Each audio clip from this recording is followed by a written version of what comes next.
In the heart of London, amidst the bustling streets and hidden alleyways, lies a mystery that intertwines danger, deception, and the pursuit of truth. Edgar Wallace's The Daffodil Mystery introduces us to a captivating world where the lines between innocence and guilt blur. As we follow the enigmatic characters, secrets unfold, revealing motives buried deep within the shadows. Join us as we delve into a tale that promises intrigue and suspense, where every clue leads us closer to an unexpected revelation. Chapter 1. An Offer Rejected. "I am afraid I don't understand you, Mr. Lyne."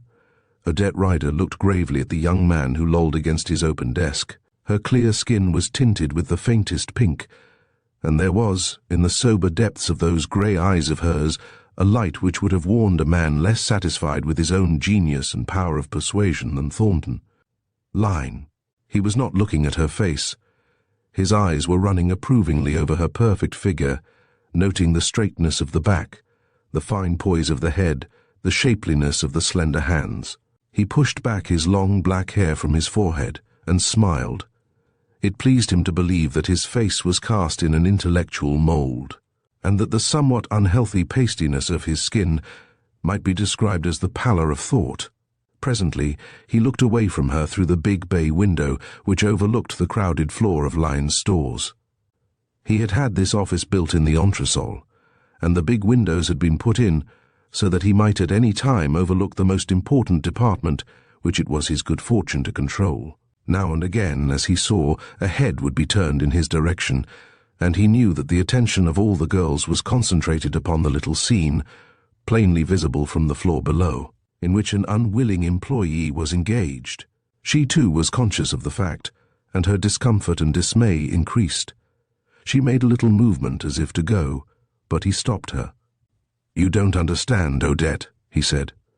His voice was soft and melodious, and held the hint of a caress. "Did you read my little book?" he asked suddenly. She nodded. "Yes, I read some of it," she said, and the colour deepened on her face. He chuckled. "I suppose you thought it rather curious that a man in my position should bother his head to write poetry, eh?" he asked. "Most of it was written before I came into this beastly shop, my dear, before I developed into a tradesman." She made no reply, and he looked at her curiously. "What did you think of them?" he asked. Her lips were trembling, and again he mistook the symptoms. "I thought they were perfectly horrible," she said in a low voice. "Horrible?" He raised his eyebrows. "How very middle class you are, Miss Rider," he scoffed. "Those verses have been acclaimed by some of the best critics in the country as reproducing all the beauties of the old Hellenic poetry." She went to speak, but stopped herself, and stood with lips compressed. Thornton Lyne shrugged his shoulders and strode to the other end of his luxuriously equipped office. "Poetry, like cucumbers, is an acquired taste," he said after a while. "You have to be educated up to some kind of literature. I dare say there will come a time when you will be grateful that I have given you an opportunity of meeting beautiful thoughts dressed in beautiful language." She looked up at this. "May I go now, Mr. Lyne?" she asked. "Not yet," he replied coolly. "You said just now you didn't understand what I was talking about. I'll put it plainer this time. You're a very beautiful girl, as you probably know, and you are destined, in all probability, to be the mate of a very average suburban-minded person, who will give you a life tantamount to slavery. That is the life of the middle-class woman, as you probably know. And why would you submit to this bondage? Simply because a person in a black coat and a white collar has mumbled certain passages over you passages, which have neither meaning nor, to an intelligent person, significance. I would not take the trouble of going through such a foolish ceremony, but I would take a great deal of trouble to make you happy." He walked towards her slowly and laid one hand upon her shoulder. Instinctively she shrank back, and he laughed. "What do you say?" She swung round on him, her eyes blazing but her voice under control. "I happen to be one of those foolish suburban-minded people," she said, "who give significance to those mumbled words you were speaking about. Yet I am broad-minded enough to believe that the marriage ceremony would not make you any happier or more unhappy whether it was performed or omitted. But, whether it were marriage or any other kind of union, I should at least require a man." He frowned at her. "What do you mean?" he asked, and the soft quality of his voice underwent a change. Her voice was full of angry tears when she answered him. I should not want an erratic creature who puts horrid sentiments into indifferent verse. I repeat, I should want a man. His face went livid. Do you know whom you are talking to? He asked, raising his voice. I am talking to Thornton Lyne, said she, breathing quickly, the proprietor of Lyne's stores, the employer of Odette Ryder who draws £3 every week from him. He was breathless with anger. Be careful, he gasped. Be careful. I am speaking to a man whose whole life is a reproach to the very name of man. She went on speaking rapidly. A man who is sincere in nothing, who is living on the brains and reputation of his father, and the money that has come through the hard work of better men. You can't scare me, she cried scornfully, as he took a step towards her. Oh yes, I know I'm going to leave your employment, and I'm leaving tonight. The man was hurt, humiliated, almost crushed by her scorn. This she suddenly realized, and her quick woman's sympathy checked all further bitterness. I'm sorry I've been so unkind, she said in a more gentle tone, but you rather provoked me, Mr. Lyne. He was incapable of speech, and could only shake his head and point with unsteady finger to the door. Get out, he whispered. Odette Ryder walked out of the room, but the man did not move. Presently, however, he crossed to the window, and looking down upon the floor, saw her trim figure move slowly through the crowd of customers and assistants and mount the 3 steps which led to the chief cashier's office. You shall pay for this, my girl, he muttered. He was wounded beyond forgiveness. He was a rich man's son and had lived in a sense a sheltered life. He had been denied the advantage which a public school would have brought to him, and had gone to college surrounded by sycophants and poseurs as blatant as himself. And never once had the cold breath of criticism been directed at him, except in what he was wont to describe as the reptile press. He licked his dry lips, and walking to his desk, pressed a bell. After a short wait, for he had purposely sent his secretary away, a girl came in. Has Mr. Tarling come? He asked. Yes, sir. He's in the boardroom. He has been waiting a quarter of an hour. He nodded. Thank you, he said. Shall I tell him? I will go to him myself, said Lyne. He took a cigarette out of his gold case, struck a match and lit it. His nerves were shaken. His hands were trembling. But the storm in his heart was soothing down under the influence of this great thought.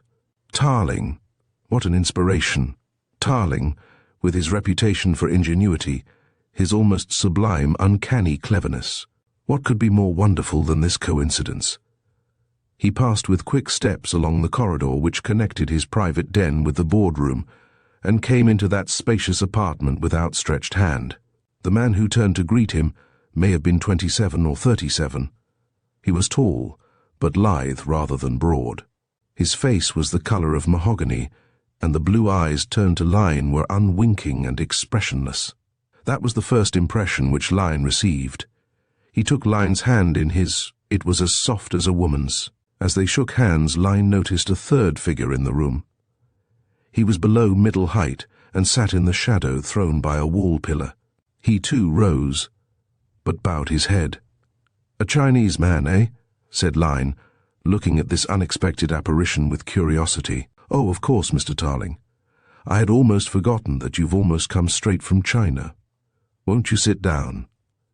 He followed the other's example, threw himself into a chair and offered his cigarette case. The work I am going to ask you to do I will discuss later, he said. But I must explain that I was partly attracted to you by the description I read in one of the newspapers of how you had recovered the Duchess of Henley's jewels, and partly by the stories I heard of you when I was in China. You're not attached to Scotland Yard, I understand? Tarling shook his head. No, he said quietly. I was regularly attached to the police in Shanghai, and I had intended joining up with Scotland Yard. In fact, I came over for that purpose. But several things happened which made me open my own detective agency, the most important of which happenings was that Scotland Yard refused to give me the free hand I require. The other nodded quickly.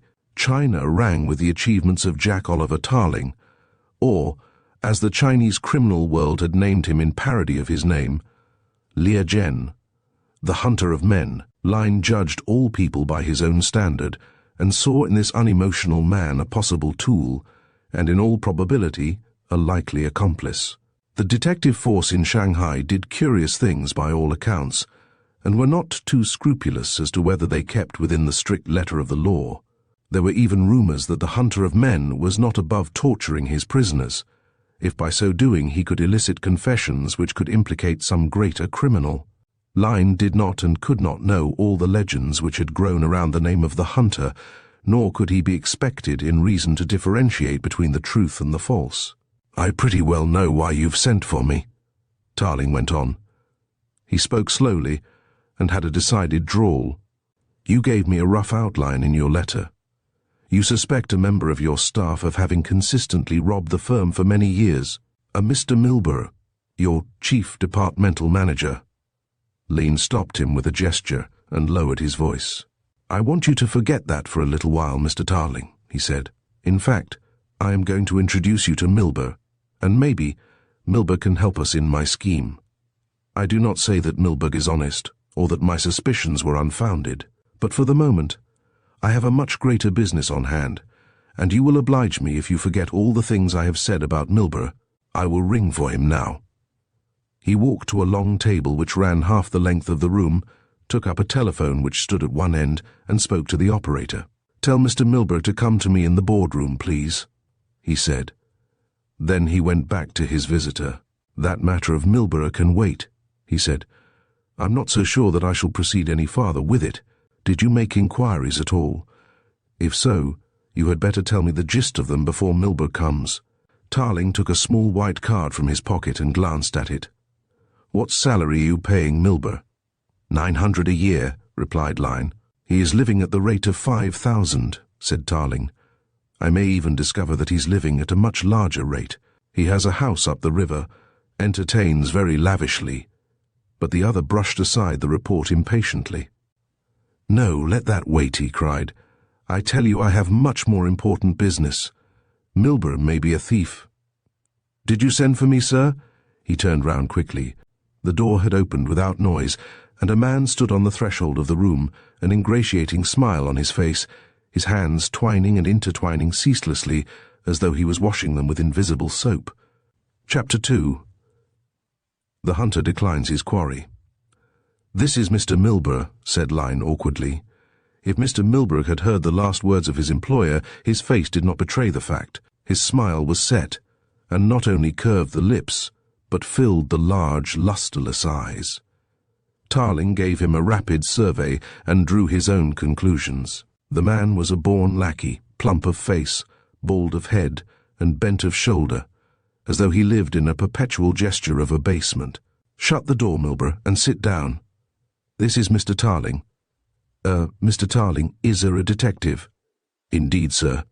Milburgh bent a deferential head in the direction of Tarling and the detective, watching for some change in colour, some twist of face, any of those signs which had so often betrayed to him the convicted wrongdoer. Looked in vain. A dangerous man, he thought. He glanced out of the corner of his eye to see what impression the man had made upon Ling Chu. To the ordinary eye, Ling Chu remained an impassive observer, but Tarling saw that faint curl of lip, an almost imperceptible twitch of the nostrils, which invariably showed on the face of his attendant when he smelt a criminal. "Mr. Tarling is a detective," repeated Lyne. "He is a gentleman I heard about when I was in China. You know I was in China for 3 months, when I made my tour round the world?" he asked Tarling. Tarling nodded. "Oh yes, I know," he said. "You stayed at the Bund Hotel. You spent a great deal of time in the native quarter, and you had rather an unpleasant experience as the result of making an experiment in opium smoking." Lyne's face went red, and then he laughed. "You know more about me than I know about you, Tarling," he said, with a note of asperity in his voice, and turned again to his subordinate. "I have reason to believe that there has been money stolen in this business by one of my cashiers," he said. "Impossible, sir," said the shocked Mr. Milburgh. "Wholly impossible. Who could have done it? And how clever of you to have found it out, sir. I always say that you see what we old ones overlook, even though it's right under our noses." Mr. Lyne smiled complacently. "It will interest you to know, Mr. Tarling," he said, "that I myself have some knowledge of and acquaintance with the criminal classes. In fact, there is one unfortunate protégé of mine whom I have tried very hard to reform for the past 4 years, who is coming out of prison in a couple of days. I took up this work, he said modestly, because I feel it is the duty of us who are in a more fortunate position to help those who have not had a chance in the cruel competition of the world. Tarling was not impressed. "Do you know the person who has been robbing you?" he asked. "I have reason to believe it is a girl whom I have summarily dismissed tonight, and whom I wish you to watch." The detective nodded. "This is rather a primitive business," he said with the first faint hint of a smile he had shown. "Haven't you your own shop detective who could take that job in hand? Petty larceny is hardly in my line. I understood that this was bigger work." He stopped, because it was obviously impossible to explain just why he had thought as much, in the presence of the man whose conduct, originally, had been the subject of his inquiries. "To you it may seem a small matter. To me it is very important," said Mr. Lyne profoundly. "Here is a girl, highly respected by all her companions, and consequently a great influence on their morals, who, as I have reason to believe, has steadily and persistently falsified my books, taking money from the firm, and at the same time has secured the goodwill of all with whom she has been brought into contact. Obviously she is more dangerous than another individual who succumbs to a sudden temptation. It may be necessary to make an example of this girl, but I want you clearly to understand, Mr. Tarling, that I have not sufficient evidence to convict her, otherwise I might not have called you in." "You want me to get the evidence, eh?" said Tarling curiously. "Who is the lady, may I venture to ask, sir?" It was Milburgh who interposed the question. "Miss Ryder," replied Lyne. "Miss Ryder?" Milburgh's face took on a look of blank surprise as he gasped the words. "Miss Ryder? Oh, no, impossible." "Why impossible?" demanded Mr. Lyne sharply. "Well, sir, I meant," stammered the manager, "it is so unlikely. She is such a nice girl." Thornton Lyne shot a suspicious glance at him. "You have no particular reason for wishing to shield Miss Ryder, have you?" he asked coldly. "No, sir, not at all. I beg of you not to think that," appealed the agitated Mr. Milburgh. "Only it seems so extraordinary." "All things are extraordinary that are out of the common," snapped Lyne. "It would be extraordinary if you were accused of stealing, Milburgh. It would be very extraordinary indeed, for example, if we discovered that you were living a £5,000 life on a £900 salary, eh?"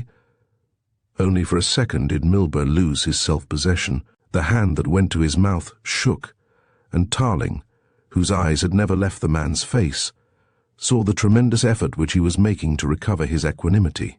"Yes, sir, that would be extraordinary," said Milburgh steadily. Lyne had lashed himself again into the old fury, and if his vitriolic tongue was directed at Milburgh, his thoughts were centred upon that proud and scornful face which had looked down upon him in his office. "It would be extraordinary if you were sent to penal servitude as the result of my discovery that you had been robbing the firm for years," he growled. "And I suppose everybody else in the firm would say the same as you. How extraordinary."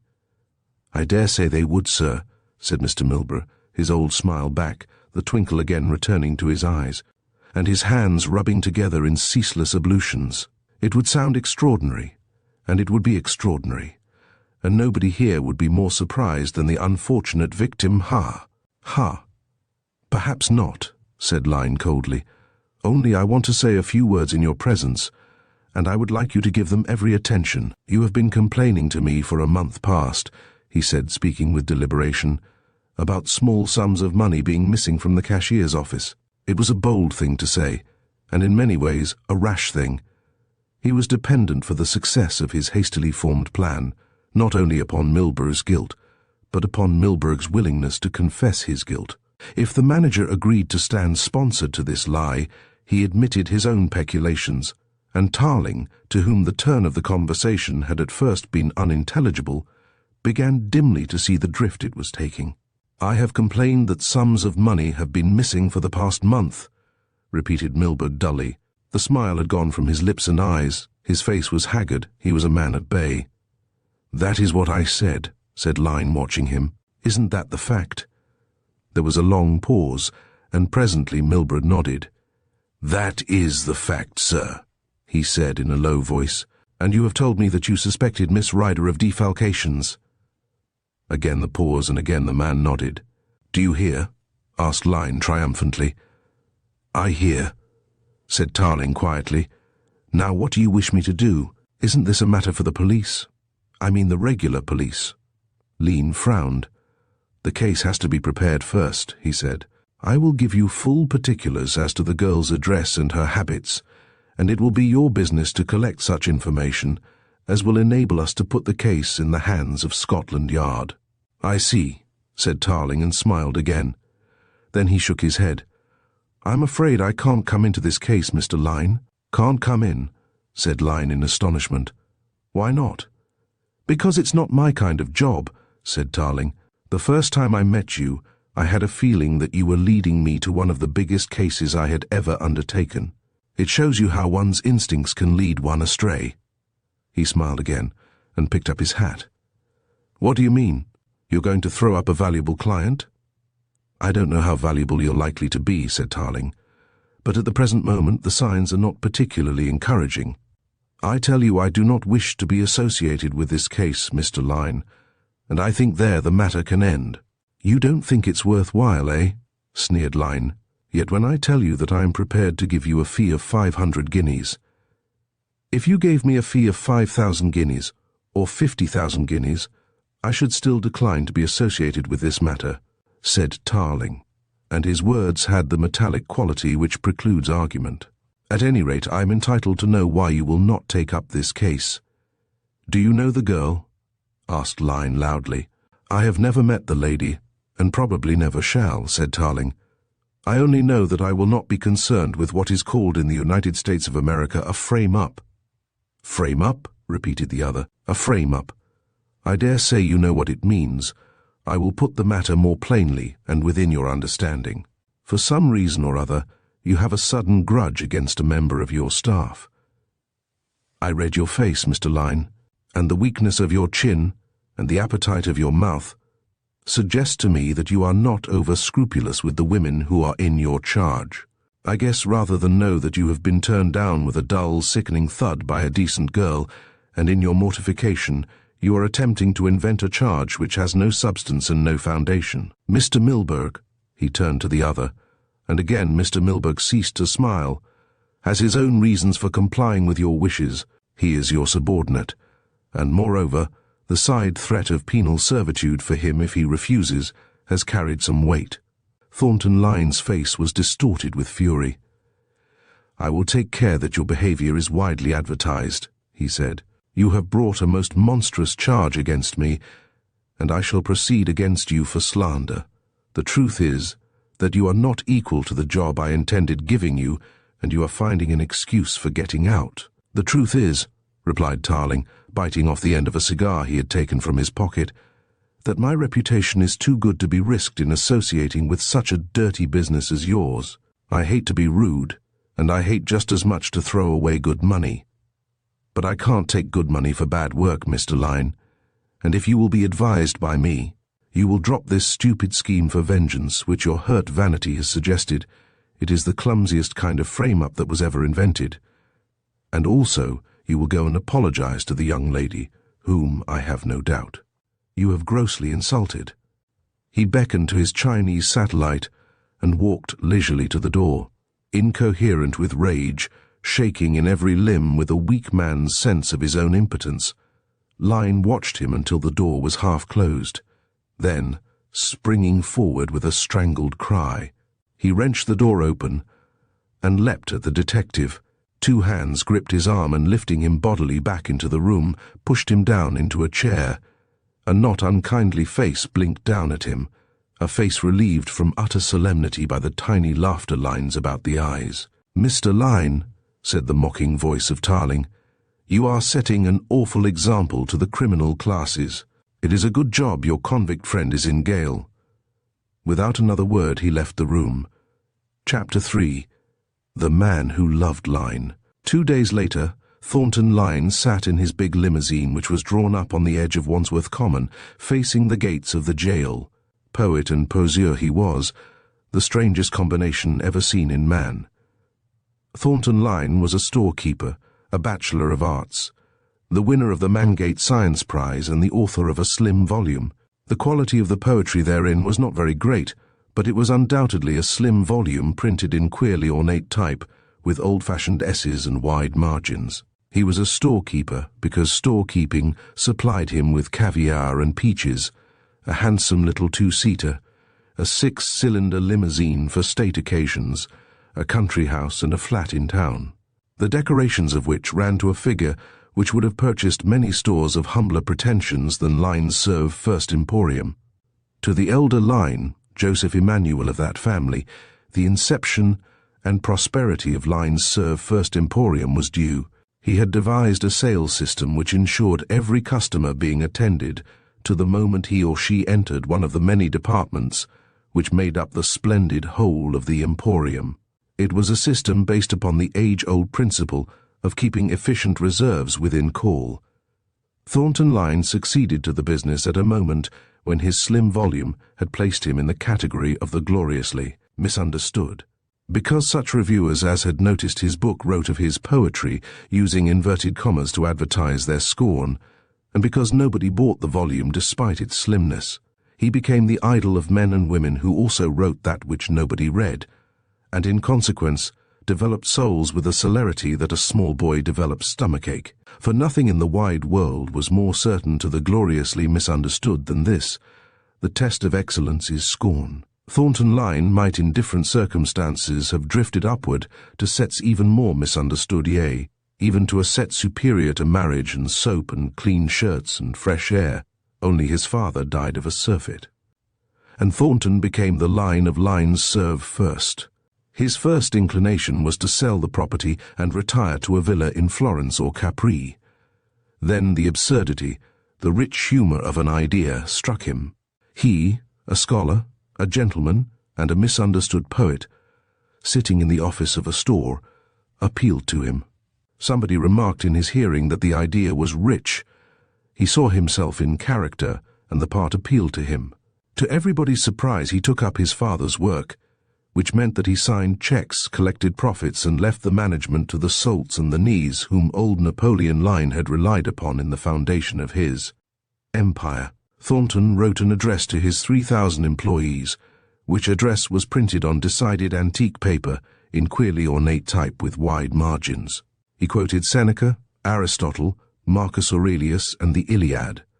The address secured better and longer reviews in the newspapers than had his book. He had found life a pleasant experience, all the more piquant because of the amazement of innumerable ecstatic friends who clasped their hands and asked awfully, "How can you, a man of your temperament?"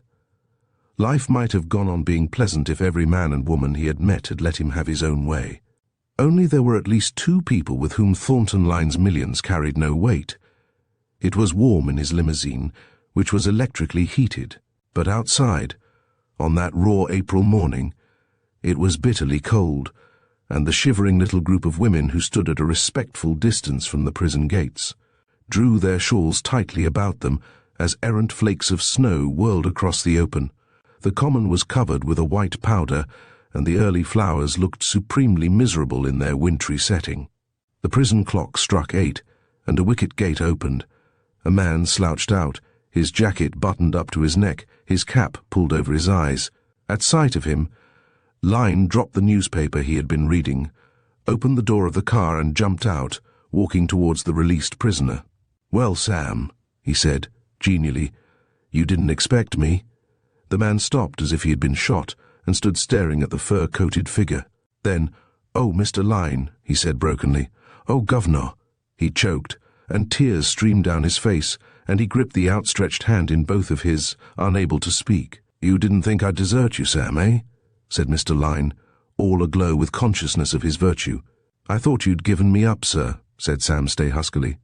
"You're a gentleman, you are, sir, and I ought to be ashamed of myself." "Nonsense, nonsense, Sam. Jump into the car, my lad. Go along. People will think you're a millionaire."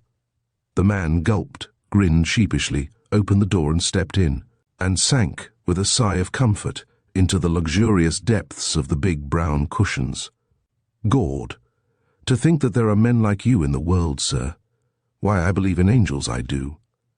"Nonsense, Sam. Now you come along to my flat, and I'm going to give you a good breakfast and start you fair again. I'm going to try and keep straight, sir, I am s'help me." It may be said in truth that Mr. Lyne did not care very much whether Sam kept straight or not. He might indeed have been very much disappointed if Sam had kept to the straight and narrow path. He kept Sam as men keep chickens and prize cows, and he collected Sam as other men collect stamps and china. Sam was his luxury and his pose. In his club he boasted of his acquaintance with this representative of the criminal classes, for Sam was an expert burglar and knew no other trade, and Sam's adoration for him was one of his most exhilarating experiences, and that adoration was genuine. Sam would have laid down his life for the pale-faced man with the loose mouth. He would have suffered himself to be torn limb from limb if in his agony he could have brought ease or advancement to the man who, to him, was one with the gods. Originally, Thornton Lyne had found Sam whilst that artist was engaged in burgling the house of his future benefactor. It was a whim of Lyne's to give the criminal a good breakfast and to evince an interest in his future. Twice had Sam gone down for a short term and once for a long term of imprisonment, and on each occasion Thornton Lyne had made a parade of collecting the returned wanderer, driving him home, giving him breakfast and a great deal of worldly and unnecessary advice, and launching him forth again upon the world with £10 a sum just sufficient to buy Sam a new kit of burglar's tools. Never before had Sam shown such gratitude, and never before had Thornton Lyne been less disinterested in his attentions. There was a hot bath which Sam's stay could have dispensed with, but which, out of sheer politeness, he was compelled to accept, a warm and luxurious breakfast, a new suit of clothes with not 2 but 4 £5 notes in the pocket. After breakfast, Lyne had his talk. "It's no good, sir," said the burglar, shaking his head. "I've tried everything to get an honest living, but somehow I can't get on in the straight life. I drove a taxicab for 3 months after I came out, till a busy fellow tumbled to me not having a licence, and brought me up under the Prevention of Crimes Act. It's no use my asking you to give me a job in your shop, sir, because I couldn't stick it. I couldn't, really. I'm used to the open-air life. I like being my own master. I'm one of those fellows you've read about, the word begins with A. Footnote A, detective." "Adventurers?" said Lyne with a little laugh. "Yes, I think you are, Sam, and I'm going to give you an adventure after your own heart." And then he began to tell a tale of base ingratitude, of a girl he had helped, had indeed saved from starvation, and who had betrayed him at every turn. Thornton Lyne was a poet. He was also a picturesque liar. The lie came as easily as the truth, and easier, since there was a certain crudeness about truth which revolted his artistic soul, and as the tale was unfolded of Odette Rider's perfidy, Sam's eyes narrowed. There was nothing too bad for such a creature as this. She was wholly undeserving of sympathy. Presently Thornton Lyne stopped, his eyes fixed on the other to note the effect. "Show me," said Sam, his voice trembling. "Show me a way of getting even with her, sir, and I'll go through hell to do it." "That's the kind of stuff I like to hear," said Lyne, and poured out from the long bottle which stood on the coffee tray a stiff tot of Sam's favourite brandy. "Now, I'll give you my idea." For the rest of the morning the two men sat almost head to head, plotting woe for the girl, whose chief offence had been against the dignity of Thornton Lyne, and whose virtue had incited the hate of that vicious man. Chapter 4. Murder. Jack Tarling lay stretched upon his hard bed, a long cigarette holder between his teeth, a book on Chinese metaphysics balanced on his chest, at peace with the world. The hour was 8 o'clock, and it was the day that Sam Stay had been released from jail. It had been a busy day for Tarling, for he was engaged in a bank fraud case which would have occupied the whole of his time had he not had a little private business to attend to. This private matter was wholly unprofitable, but his curiosity had been piqued. He lay the book flat on his chest as the soft click of the opening door announced the coming of his retainer. The impassive Ling came noiselessly into the room, carrying a tray, which he placed upon a low table by the side of his master's bed. The Chinese man wore a blue silk pyjama suit, a fact which Tarling noticed. "You are not going out tonight then, Ling Chu?" "No, Li Jian," said the man. They both spoke in the soft, sibilant patois Shantung. You have been to the man with the cunning face?" For answer, the other took an envelope from an inside pocket and laid it in the other's hand. Tarling glanced at the address. "So this is where the young lady lives, eh? Miss Odette Ryder, 27, Carrymore Buildings, Edgware Road. It is a clan house, where many people live," said Ling Chu. "I myself went, in your honourable service, and saw people coming in and going out interminably, and never the same people did I see twice." "It is what they call in English a flat building, Ling," said Tarling with a little smile. "What did the man with the cunning face say to my letter?" "Master, he said nothing. He just read and read, and then he made a face like this." Ling gave an imitation of Mr. Milburgh's smile, "And then he wrote as you see." Tarling nodded. He stared for a moment into vacancy, then he turned on his elbow and lifted the cup of tea which his servant had brought him. "What of face white and weak man, Ling?" he asked in the vernacular. "You saw him?" "I saw him, master," said the Chinese man gravely. "He is a man without a heaven." Again Tarling nodded. The Chinese used the word heaven instead of God, and he felt that Ling had very accurately sized up Mr. Thornton Lyne's lack of spiritual qualities. He finished the tea and swung his legs over the edge of the bed. "Ling," he said, "this place is very dull and sad. I do not think I shall live here." "Will the master go back to Shanghai?" asked the other, without any display of emotion. "I think so," nodded Tarling. "At any rate, this place is too dull. Just miserable little taking money easily cases and wife-husband-lover cases, and my soul is sick. These are small matters," said Ling philosophically. "But the master," this time he spoke of the great master, "Confucius has said that all greatness comes from small things. And perhaps some small peace man will cut off the head of some big peace man, and then they will call you to find the murderer." Tarling laughed. "You're an optimist, Ling," he said. "No, I don't think they'll call me in for a murder. They don't call in private detectives in this country." Ling shook his head. "But the master must find murderers, or he will no longer be Liu Jen, the hunter of men." "You're a bloodthirsty soul, Ling," said Tarling, this time in English, which Ling imperfectly understood, "despite the sustained efforts of eminent missionary schools. Now I'll go out," he said with sudden resolution. "I am going to call upon the small-piece woman whom Whiteface desires. May I come with you?" asked Ling. Tarling hesitated. "Yes, you may come," he said, "but you must trail me. Carrymore Mansions is a great block of buildings sandwiched between two more aristocratic and more expensive blocks of flats in the Edgware Road. The ground floor is given up to lock up shops which perhaps cheapened the building, but still it was a sufficiently exclusive habitation for the rents, as Tarling guessed, to be a little too high for a shop assistant, unless she were living with her family.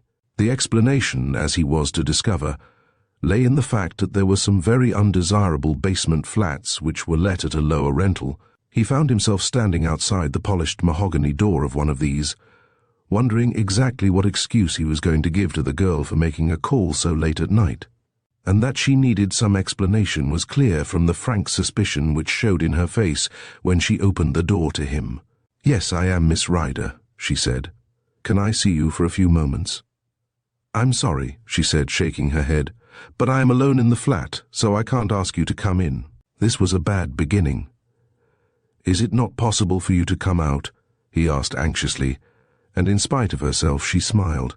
"I'm afraid it's quite impossible for me to go out with somebody I have never met before," she said, with just a trace of amusement in her eyes. "I recognize the difficulty," laughed Tailing. "Here is one of my cards. I'm afraid I'm not very famous in this country, so you will not know my name." She took the card and read it. "A private detective," she said in a troubled voice. "Who has sent you?" Not Mr. Lyne," he said. She hesitated a moment, then threw open the door wider. "You must come in. We can talk here in the hall.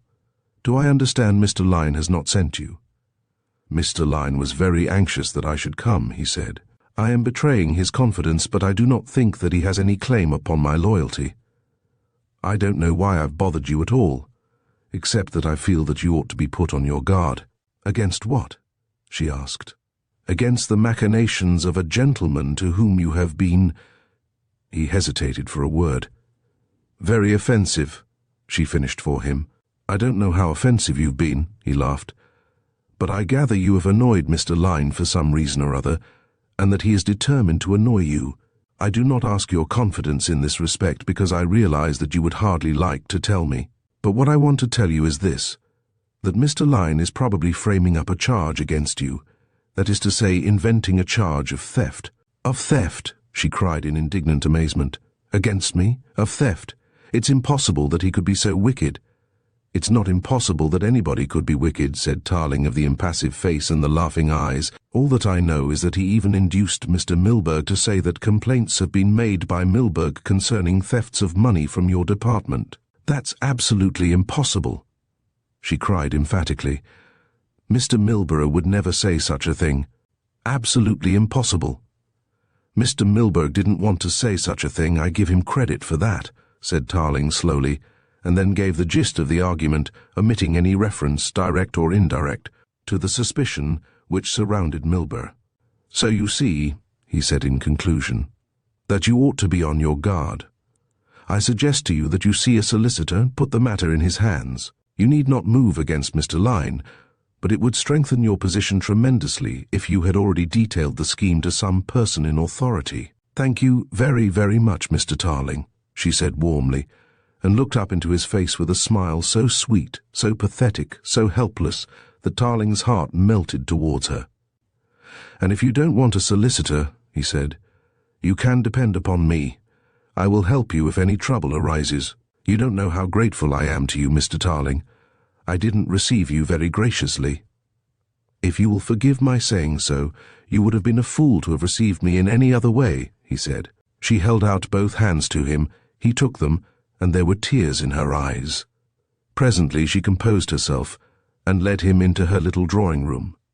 "Of course I've lost my job," she laughed, "but I've had several offers, one of which I shall accept. I'm going to have the rest of the week to myself and to take a holiday."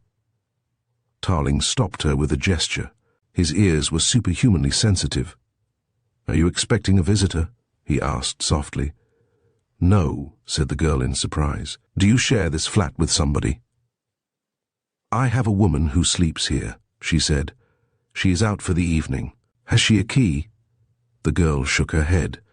The man rose, and Odette marveled how one so tall could move so swiftly and without so much as a sound across the uncarpeted hallway. He reached the door, turned the knob of the patent lock, and jerked it open. A man was standing on the mat, and he jumped back at the unexpectedness of Tarling's appearance. The stranger was a cadaverous-looking man, in a brand-new suit of clothes, evidently ready-made, but he still wore on his face the curious yellow tinge which is the special mark of the recently liberated Gale bird. "Beg pardon," he stammered, "but is this No. 87? Tarling shot out a hand, and gripping him by the coat, drew the helpless man towards him. "Hullo, what are you trying to do? What's this you have?" He wrenched something from the man's hand. It was not a key, but a flat-toothed instrument of strange construction. "Come in," said Tarling, and jerked his prisoner into the hall. A swift turning back of his prisoner's coat pinioned him, and then with dexterousness and in silence he proceeded to search. From 2 pockets he took a dozen jeweled rings, each bearing the tiny tag of Lyne's store. "Hullo," said Tarling sarcastically. "Are these intended as a loving gift from Mr. Lyne to Miss Ryder?" The man was speechless with rage. If looks could kill, Tarling would have died. "A clumsy trick," said Tarling, shaking his head mournfully. "Now go back to your boss, Mr. Thornton Lyne, and tell him that I am ashamed of an intelligent man adopting so crude a method." And with a kick he dismissed Sam Stay to the outer darkness. The girl, who had been a frightened spectator of the scene, turned her eyes imploringly upon the detective. "What does it mean?" she pleaded. "I feel so frightened. What did that man want?" "You need not be afraid of that man or any other man," said Tarling briskly. "I'm sorry you were scared." He succeeded in calming her by the time her servant had returned, and then took his leave. "Remember, I have given you my telephone number, and you will call me up if there is any trouble. Particularly," he said emphatically, "if there is any trouble tomorrow." But there was no trouble on the following day, though at 3 o'clock in the afternoon she called him up. "I am going away to stay in the country," she said. "I got scared last night." "Come and see me when you get back," said Tarling, who had found it difficult to dismiss the girl from his mind. "I am going to see Lyne tomorrow. By the way, the person who called last night is a protege of Mr. Thornton Lyne's, a man who is devoted to him body and soul, and he's the fellow we've got to look after. By Jove, it almost gives me an interest in life."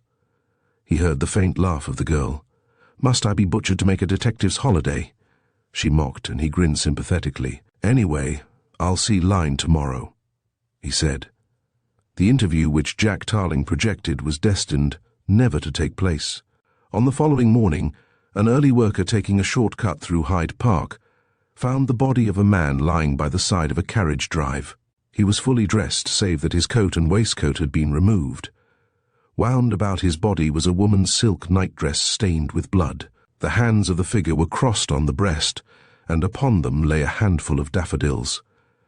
At 11 o'clock that morning, the evening newspapers burst forth with the intelligence that the body had been identified as that of Thornton Lyne, and that he had been shot through the heart. Chapter 5, found in Lyne's pocket.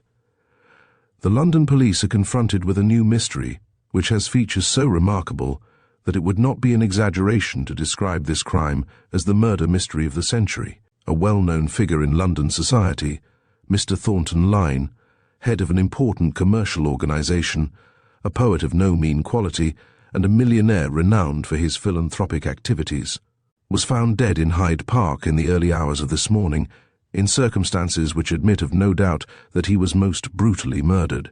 At 5:30, Thomas Savage, a bricklayer's labourer employed by the Cubitt Town Construction Company, was making his way across Hyde Park en route to his work. He had crossed the main drive which runs parallel with the Bayswater Road, when his attention was attracted to a figure lying on the grass near to the sidewalk. He made his way to the spot and discovered a man who had obviously been dead for some hours. The body had neither coat nor waistcoat, but about the breast, on which his two hands were laid, was a silk garment tightly wound about the body, and obviously designed to stanch a wound on the left side above the heart. The extraordinary feature is that the murderer must not only have composed the body, but had laid upon its breast a handful of daffodils. The police were immediately summoned, and the body was removed. The police theory is that the murder was not committed in Hyde Park, but the unfortunate gentleman was killed elsewhere, and his body conveyed to the park in his own motor car, which was found abandoned 100 yards from the scene of the discovery. We understand that the police are working upon a very important clue, and an arrest is imminent. Mr. J. O. Tarling, late of the Shanghai Detective Service, read the short account in the evening newspaper, and was unusually thoughtful. Lyne murdered. It was an extraordinary coincidence that he had been brought into touch with this young man only a few days before. Tarling knew nothing of Lyne's private life, though from his own knowledge of the man during his short stay in Shanghai, he guessed that that life was not wholly blameless. He had been too busy in China to bother his head about the vagaries of a tourist, but he remembered dimly some sort of scandal which had attached to the visitor's name, and puzzled his head to recall all the circumstances. He put down the newspaper with a little grimace indicative of regret. If he had only been attached to Scotland Yard, what a case this would have been for him. Here was a mystery which promised unusual interest. His mind wandered to the girl, Odette Ryder. What would she think of it? She would be shocked, he thought, horrified. It hurt him to feel that she might be indirectly, even remotely associated with such a public scandal, and he realized with a sudden sense of dismay that nothing was less unlikely than that her name would be mentioned as one who had quarrelled with the dead man. "Pshaw," he muttered, shrugging off the possibility as absurd, and walking to the door, called his Chinese servant. Ling Chu came silently at his bidding. "Ling Chu," he said, "the white-faced man is dead." Ling Chu raised his imperturbable eyes to his master's face. "All men die some time," he said calmly. "This man quick die. That is better than long die." Tarling looked at him sharply. "How do you know that he quick die?" he demanded. "These things are talked about," said Ling Chu without hesitation. "But not in the Chinese language," replied Tarling. "And Ling Chu, you speak no English." "I speak a little, master," said Ling Chu, "And I have heard these things in the streets." Tarling did not answer immediately, and the Chinese man waited. "Ling Chu," he said after a while, "this man came to Shanghai whilst we were there, and there was trouble. Once he was thrown out from Wing Fu's tea house, where he had been smoking opium. Also, there was another trouble, do you remember?" The Chinese man looked him straight in the eyes. "I am forgetting," he said. "This white face was a bad man. I am glad he is dead." "Humph," said Tarling, and dismissed his retainer. Ling Chu was the cleverest of all his sleuths, a man who never lifted his nose from the trail once it was struck, and he had been the most loyal and faithful of Tarling's native trailers. But the detective never pretended that he understood Ling Chu's mind, or that he could pierce the veil which the native dropped between his own private thoughts and the curious foreigner. Even native criminals were baffled in their interpretation of Ling Chu's views, and many a man had gone to the scaffold puzzling the head, which was soon to be snicked from his body, over the method by which Ling Chu had detected his crime. Tarling went back to the table and picked up the newspaper, but had hardly begun to read when the telephone bell rang. He picked up the receiver and listened. To his amazement, it was the voice of Cresswell, the Assistant Commissioner of Police, who had been instrumental in persuading Tarling to come to England. "Can you come round to the yard immediately, Tarling?" said the voice. "I want to talk to you about this murder." "Surely," said Tarling. "I'll be with you in a few minutes." In 5 minutes he was at Scotland Yard and was ushered into the office of Assistant Commissioner Cresswell. The white-haired man who came across to meet him with a smile of pleasure in his eyes disclosed the object of the summons. "I'm going to bring you into this case, Tarling," he said. "It has certain aspects which seem outside the humdrum experience of our own people. It is not unusual, as you know," he said, as he motioned the other to a chair, "for Scotland Yard to engage outside help, particularly when we have a crime of this character to deal with. The facts you know," he went on, as he opened a thin folder. "These are the reports, which you can read at your leisure. Thornton Lyne was, to say the least, eccentric.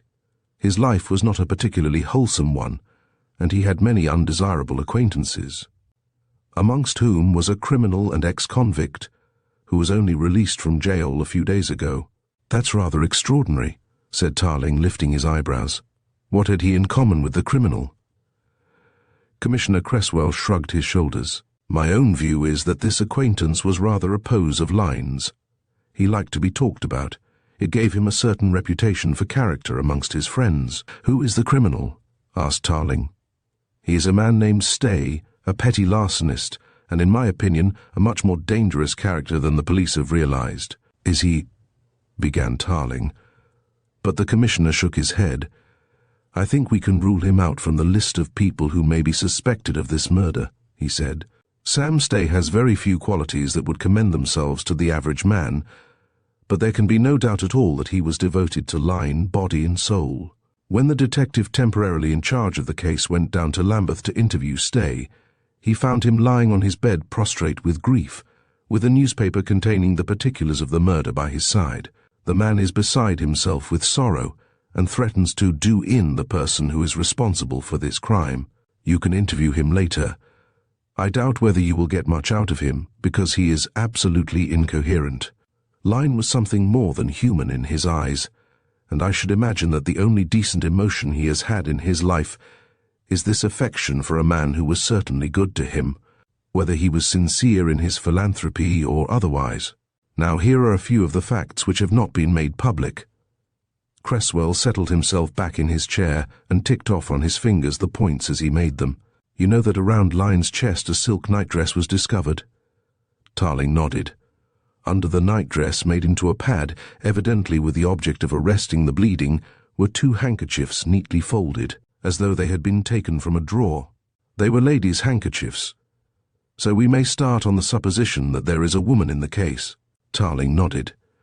Now another peculiar feature of the case, which happily has escaped the attention of those who saw the body first and gave particulars to the newspapers, was that Lyne, though fully dressed, wore a pair of thick felt slippers.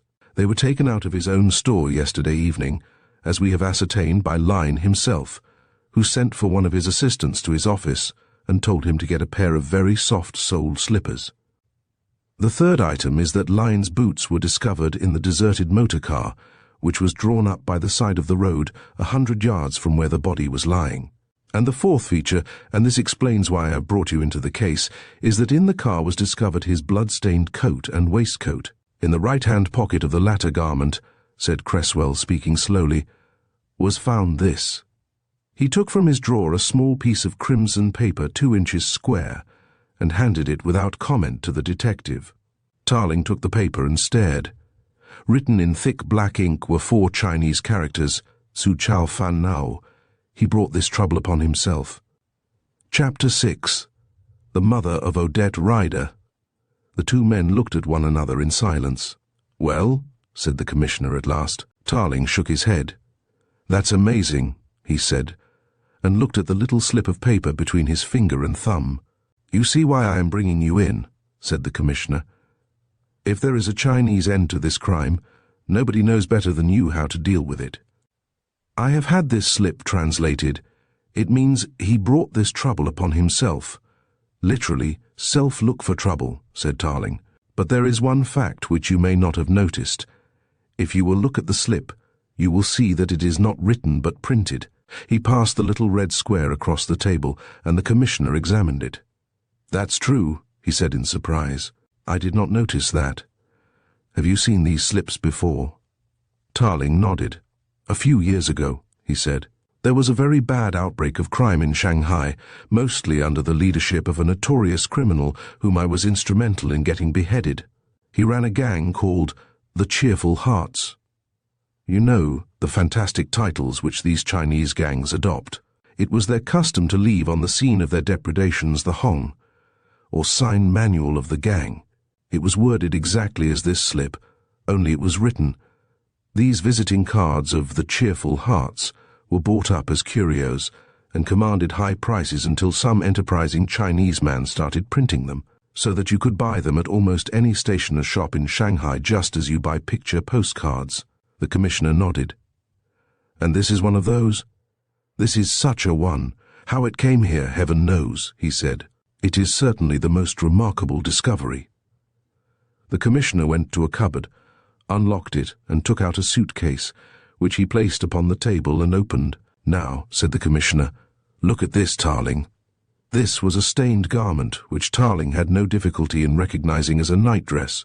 He took it out and examined it. Save for 2 sprays of forget-me-nots upon the sleeves, it was perfectly plain, and was innocent of lace or embroidery. It was found round his body. "And here are the handkerchiefs." He pointed to 2 tiny squares of linen, so discoloured as to be hardly recognizable. Tarling lifted the flimsy garment, with its evidence of the terrible purpose for which it had been employed, and carried it to the light. "Are there laundry marks?" "None whatever," said the Commissioner. "Or on the handkerchiefs?" "None," replied Mr. Cresswell. "The property of a girl who lived alone," said Tarling. "She is not very well off, but extremely neat, fond of good things, but not extravagant, eh?" "How do you know that?" asked the Commissioner, surprised. Tarling laughed. "The absence of laundry marks shows that she washes her silk garments at home, and probably her handkerchiefs also, which places her amongst the girls who aren't blessed with too many of this world's goods. The fact that it is silk, and good silk, and that the handkerchiefs are good linen, suggests a woman who takes a great deal of trouble, yet whom one would not expect to find overdressed. Have you any other clue?" "None," said the Commissioner. "We have discovered that Mr. Lyne had rather a serious quarrel with one of his employees, a Miss Odette Ryder." Tarling caught his breath. It was, he told himself, absurd to take so keen an interest in a person whom he had not seen for more than 10 minutes, and who a week before was a perfect stranger. But somehow the girl had made a deeper impression upon him than he had realized. This man, who had spent his life in the investigation of crime and in the study of criminals, had found little time to interest himself in womanhood, and Odette Ryder had been a revelation to him. "I happen to know there was a quarrel. I also know the cause," he said, and related briefly the circumstances under which he himself had met Thornton Lyne. "What have you against her?" he said, with an assumption of carelessness which he did not feel. "Nothing definite," said the Commissioner. "Her principal accuser is the man Stay. Even he did not accuse her directly, but he hinted that she was responsible in some way which he did not particularize for Thornton Lyne's death. I thought it curious that he should know anything about this girl, but I am inclined to think that Thornton Lyne made this man his confidant. What about the man? Asked Tarling. Can he account for his movements last night and early this morning? His statement, replied the Commissioner, is that he saw Mr. Lyne at his flat at 9 o'clock, and that Mr. Lyne gave him £5 in the presence of Lyne's butler. He said he left the flat and went to his lodgings in Lambeth, where he went to bed very early. All the evidence we've been able to collect supports his statement. We have interviewed Lyne's butler, and his account agrees with Stay's. Stay left at 5 minutes past 9, and at 25 minutes to 10 exactly, half an hour later, Lyne himself left the house, driving his two-seater. He was alone, and told the butler he was going to his club. How was he dressed? Asked Tarling. That is rather important, nodded the Commissioner, for he was in evening dress until 9 o'clock. In fact, until after Stay had gone, when he changed into the kit in which he was found dead. Tarling pursed his lips. He'd hardly changed from evening into day dress to go to his club, he said. He left Scotland Yard a little while after this, a much puzzled man. His first call was at the flat in Edgware Road, which Odette Ryder occupied. She was not at home, and the hall porter told him that she had been away since the afternoon of the previous day. Her letters were to be sent on to Hertford. He had the address because it was his business to intercept the postman and send forward the letters. Hillington Grove, Hertford. Tarling was worried. There was really no reason why he should be, he told himself, but he was undoubtedly worried. And he was disappointed too. He felt that, if he could have seen the girl and spoken with her for a few minutes, he could have completely disassociated her from any suspicion which might attach. In fact, that she was away from home, that she had disappeared from her flat on the eve of the murder, would be quite enough, as he knew, to set the official policeman nosing on her trail. "Do you know whether Miss Ryder has friends at Hertford?" he asked the porter. "Oh, yes, sir," said the man, nodding. "Miss Ryder's mother lives there." Tarling was going when the man detained him with a remark which switched his mind back to the murder and filled him with a momentary sense of hopeless dismay. "I'm rather glad Miss Ryder didn't happen to be in last night, sir," he said. "Some of the tenants upstairs were making complaints." "Complaints about what?" asked Tarling, and the man hesitated. "I suppose you're a friend of the young lady's, aren't you?" And Tarling nodded. "Well, it only shows you," said the porter confidentially, "how people are very often blamed for something they did not do. The tenant in the next flat is a bit crotchety. He's a musician, and rather deaf. If he hadn't been deaf, he wouldn't have said that Miss Ryder was the cause of his being wakened up. I suppose it was something that happened outside." "What did he hear?" asked Tarling quickly, and the porter laughed. "Well, sir, he thought he heard a shot, and a scream like a woman's. It woke him up. I should have thought he had dreamt it, but another tenant, who also lives in the basement, heard the same sound. And the rum thing was, they both thought it was in Miss Ryder's flat." "What time was this?" "They say about midnight, sir," said the porter. "But of course it couldn't have happened, because Miss Ryder had not been in and the flat was empty." Here was a disconcerting piece of news for Tarling to carry with him on his railway journey to Hertford. He was determined to see the girl and put her on her guard, and though he realized that it was not exactly his duty to put a suspected criminal upon her guard, and that his conduct was, to say the least of it, irregular, such did not trouble him very much. He had taken his ticket and was making his way to the platform when he espied a familiar figure, hurrying, as from a train which had just come in, and apparently the man saw Tarling even before Tarling had recognized him, for he turned abruptly aside and would have disappeared into the press of people had not the detective overtaken him. "Hello, Mr. Milburgh," he said. "Your name is Milburgh, if I remember aright?" The manager of Lyne's store turned, rubbing his hands, his habitual smile upon his face. "Why, to be sure," he said genially. "It's Mr. Tarling, the detective gentleman. What sad news this is, Mr. Tarling. How dreadful for everybody concerned. I suppose it has meant an upset at the stores, this terrible happening?" "Oh, yes, sir," said Milburgh in a shocked voice. "Of course we closed the store for the day. It is dreadful, the most dreadful thing within my experience." "Is anybody suspected, sir?" he asked. Tarling shook his head.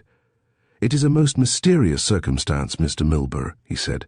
And then, "May I ask if any provision had been made to carry on the business in the event of Mr. Lyne's sudden death?" Again Milburgh hesitated, and seemed reluctant to reply. "I am, of course, in control," he said, "as I was when Mr. Lyne took his trip around the world. I have received authority also from Mr. Lyne's solicitors to continue the direction of the business until the court appoints a trustee." Tarling eyed him narrowly. "What effect has this murder had upon you personally?" he asked bluntly. "Does it enhance or depreciate your position?" Milburgh smiled. "Unhappily," he said, "it enhances my position because it gives me a greater authority and a greater responsibility. I would that the occasion had never arisen, Mr. Tarling." "I'm sure you do," said Tarling dryly, remembering Lyne's accusations against the other's probity. After a few commonplaces, the men parted. Milburgh. On the journey to Hertford, Tarling analysed that urbane man, and found him deficient in certain essential qualities, weighed him, and found him wanting in elements which should certainly form part of the equipment of a trustworthy man. At Hertford he jumped into a cab and gave the address. "Hillington Grove, sir. That's about 2 miles out," said the cabman. "It's Mrs. Ryder you want." Tarling nodded. "You ain't come with the young lady she was expecting?" said the driver. "No," replied Tarling in surprise. "I was told to keep my eyes open for a young lady," explained the cabman vaguely. A further surprise awaited the detective. He expected to discover that Hillington Grove was a small suburban house bearing a grandiose title. He was amazed when the cabman turned through a pair of impressive gates and drove up a wide drive of some considerable length, turning eventually onto a gravelled space before a large mansion. It was hardly the kind of home he would have expected for the parent of a cashier at Lyne's store, and his surprise was increased when the door was opened by a footman. He was ushered into a drawing room, beautifully and artistically furnished. He began to think that some mistake had been made, and was framing an apology to the mistress of the house, when the door opened and a lady entered. Her age was nearer 40 than 30, but she was still a beautiful woman and carried herself with the air of a grande dame.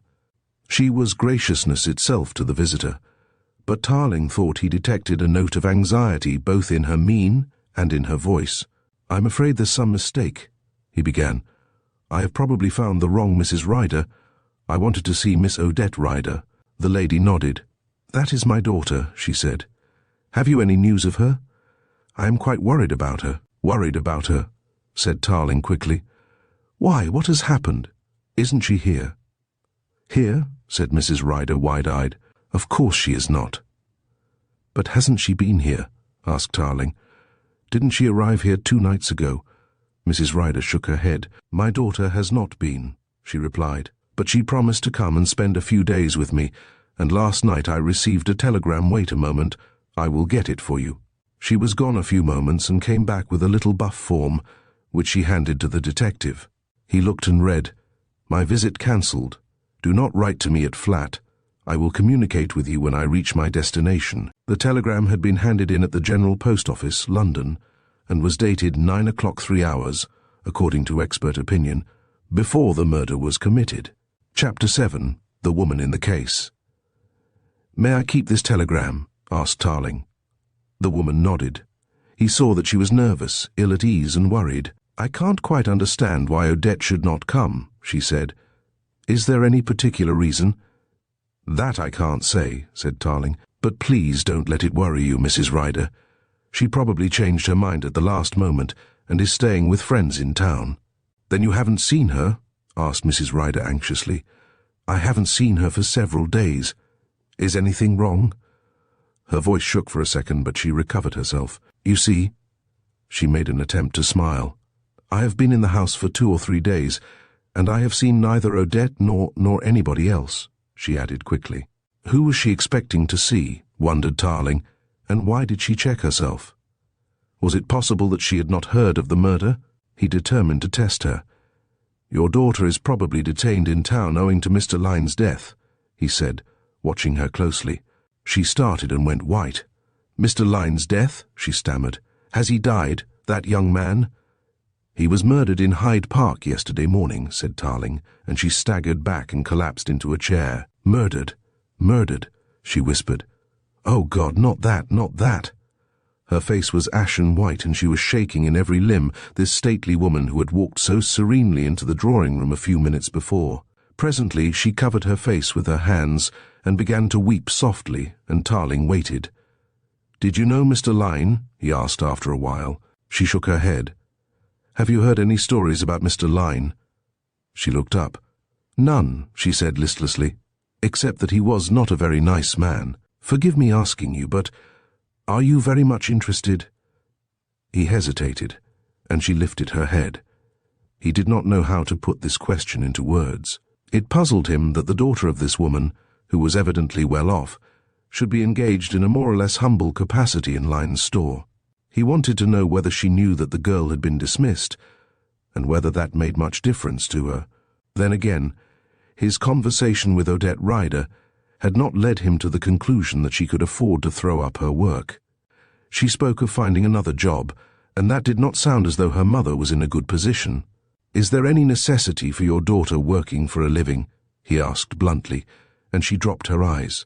"It is her wish," she said in a low voice. "She does not get on with people about here," she added hastily.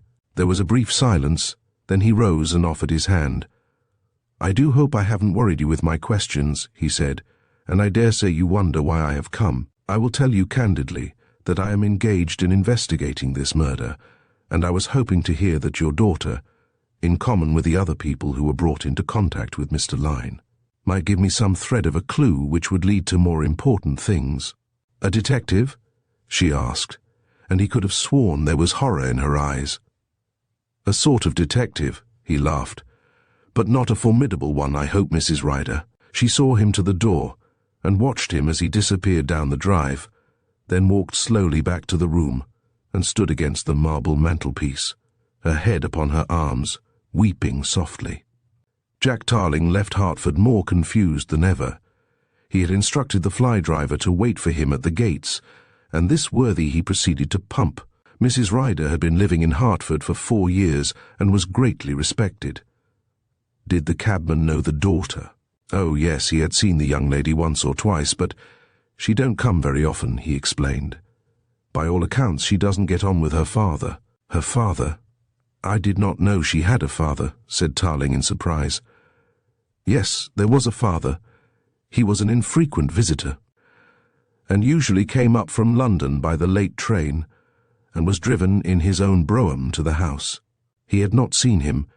Indeed, very few people had, but by all accounts he was a very nice man and well connected in the city. Tarling had telegraphed to the assistant who had been placed at his disposal by Scotland Yard, and Detective Inspector Whiteside was waiting for him at the station. "Any fresh news?" asked Tarling. "Yes, sir, there's rather an important clue come to light," said Whiteside. "I've got the car here, sir, and we might discuss it on the way back to the yard." "What is it?" asked Tarling. "We got it from Mr. Lyne's manservant," said the inspector. "It appears that the butler had been going through Mr. Lyne's things, acting on instructions from headquarters, and in a corner of his writing desk a telegram was discovered. I'll show it you when I get to the yard. It has a very important bearing upon the case, and I think may lead us to the murderer." On the word telegram, Tarling felt mechanically in his pockets for the wire which Mrs. Ryder had given him from her daughter. Now he took it out and read it again. It had been handed in at the General Post Office at 9 o'clock exactly. "That's extraordinary, sir." Detective Inspector Whiteside, sitting by his side, had overlooked the wire. "What is extraordinary?" asked Tarling with an air of surprise.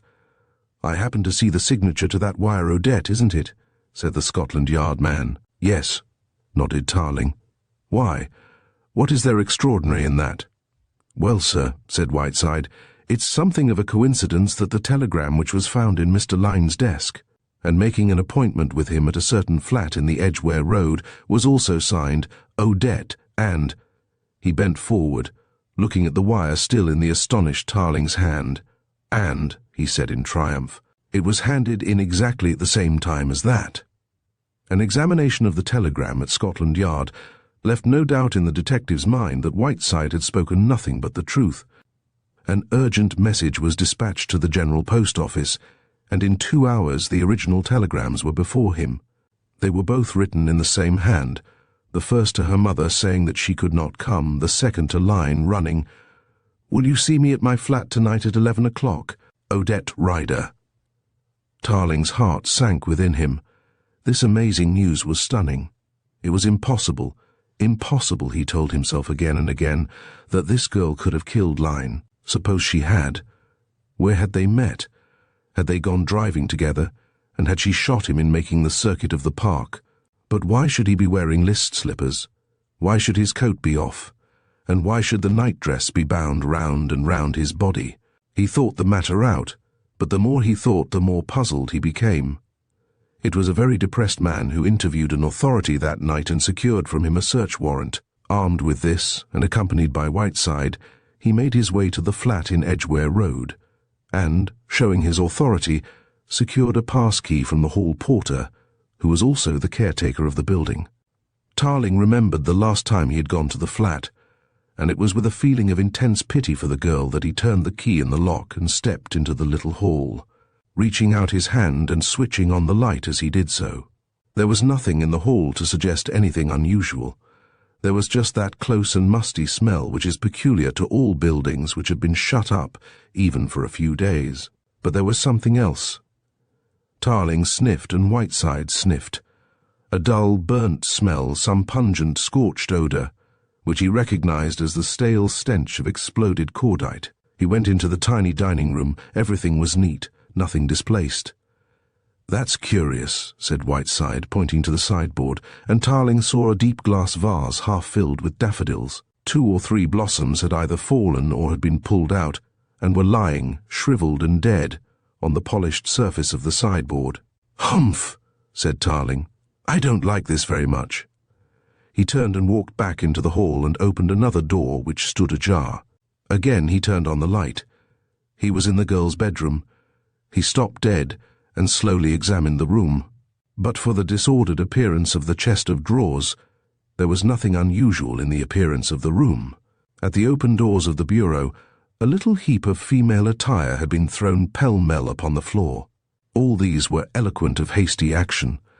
Still more was a small suitcase, half-packed, and the bed, also left in a great hurry. Tarling stepped into the room, and if he had been half-blind, he could not have missed the last and most damning evidence of all. The carpet was of a biscuit colour and covered the room flush to the wainscot. Opposite the fireplace was a big, dark, red, irregular stain. Tarling's face grew tense. "This is where Lyne was shot," he said. "And look there," said Whiteside excitedly, pointing to the chest of drawers. Tarling stepped quickly across the room and pulled out a garment which hung over the edge of the drawer. It was a nightdress, a silk nightdress with 2 little sprays of forget-me-nots embroidered on the sleeves. It was the companion to that which had been found about Lyne's body. And there was something more.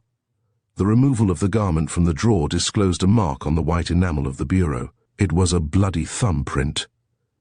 The detective looked round at his assistant, and the expression of his face was set in its hardest mask. "Whiteside," he said quietly, "swear out a warrant for the arrest of Odette Rider on a charge of willful murder. Telegraph all stations to detain this girl, and let me know the result." Without another word he turned from the room and walked back to his lodgings. Chapter 8. The Silencing of Sam Stay. There was a criminal in London who was watched day and night. It was no new experience to Sam Stay to find an unconcerned-looking detective strolling along behind him, but for the first time in his life, the burglar was neither disconcerted nor embarrassed by these attentions. The death of Thornton Lyne had been the most tragic blow which had ever overtaken him, and if they had arrested him he would have been indifferent, for this hangdog criminal, with the long melancholy face, lined and seamed and puckered so that he appeared to be an old man, had loved Thornton Lyne as he had loved nothing in his wild and barren life. Lyne to him had been some divine creature, possessed gifts and qualities which no other would have recognized in him. In Sam's eyes, Lyne could have done no wrong. By Sam Stay's standard, he stood for all that was beautiful in human nature. Thornton Lyne was dead. Dead, dead, dead. Every footfall echoed the horrible, unbelievable word. The man was incapable of feeling. Every other pain was deadened in this great suffering which was his. And who had been the cause of it all? Whose treachery had cut short this wonderful life? He ground his teeth at the thought. Odette Ryder. He remembered the name. He remembered all the injuries she had done to this man, his benefactor. He remembered that long conversation which Lyne and he had had on the morning of Sam's release from prison, and the plannings which had followed. He could not know that his hero was lying, and that in his pique and hurt vanity he was inventing grievances which had no foundation, and offences which had never been committed.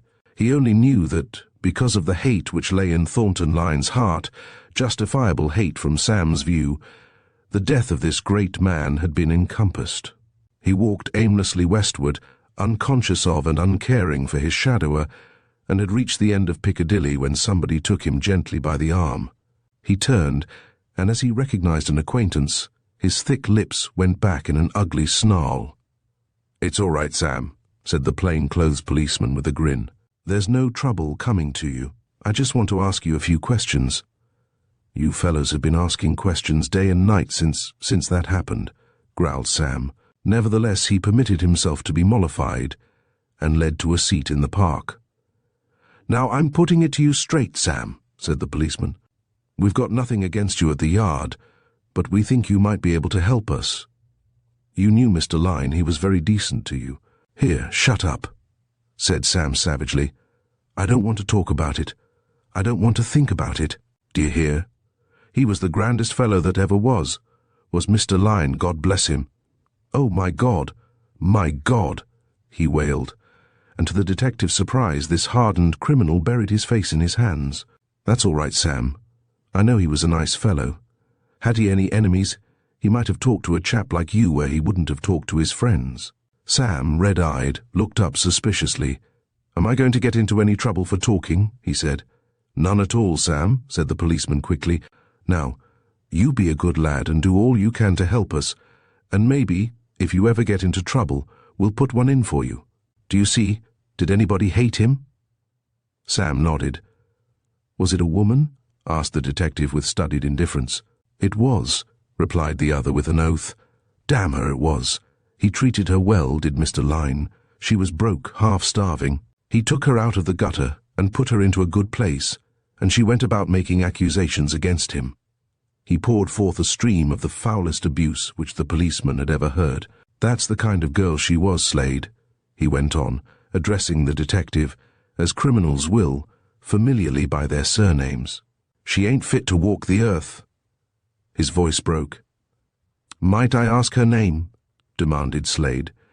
Again Sam looked suspiciously around. "Look here," he said. "Leave me to deal with her. I'll settle with her, and don't you worry."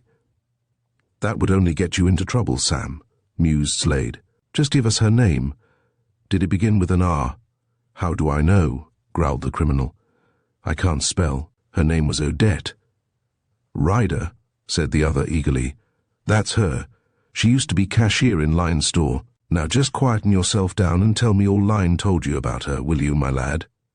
Sam Stay stared at him, and then a slow look of cunning passed over his face. "If it was her," he breathed, "if I could only put her away for it." Nothing better illustrated the mentality of this man than the fact that the thought of shopping the girl had not occurred to him before. That was the idea. A splendid idea. Again his lips curled back, and he eyed the detective with a queer little smile. "All right, sir," he said. "I'll tell the head split. I'm not going to tell you." "That's as it ought to be, Sam," said the detective genially. "You can tell Mr. Tarling or Mr. Whiteside, and they'll make it worth your while." The detective called a cab, and together they drove, not to Scotland Yard, but to Tarling's little office in Bond Street. It was here that the man from Shanghai had established his detective agency, and here he waited with the phlegmatic Whiteside for the return of the detective he had sent to withdraw Sam Stay from his shadower. The man shuffled into the room, looked resentfully from one to the other, nodded to both, and declined the chair which was pushed forward for him. His head was throbbing in an unaccountable way, as it had never throbbed before. There were curious buzzes and noises in his ears.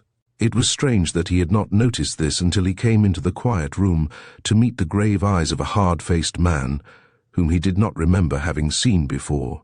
"Now, stay," said Whiteside, whom at least the criminal recognized. "We want to hear what you know about this murder." Stay pressed his lips together and made no reply.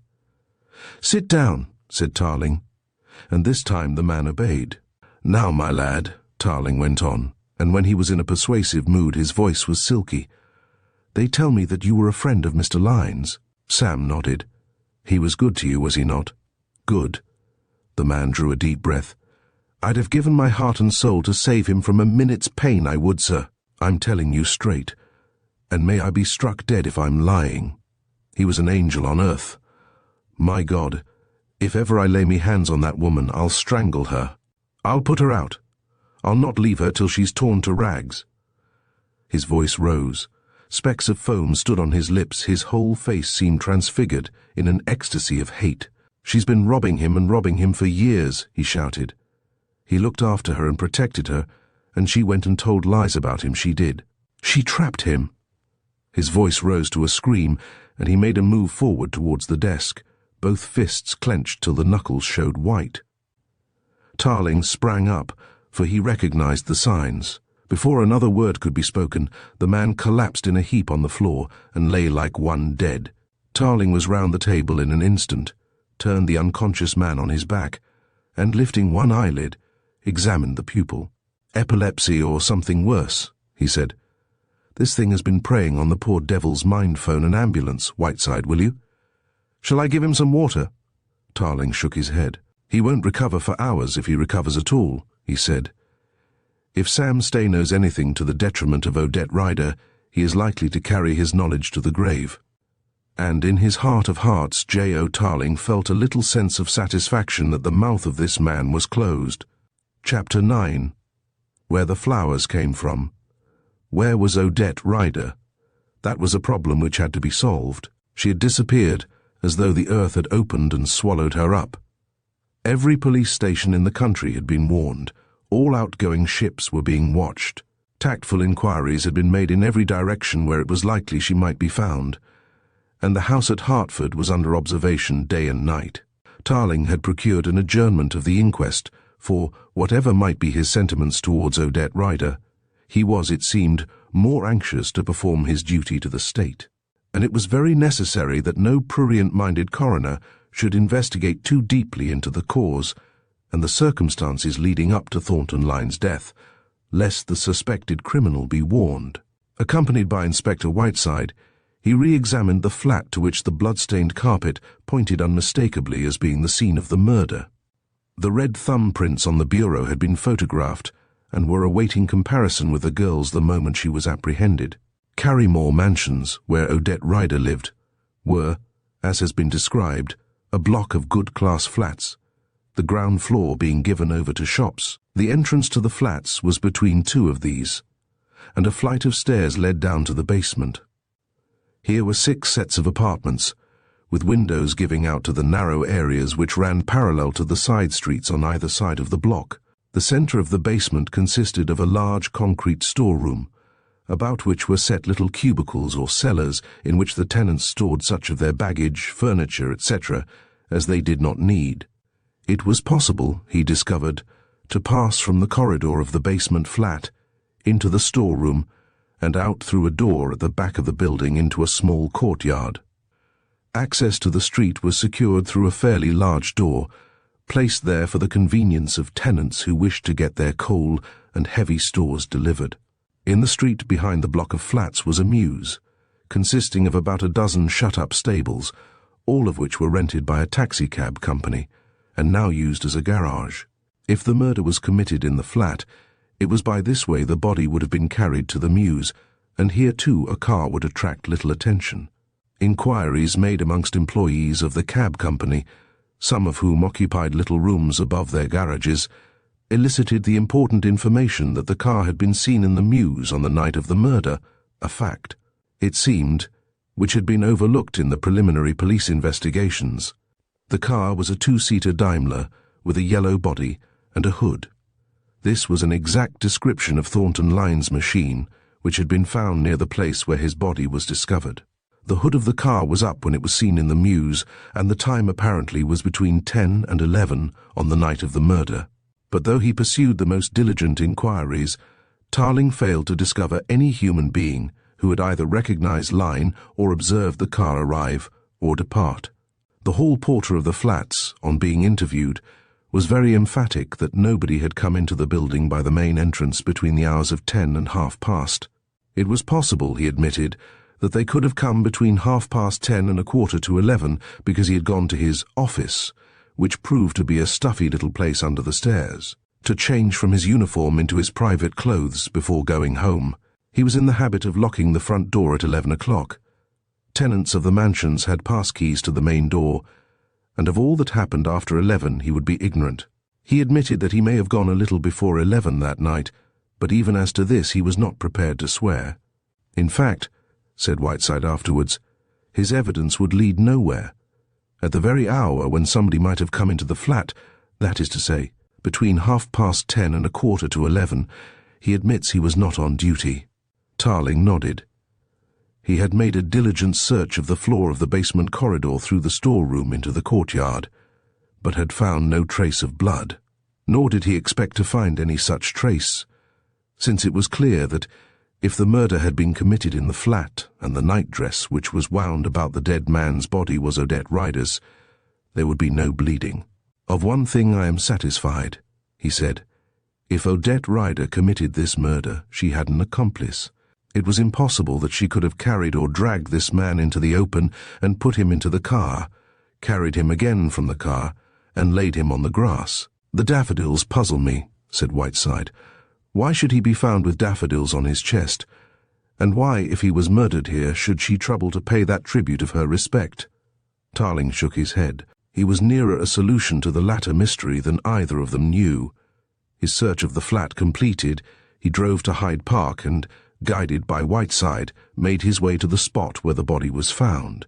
It was on a gravelled sidewalk, nearer to the grass than to the road, and Whiteside described the position of the body. Tarling looked round and suddenly uttered an exclamation. "I wonder," he said, pointing to a flower bed. Whiteside stared, then laughed. "That curious," he said. "We seem to see nothing but daffodils in this murder." The big bed to which Tarling walked was smothered with great feathery bells that danced and swayed in the light. "Spring breezes." "Humph," said Tarling. "Do you know anything about daffodils, Whiteside?" Whiteside shook his head with a laugh. "All daffodils are daffodils to me. Is there any difference in them? I suppose there must be." Tarling nodded.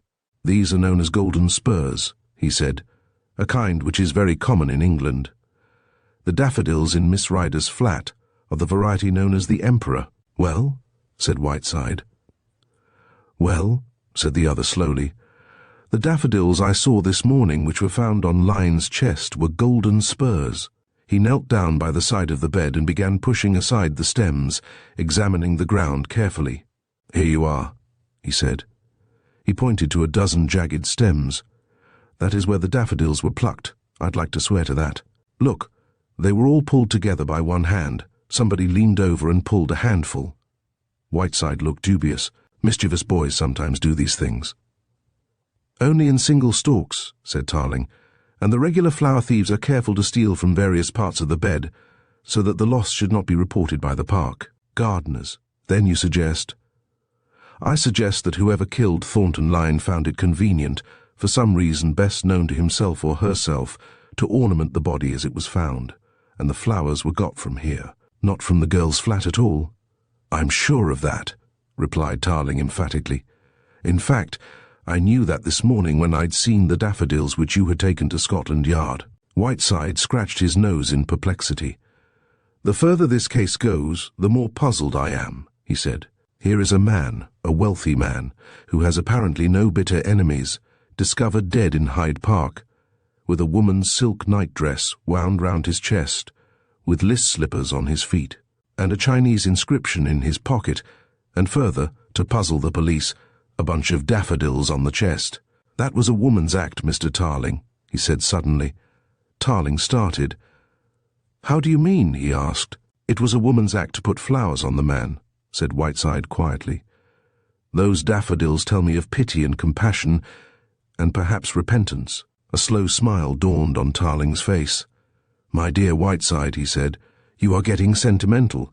And here," he added, looking up, "attracted to the spot, is a gentleman I seem to be always meeting, Mr. Milburgh, I think." Milburgh had stopped at the sight of the detective, and looked as if he would have been glad to have faded away unobserved. But Tarling had seen him, and Milburgh came forward with his curious little shuffling walk, a set smile on his face, the same worried look in his eyes which Tarling had seen once before. "Good morning, gentlemen," he said with a flourish of his top hat. "I suppose, Mr. Tarling, nothing has been discovered." "At any rate, I didn't expect to discover you here this morning," smiled Tarling. "I thought you were busy at the stores." Milburgh shifted uneasily. "The place has a fascination for me," he said huskily.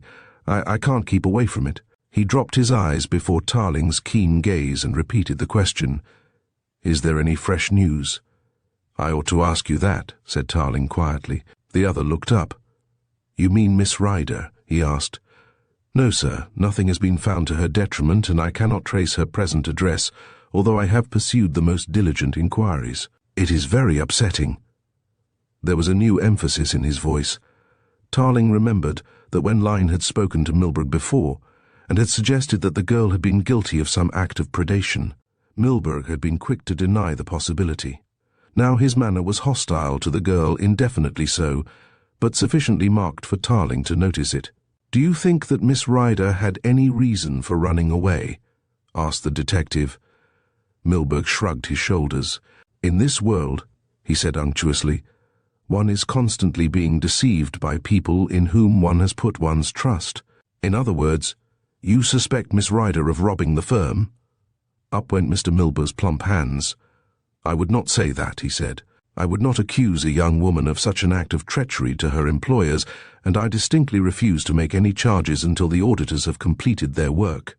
There is no doubt," he added carefully, "that Miss Ryder had the handling of large sums of money, and she of all people in the business, and particularly in the cashier's department, would have been able to rob the firm without the knowledge of either myself or poor Mr. Lyne. This, of course, is confidential." He laid one hand appealingly on Tarling's arm, and that worthy nodded. "Have you any idea where she would be?" Again Milburgh shook his head. "The only thing—" He hesitated and looked into Tarling's eyes. "Well?" asked the detective impatiently. "There is a suggestion, of course, that she may have gone abroad. I do not offer that suggestion, only I know that she spoke French very well, and that she had been to the continent before." Tarling stroked his chin thoughtfully. "To the continent, eh?" he said softly. "Well, in that case I shall search the continent, for on one thing I am determined, and that is to find Odette Ryder." And, beckoning to his companion, he turned on his heel and left the obsequious Mr. Milburgh staring after him. Chapter 10. The Woman at Ashford. Tarling went back to his lodgings that afternoon, a puzzled and baffled man. Ling Chu, his impassive Chinese servant, had observed those symptoms of perplexity before, but now there was something new in his master's demeanour, a kind of curt irritation, an anxiety which in the hunter of men had not been observed before. The Chinese man went silently about the business of preparing his chief's tea, and made no reference to the tragedy or to any of its details. He had set the table by the side of the bed, and was gliding from the room in that cat-like way of his when Tarling stopped him. "Ling Chu," he said, speaking in the vernacular, "you remember in Shanghai when the cheerful hearts committed a crime, how they used to leave behind their— "Yes, master, I remember it very well," said Ling Chu calmly. "They were certain words on red paper, and afterwards you could buy them from the shops, because people desired to have these signs to show to their friends. Many people carried these things," said Tarling slowly, "and the sign of the cheerful hearts was found in the pocket of the murdered man." Ling Chu met the other's eyes with imperturbable calmness. "Master," he said, "may not the white-faced man who is now dead have brought such a thing from Shanghai? He was a tourist, and tourists buy these foolish souvenirs." Tarling nodded again. "That is possible," he said. I have already thought that such might have been the case, yet why should he have this sign of the cheerful hearts in his pocket on the night he was murdered? Master, said the Chinese man, why should he have been murdered? Tarling's lips curled in a half-smile. By which I suppose you mean that one question is as difficult to answer as the other, he said. All right, Ling Chu, that will do. His principal anxiety for the moment was not this, or any other clue which had been offered, but the discovery of Odette Rider's present hiding place. Again and again he turned the problem over in his mind. At every point he was baffled by the wild improbability of the facts that he had discovered. Why should Odette Rider be content to accept a servile position in Lyne's stores when her mother was living in luxury at Hertford? Who was her father? That mysterious father who appeared and disappeared at Hertford, and what part did he play in the crime? And if she was innocent, why had she disappeared so completely and in circumstances so suspicious? And what did Sam Stay know? The man's hatred of the girl was uncanny. At the mention of her name, a veritable fountain of venom had bubbled up, and Tarling had sensed the abysmal depths of this man's hate, and something of his boundless love for the dead man. He turned impatiently on the couch and reached out his hand for his tea, when there came a soft tap at the door, and Ling Chu slipped into the room. "The bright man is here," he said, and in these words announced Whiteside, who brought into the room something of his alert, fresh personality which had earned him the pseudonym which Ling Chu had affixed.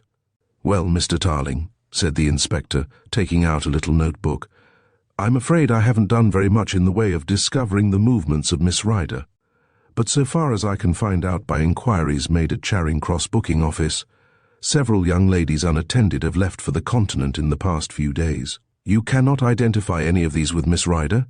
asked Tarling in a tone of disappointment. The detective shook his head. Despite his apparent unsuccess, he had evidently made some discovery which pleased him, for there was nothing gloomy in his admission of failure. "You have found out something, though," suggested Tarling quickly, and Whiteside nodded. "Yes," he said. "By the greatest of luck, I've got hold of a very curious story. I was chatting with some of the ticket collectors and trying to discover a man who might have seen the girl. I have a photograph of her taken in a group of store's employees, and this I have had enlarged, as it may be very useful." Tarling nodded.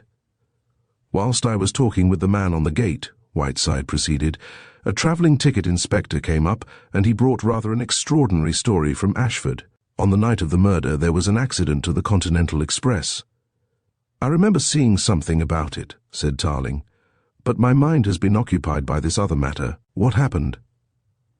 "A luggage truck which was standing on the platform fell between two of the carriages and derailed one of them," explained Whiteside. "The only passenger who was hurt was a Miss Stevens. Apparently it was a case of simple concussion, and when the train was brought to a standstill she was removed to the Cottage hospital, where she is today. Apparently the daughter of the travelling ticket inspector is a nurse at the hospital, and she told her father that this Miss Stevens, before she recovered consciousness, made several references to a Mr. Lyne and a Mr. Milburgh." Tarling was sitting erect now, watching the other through narrowed lids. "Go on," he said quietly. "I could get very little from the travelling inspector, except that his daughter was under the impression that the lady had a grudge against Mr. Lyne, and that she spoke even more disparagingly of Mr. Milburgh." Tarling had risen and slipped off his silk dressing gown before the other could put away his notebook. He struck a gong with his knuckles, and when Ling Chu appeared, gave him an order in Chinese, which Whiteside could not follow. "You're going to Ashford?" "I thought you would," said Whiteside. "Would you like me to come along?" "No, thank you," said the other. "I'll go myself. I have an idea that Miss Stevens may be the missing witness in the case, and may throw greater light upon the happenings of the night before last than any other witness we have yet interviewed." He found he had to wait an hour before he could get a train for Ashford, and he passed that hour impatiently walking up and down the broad platform. Here was a new complication in the case. Who was Miss Stevens, and why should she be journeying to Dover on the night of the murder? He reached Ashford, and with difficulty found a cab, for it was raining heavily, and he had come provided with neither mackintosh nor umbrella. The matron of the Cottage hospital reassured him on one point. "Oh, yes, "Miss Stevens is still in the hospital," she said, and he breathed a sigh of relief. There was just a chance that she might have been discharged, and again the possibility that she would be difficult to trace. The matron showed him the way through a long corridor, terminating in a big ward. Before reaching the door of the ward, there was a smaller door on the right. "We put her in this private ward because we thought it might be necessary to operate," said the matron, and opened the door. Tarling walked in. Facing him was the foot of the bed, and in that bed lay a girl whose eyes met his. He stopped dead as though he were shot, for Miss Stevens was Odette Rider. Chapter 11. Thornton Lyne is dead. For a time, neither spoke. Tarling walked slowly forward, pulled a chair to the side of the bed, and sat down, never once taking his eyes off the girl. Odette Rider, the woman for whom the police of England were searching, against whom a warrant had been issued on a charge of wilful murder, and here, in a little country hospital. For a moment, and a moment only, Tarling was in doubt. Had he been standing outside the case and watching it as a disinterested spectator, or had this girl never come so closely into his life, bringing a new and a disturbing influence so that the very balance of his judgment was upset, he would have said that she was in hiding and had chosen this hospital for a safe retreat. The very name under which she was passing was fictitious, a suspicious circumstance in itself. The girl's eyes did not leave his. He read in their clear depths a hint of terror, and his heart fell. He had not realized before that the chief incentive he found in this case was not to discover the murderer of Thornton Lyne, but to prove that the girl was innocent. "Mr. Tarling," she said with a queer little break in her voice, I did not expect to see you." It was a lame opening, and it seemed all the more feeble to her since she had so carefully rehearsed the statement she had intended making.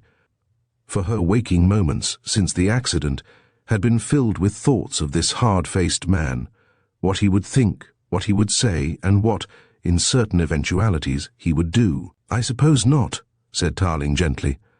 "I am sorry to hear you have had rather a shaking, Miss Rider." She nodded, and a faint smile played about the corners of her mouth. "It was nothing very much," she said. "Of course it was very harried at first. And what do you want?" The last words were blurted out. She could not keep up the farce of a polite conversation. There was a moment's silence, and then Tarling spoke. "I wanted to find you," he said, speaking slowly, and again he read her fear. "Well—" She hesitated, and then said desperately, and just a little defiantly, "You have found me." Tarling nodded. "And now that you have found me," she went on, speaking rapidly, "what do you want?" She was resting on her elbow, her strained face turned towards him, her eyes slightly narrowed, watching him with an intensity of gaze which betrayed her agitation. "I want to ask you a few questions," said Tarling, and slipped a little notebook from his pocket, balancing it upon his knee. To his dismay, the girl shook her head. "I don't know that I'm prepared to answer your questions," she said more calmly, "but there is no reason why you should not ask them." Here was an attitude wholly unexpected, and Odette Rider, panic-stricken, he could understand. If she had burst into a fit of weeping, if she had grown incoherent in her terror, if she had been indignant or shamefaced, any of these displays would have fitted in with his conception of her innocence or apprehension of her guilt. "In the first place," he asked bluntly, "why are you here under the name of Miss Stevens?" She thought a moment, then shook her head. "That is a question I am not prepared to answer," she said quietly. "I won't press it for a moment," said Tarling, "because I realize that it is bound up in certain other extraordinary actions of yours, Miss Rider." The girl flushed and dropped her eyes, and Tarling went on, "Why did you leave London secretly, without giving your friends or your mother any inkling of your plans?" She looked up sharply. "Have you seen Mother?" she asked quietly, and again her eyes were troubled. "I've seen your mother," said Tarling. "I have also seen the telegram you sent to her. Come, Miss Rider, won't you let me help you? Believe me, a great deal more depends upon your answers than the satisfaction of my curiosity. You must realize how very serious your position is." He saw her lips close tightly, and she shook her head. "I have nothing to say," she said with a catch of her breath.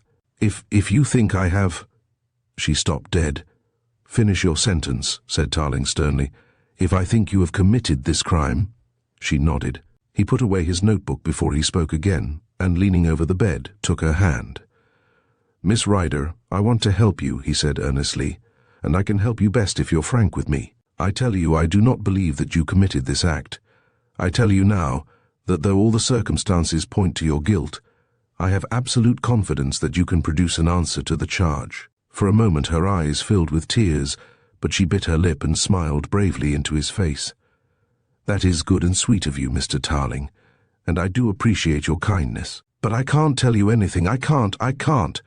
She gripped his wrist in her vehemence, and he thought she was going to break down, but again, with an extraordinary effort of will which excited his secret admiration, she controlled herself. "You're going to think very badly of me," she said. "And I hate the thought, Mr. Tarling. You don't know how I hate it. I want you to think that I am innocent, but I am going to make no effort to prove that I was not guilty." "You're mad," he interrupted her roughly, stark, raving mad.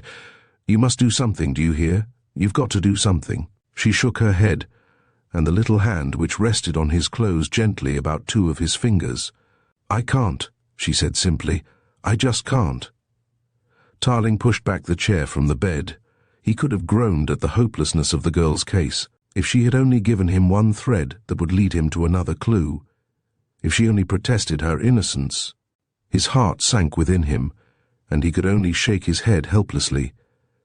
"Suppose," he said huskily, "that you are charged with this crime. Do you mean to tell me that you will not produce evidence that could prove your innocence, that you will make no attempt to defend yourself?" She nodded. "I mean that," she said. "My God, you don't know what you're saying," he cried, starting up. "You're mad, Odette, stark mad." She only smiled for the fraction of a second, and that at the unconscious employment of her Christian name. "I'm not at all mad," she said. "I am very sane." She looked at him thoughtfully, and then of a sudden seemed to shrink back, and her face went whiter. You have a warrant for me," she whispered. He nodded. "And you're going to arrest me?" He shook his head. "No," he said briefly. "I am leaving that to somebody else. I have sickened of the case, and I'm going out of it." "He sent you here," she said slowly. "He? Yes, I remember. You were working with him, or he wanted you to work with him." "Of whom are you speaking?" asked Tarling quickly. "Thornton Lyne," said the girl. Tarling leaped to his feet and stared down at her. "Thornton Lyne?" he repeated. "Don't you know?" "Know what?" asked the girl with a frown. "That Thornton Lyne is dead," said Tarling, "and that it is for his murder that a warrant has been issued for your arrest." She looked at him for a moment with wide, staring eyes. "Dead," she gasped. "Dead. Thornton Lyne dead. You don't mean that. You don't mean that." She clutched at Tarling's arm. "Tell me that isn't true. He did not do it. He dare not do it." She swayed forward, and Tarling, dropping on his knees beside the bed, caught her in his arms as she fainted. Chapter 12. The Hospital Book. While the nurse was attending to the girl, Tarling sought an interview with the medical officer in charge of the hospital. "I don't think there's a great deal the matter with her," said the doctor. "In fact, she was fit for discharge from hospital 2 or 3 days ago, and it was only at her request that we let her stay. Do I understand that she is wanted in connection with the Daffodil murder?" "As a witness," said Tarling glibly. He realized that he was saying a ridiculous thing, because the fact that a warrant was out for Odette Ryder must have been generally known to the local authorities. Her description had been carefully circulated, and that description must have come to the heads of hospitals and public institutions. The next words of the doctor confirmed his knowledge. "As a witness, eh?" he said dryly. "Well, I don't want to pry into your secrets, or rather into the secrets of Scotland Yard, but she is fit to travel just as soon as you like." There was a knock on the door, and the matron came into the doctor's office. "Miss Ryder wishes to see you, sir," she said, addressing Tarling, and the detective, taking up his hat, went back to the little ward. He found the girl more composed but still deathly white. She was out of bed, sitting in a big armchair, wrapped in a dressing gown, and she motioned Tarling to pull up a chair to her side. She waited until after the door had closed behind the nurse, then she spoke. "It was very silly of me to faint, Mr. Tarling, but the news was so horrible and so unexpected. Won't you tell me all about it? You see, I have not read a newspaper since I have been in the hospital. I heard one of the nurses talk about the Daffodil murder. That is not the She hesitated, and Tarling nodded. He was lighter of heart now, almost cheerful. He had no doubt in his mind that the girl was innocent, and life had taken on a rosier aspect. Thornton Lyne, he began, was murdered on the night of the 14th. He was last seen alive by his valet about 9:30 in the evening. Early next morning his body was found in Hyde Park. He had been shot dead, and an effort had been made to stanch the wound in his breast by binding a woman's silk nightdress round and round his body. On his breast somebody had laid a bunch of daffodils. Daffodils, repeated the girl wonderingly. But how? His car was discovered 100 yards from the place, Tarling continued, and it was clear that he had been murdered elsewhere, brought to the park in his car, and left on the sidewalk. At the time he was discovered, he had on neither coat nor vest, and on his feet were a pair of list slippers. But I don't understand, said the bewildered girl. What does it mean? Who had... She stopped suddenly, and the detective saw her lips tighten together, as though to restrain her speech. Then suddenly she covered her face with her hands. "Oh, it's terrible, terrible," she whispered. "I never thought, I never dreamed. Oh, it is terrible." Tarling laid his hand gently on her shoulder. "Miss Ryder," he said, "you suspect somebody of this crime. Won't you tell me?" She shook her head without looking up. "I can say nothing," she said. "But don't you see that suspicion will attach to you?" urged Tarling. "A telegram was discovered amongst his belongings, asking him to call at your flat that evening." She looked up quickly. "A telegram from me," she said. "I sent no telegram." "Thank God for that," cried Tarling fervently. "Thank God for that." "But I don't understand, Mr. Tarling. A telegram was sent to Mr. Lyne asking him to come to my flat. Did he go to my flat?" Tarling nodded. "I have reason to believe he did," he said gravely. "The murder was committed in your flat." "My God," she whispered. "You don't mean that." "Oh, no, it is impossible." Briefly he recited all his discoveries. He knew that he was acting in a manner which, from the point of view of police ethics, was wholly wrong and disloyal. He was placing her in possession of all the clues, and giving her an opportunity to meet and refute the evidence which had been collected against her. He told her of the bloodstains on the floor and described the nightdress which had been found around Thornton Lyne's body. "That was my nightdress," she said simply and without hesitation. "Go on, please, Mr. Tarling." He told her of the bloody thumbprints upon the door of the bureau. "On your bed," he went on, "I found your dressing case half packed." She swayed forward and threw out her hands, groping blindly. "Oh, how wicked, how wicked!" she wailed. "He did it, he did it." "Who?" demanded Tarling. He took the girl by the shoulder and shook her. "Who was the man? You must tell me. Your own life depends upon it. Don't you see, Odette? I want to help you. I want to clear your name of this terrible charge. You suspect somebody. I must have his name." She shook her head and turned her pathetic face to his. "I can't tell you," she said in a low voice. "I can say no more. I knew nothing of the murder until you told me. I had no idea, no thought. I hated Thornton Lyne. I hated him, but I would not have hurt him. It is dreadful, dreadful." Presently she grew calmer. "I must go to London at once," she said. "Will you please take me back?" She saw his embarrassment and was quick to understand its cause. You have a warrant, haven't you?" He nodded. "On the charge of murder?" He nodded again. She looked at him in silence for some moments. "I shall be ready in half an hour," she said, and without a word the detective left the room. He made his way back to the doctor's sanctum and found that gentleman awaiting him impatiently. "I say," said the doctor, "that's all bunkum about this girl being wanted as a witness. I had my doubts, and I looked up the Scotland Yard warning which I received a couple of days ago. She's Odette Ryder, and she's wanted on a charge of murder." "Got it first time," said Tarling, dropping wearily into a chair. "Do you mind if I smoke?" "Not a bit," said the doctor cheerfully. "I suppose you're taking her with you?" Tarling nodded. "I can't imagine a girl like that committing a murder," said Dr. Saunders. She doesn't seem to possess the physique necessary to have carried out all the etceteras of the crime. I read the particulars in the Morning Globe. The person who murdered Thornton Lyne must have carried him from his car and laid him on the grass, or wherever he was found, and that girl couldn't lift a large-sized baby. Tarling jerked his head in agreement. Besides, Dr. Saunders went on, she hasn't the face of a murderer.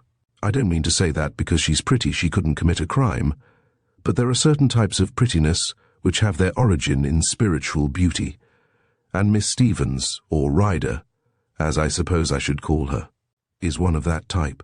I'm one with you there, said Tarling. I am satisfied in my own mind that she did not commit the crime, but the circumstances are all against her. The telephone bell jingled, and the doctor took up the receiver and spoke a few words. A trunk call, he said, explaining the delay in receiving acknowledgement from the other end of the wire. He spoke again into the receiver, and then handed the instrument across the table to Tarling. It's for you, he said. I think it is Scotland Yard. Tarling put the receiver to his ear. It is Whiteside, said a voice. Is that you, Mr. Tarling? We've found the revolver. Where? Asked Tarling quickly. In the girl's flat, came the reply. Tarling's face fell. But after all, that was nothing unexpected. He had no doubt in his mind at all that the murder had been committed in Odette Rider's flat, and, if that theory were accepted, the details were unimportant, as there was no reason in the world why the pistol should not be also found near the scene of the crime. In fact, it would have been remarkable if the weapon had not been discovered on those premises. Where was it? He asked. In the lady's work basket, said Whiteside. Pushed to the bottom and covered with a lot of wool and odds and ends of tape. What sort of a revolver is it? Asked Tarling after a pause. A Colt automatic, was the reply. There were 6 live cartridges in the magazine and 1 in the breech. The pistol had evidently been fired, for the barrel was foul. We've also found the spent bullet in the fireplace. Have you found your Miss Stevens? Yes, said Tarling quietly. Miss Stevens is Odette Rider. He heard the other's whistle of surprise. Have you arrested her? Not yet, said Tarling. Will you meet the next train in from Ashford? I shall be leaving here in half an hour. He hung up the receiver and turned to the doctor. I gather they've found the weapon, said the interested medico. Yes, replied Tarling. They have found the weapon. Humph, said the doctor, rubbing his chin thoughtfully. A pretty bad business. He looked at the other curiously. What sort of a man was Thornton Lyne? He asked. Tarling shrugged his shoulders. Not the best of men, I'm afraid, he said. But even the worst of men are protected by the law, and the punishment which will fall to the murderer, or murderess, smiled the doctor. Murderer, said Tarling shortly. The punishment will not be affected by the character of the dead man. Dr. Saunders puffed steadily at his pipe. It's rum a girl like that being mixed up in a case of this description, he said. Most extraordinary. There was a little tap at the door, and the matron appeared. Miss Stevens is ready, she said, and Tarling rose. Dr. Saunders rose with him, and going to a shelf took down a large ledger, and placing it on his table, opened it, and took up a pen. I shall have to mark her discharge, he said, turning over the leaves, and running his finger down the page. Here she is, Miss Stevens, concussion and shock. He looked at the writing under his hand, and then lifted his eyes to the detective. When was this murder committed? He asked. On the night of the 14th. On the night of the 14th, repeated the doctor thoughtfully. At what time? The hour is uncertain, said Tarling, impatient and anxious to finish his conversation with this gossiping surgeon. Some time after 11. Some time after 11, repeated the doctor. It couldn't have been committed before. When was the man last seen alive? At 9:30, said Tarling with a little smile. You're not going in for criminal investigation, are you, Doctor? Not exactly, smiled Saunders, though I am naturally pleased to be in a position to prove the girl's innocence. Prove her innocence? What do you mean? Demanded Tarling quickly. The murder could not have been committed before 11 o'clock.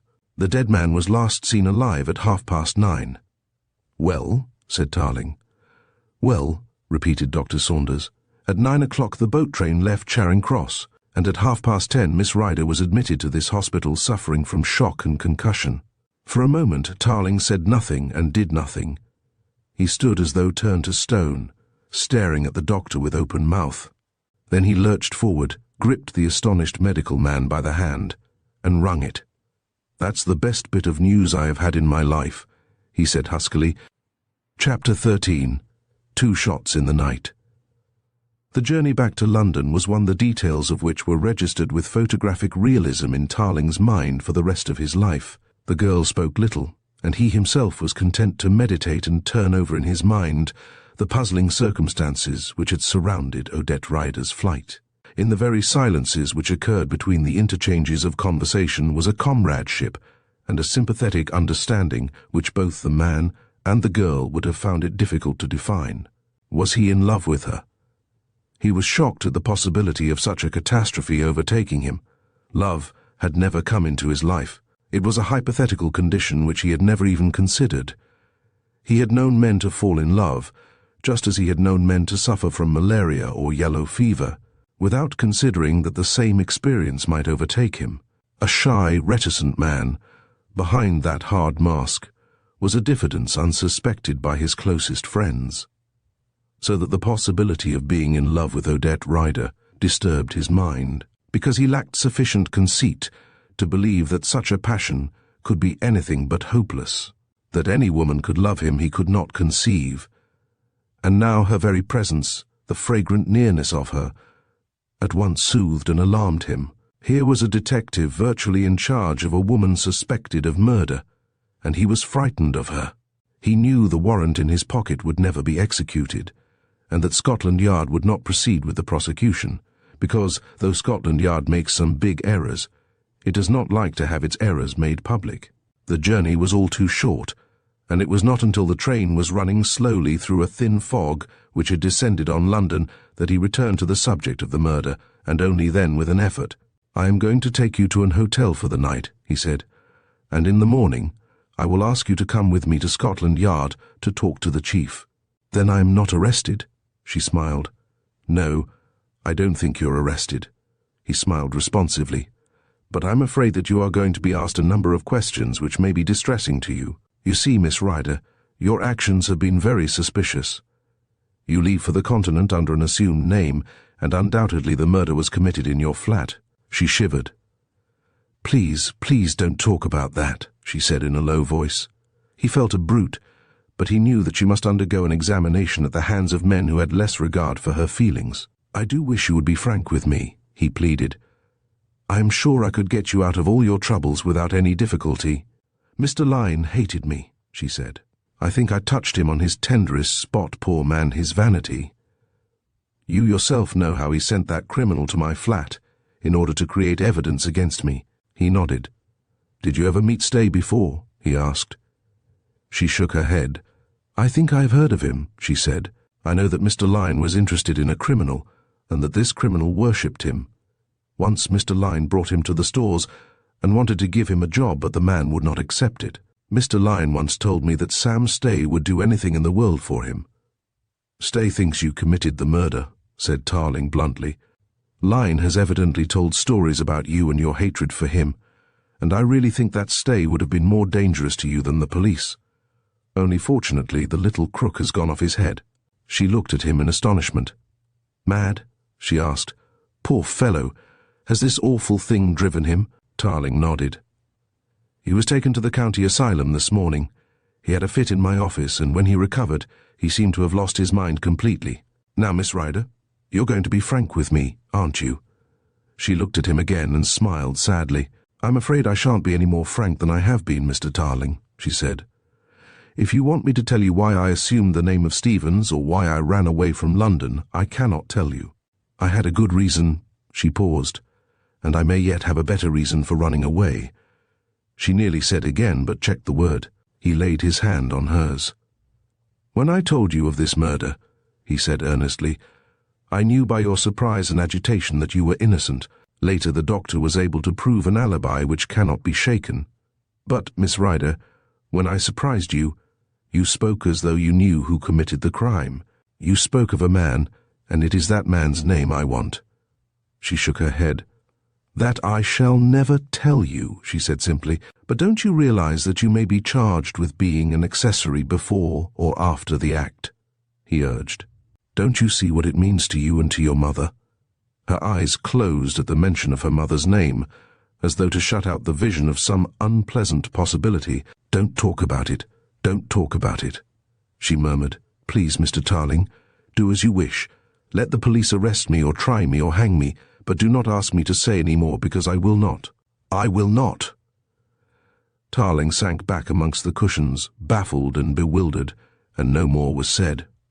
Whiteside was waiting for the train, and with him were two men who were unmistakably branded Scotland Yard. Tarling drew him aside and explained the situation in a few words. "Under the circumstances," he said, "I shall not execute the warrant." Whiteside agreed. "It is quite impossible that she could have committed the murder," he said. "I suppose the doctor's evidence is unshakable." "Absolutely," said Tarling, "and it is confirmed by the station master at Ashford, who has the time of the accident logged in his diary, and himself assisted to lift the girl from the train." "Why did she call herself Miss Stevens?" asked Whiteside. "And what induced her to leave London so hurriedly?" Tarling gave a despairing gesture. "That is one of the things I should like to know," he said, "and the very matter upon which Miss Ryder refuses to enlighten me. I am taking her to an hotel," he went on. "Tomorrow I will bring her down to the yard, but I doubt if the chief can say anything that will induce her to talk. Was she surprised when you told her of the murder? Did she mention anybody's name?" asked Whiteside. Tarling hesitated, and then, for one of the few times in his life, he lied. "No," he said. "She was just upset. She mentioned nobody." He took the girl by taxi to the quiet little hotel he had chosen, a journey not without its thrills, for the fog was now thick, and saw her comfortably fixed. "I can't be sufficiently grateful to you, Mr. Tarling, for your kindness," she said at parting, "and if I could make your task any easier, I would." He saw a spasm of pain pass across her face. "I don't understand it yet. It seems like a bad dream," she said half to herself. "I don't want to understand it somehow. I want to forget. I want to forget." "What do you want to forget?" asked Tarling. She shook her head. "Don't ask me," she said. "Please, please, don't ask me." He walked down the big stairway, a greatly worried man. He had left the taxi at the door. To his surprise, he found the cab had gone, and turned to the porter. "What happened to my taxi?" he said. "I didn't pay him off." "Your taxi, sir?" said the head porter. "I didn't see it go. I'll ask one of the boys." As assistant porter who had been in the street told a surprising tale. A gentleman had come up out of the murk, had paid off the taxi, which had disappeared. The witness to this proceeding had not seen the gentleman's face. All he knew was that this mysterious benefactor had walked away in an opposite direction to that in which the cab had gone, and had vanished into the night. Tarling frowned. "That's curious," he said. "Get me another taxi."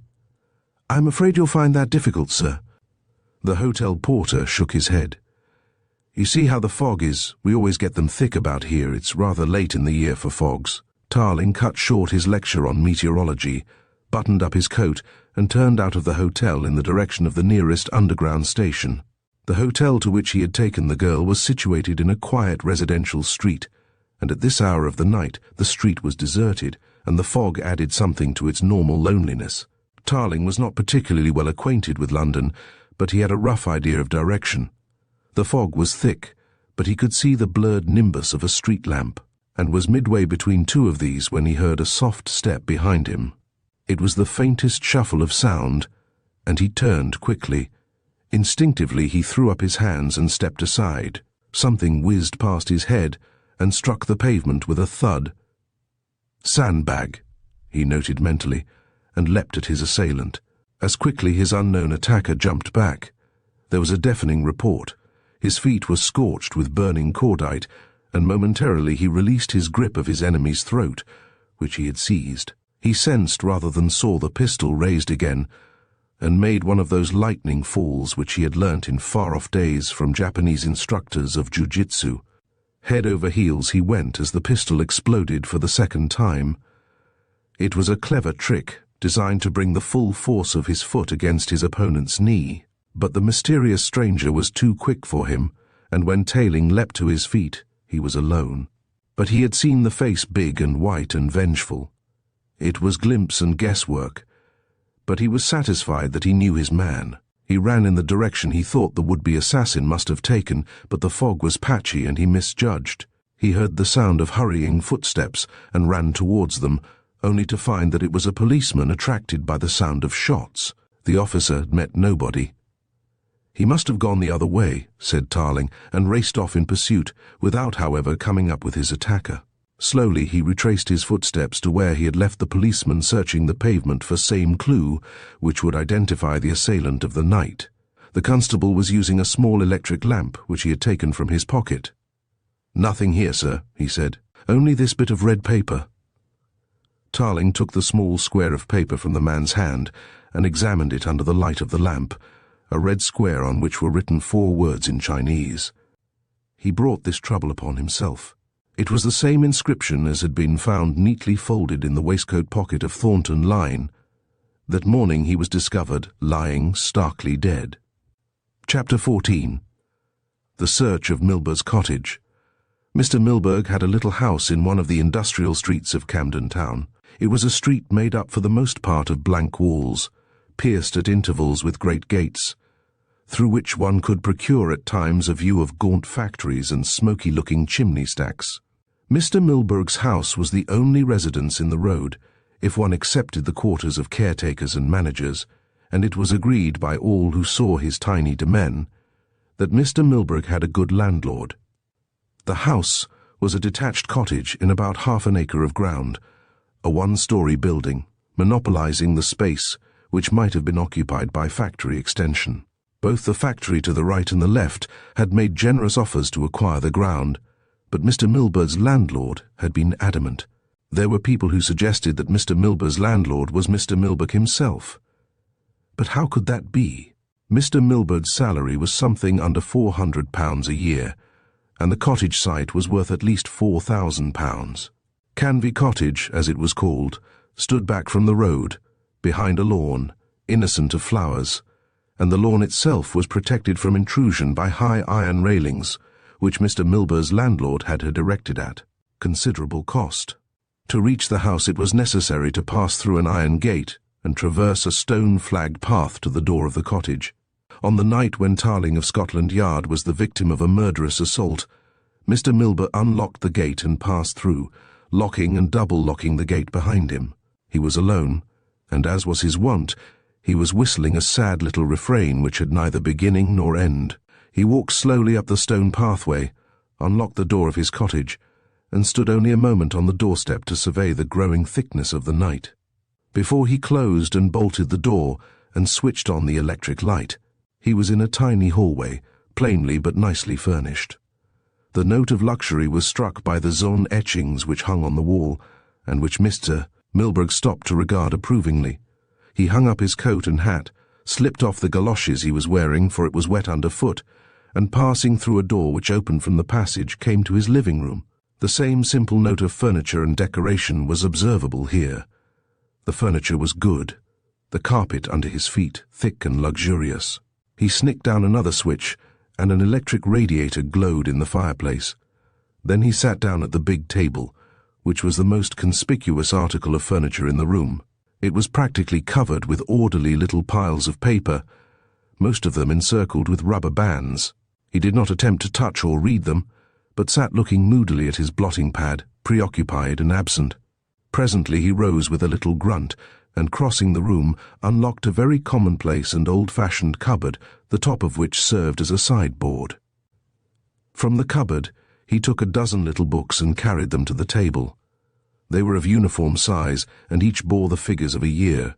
They appeared to be, and indeed were, diaries, but they were not Mr. Milburgh's diaries. One day he chanced to go into Thornton Lyne's room at the stores, and had seen these books arrayed on a steel shelf of Lyne's private safe. The proprietor's room overlooked the ground floor of the stores, and Thornton Lyne at the time was visible to his manager, and could not under any circumstances surprise him.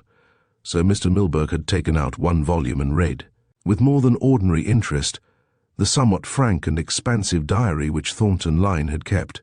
He had only read a few pages on that occasion, but later he had an opportunity of perusing the whole year's record, and had absorbed a great deal of information which might have been useful to him in the future. Had not Thornton Lyne met his untimely end at the hands of an unknown murderer?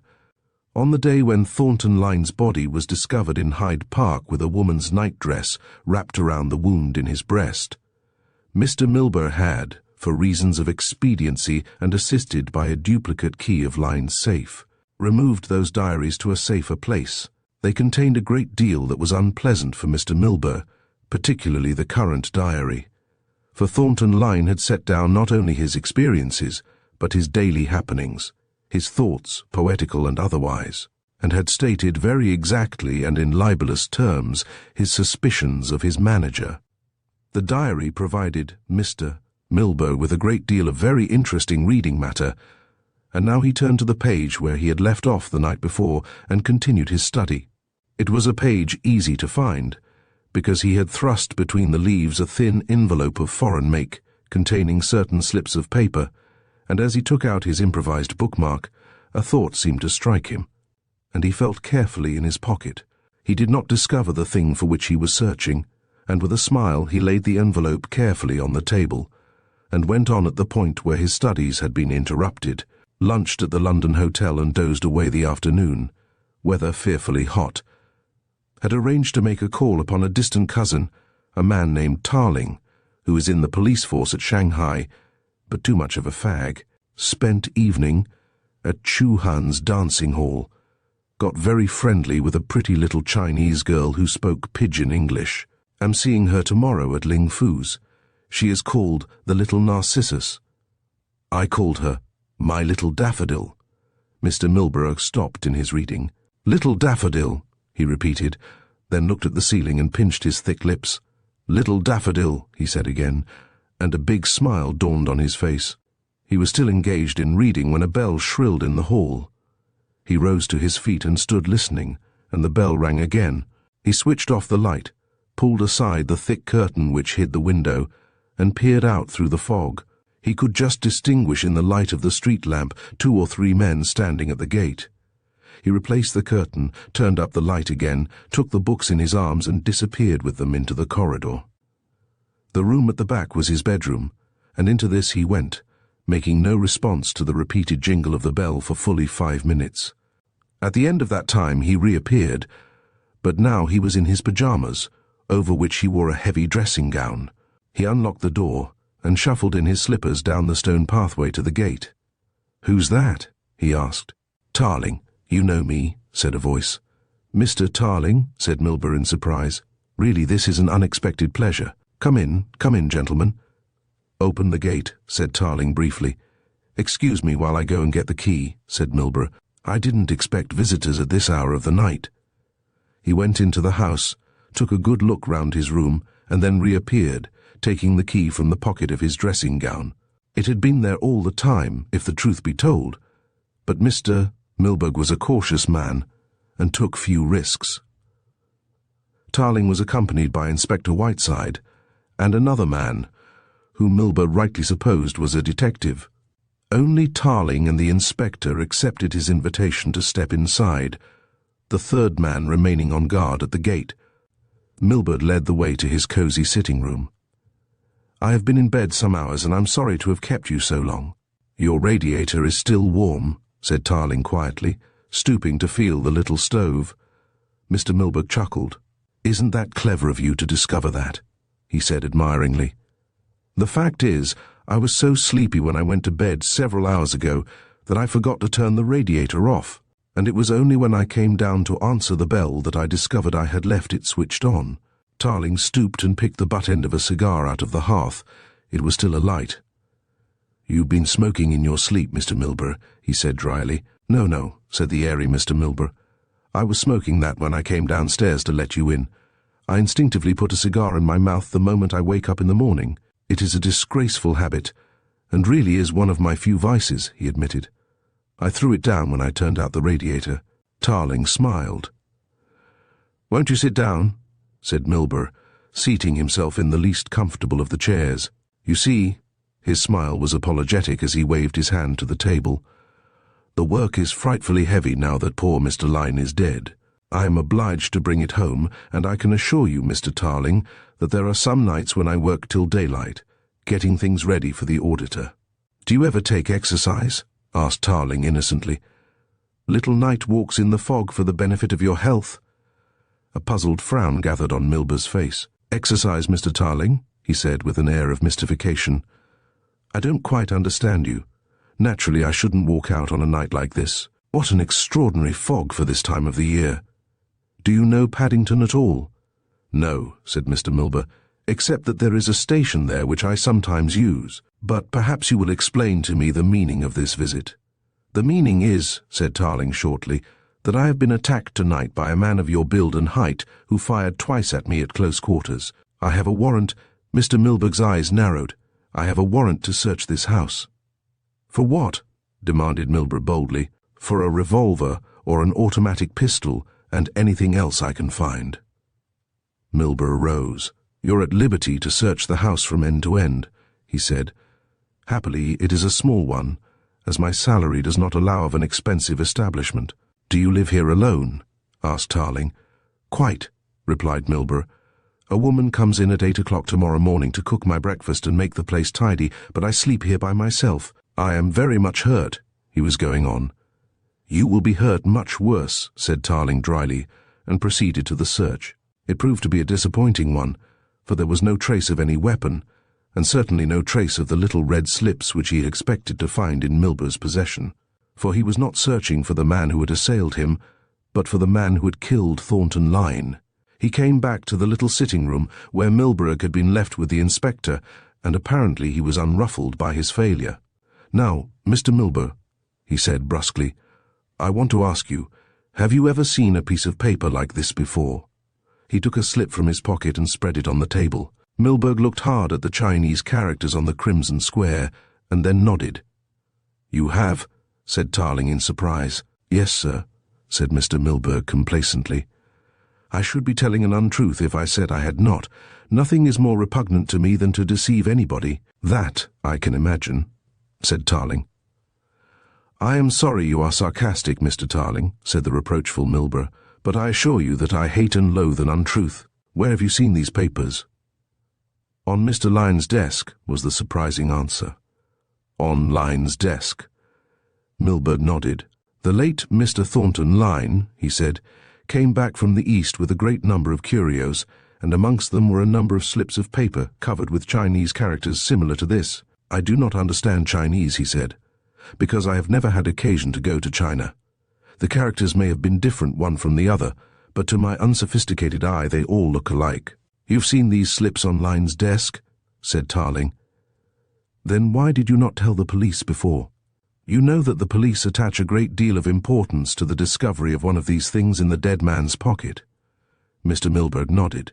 "It is perfectly true that I did not mention the fact to the police," he said, "but you understand, Mr. Tarling, that I was very much upset by the sad occurrence, which drove everything else out of my mind. It would have been quite possible that you would have found one or two of these strange inscriptions in this very house." He smiled in the detective's face. "Mr. Lyne was very fond of distributing the curios he brought from the East to his friends," he went on. "He gave me that dagger you see hanging on the wall, which he bought at some outlandish place in his travels. He may have given me a sample of these slips. I remember his telling me a story about them, which I cannot for the moment recall." He would have continued retailing reminiscences of his late employer, but Tarling cut him short, and with a curt good night withdrew.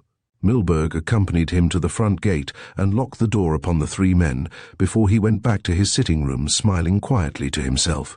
"I am certain that the man was Milburgh," said Tarling. "I am as certain as that I am standing here." "Have you any idea why he should want to out you?" asked Whiteside. "None in the world," replied Tarling. "Evidently my assailant was a man who had watched my movements and had probably followed the girl and myself to the hotel in a cab.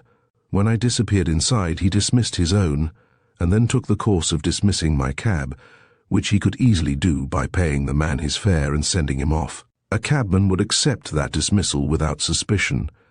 He then waited for me in the fog and followed me until he got me into a quiet part of the road, where he first attempted to sandbag and then to shoot me. "But why?" asked Whiteside again. "Suppose Milburgh knew something about this murder, which is very doubtful. What benefit would it be to him to have you put out of the way?" "If I could answer that question," replied Tarling grimly, "I could tell you who killed Thornton Lyne." Chapter 15. The owner of the pistol. All trace of the fog of the night before had disappeared when Tarling looked out from his bedroom window later that morning.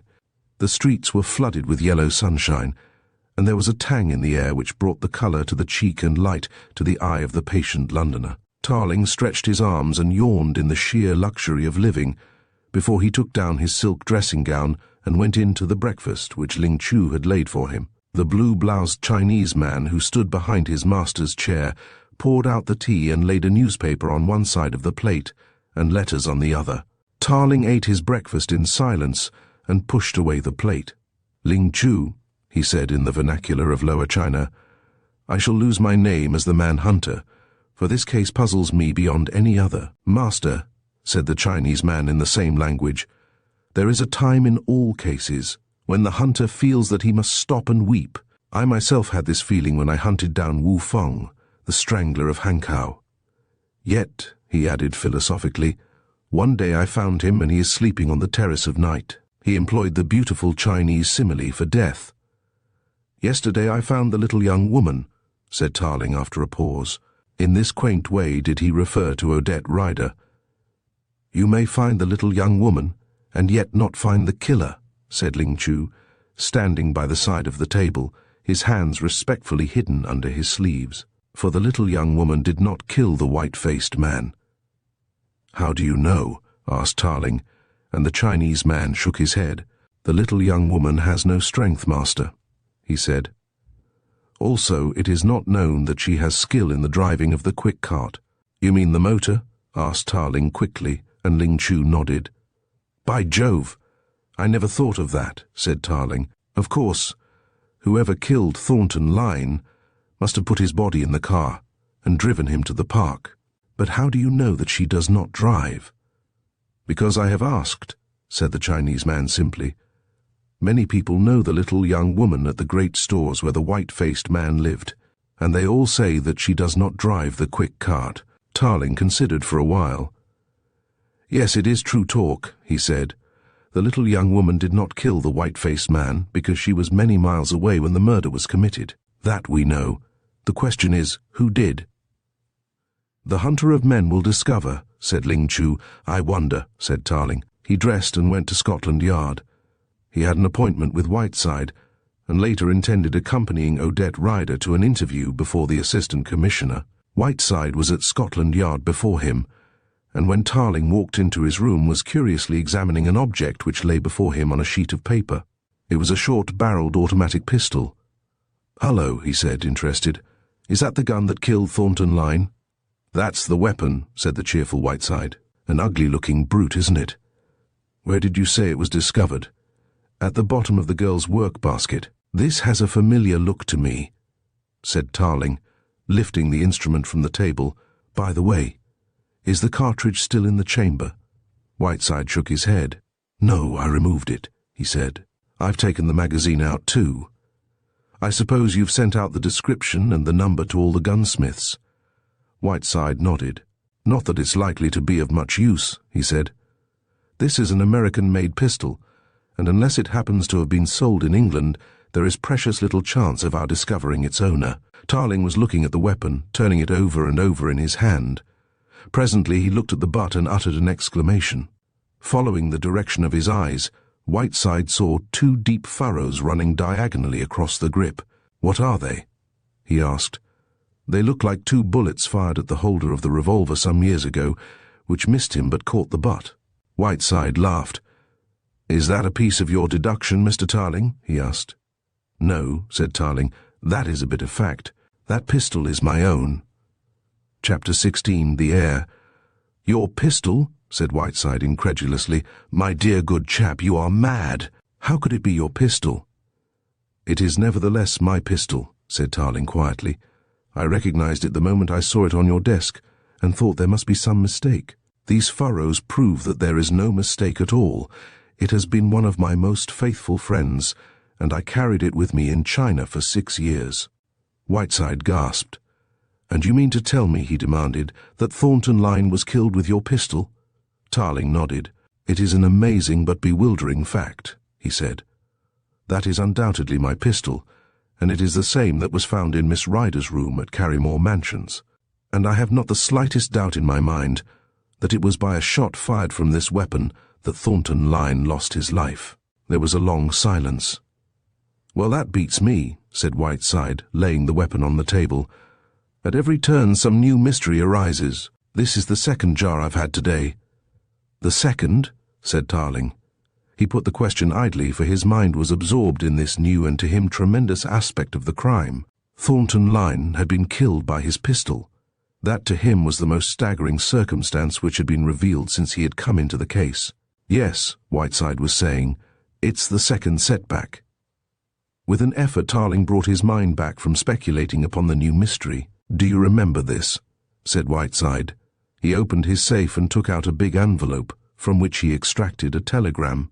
"Yes. This is the telegram supposed to have been sent by Odette Rider, asking Mr. Lyne to call at her flat. It was found amongst the dead man's effects when the house was searched." "To be exact," corrected Whiteside, "it was discovered by Lyne's valet, a man named Cole, who seems to be a very honest person, against whom no suspicion could be attached. I had him here this morning early to make further inquiries into Lyne's movements on the night of the murder. He's in the next room, by the way. I'll bring him in." He pushed a bell and gave his instructions to the uniformed policeman who came. Presently the door opened again, and the officer ushered in a respectable-looking middle-aged man who had domestic service written all over him. "Just tell Mr. Tarling what you told me," said Whiteside. "About that telegram, sir?" asked Cole. "Yes, I'm afraid I made a bit of a mistake there, but I got flurried with this awful business, and I suppose I lost my head a bit." "What happened?" asked Tarling. "Well, sir, this telegram I brought up the next day to Mr. Whiteside, that is to say, the day after the murder." Tarling nodded. "And when I brought it up, I made a false statement.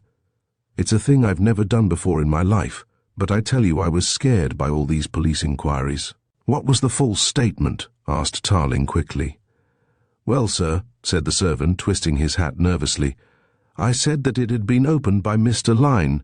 As a matter of fact, the telegram wasn't delivered until a quarter of an hour after Mr. Lyne left the place. It was I who opened it when I heard of the murder. Then, thinking that I should get into trouble for sticking my nose into police business, I told Mr. Whiteside that Mr. Lyne had opened it." "He didn't receive the telegram?" asked Tarling. "No, sir." The two detectives looked at one another. "Well, what do you make of that, Whiteside?" "I'm blessed if I know what to think of it," said Whiteside, scratching his head.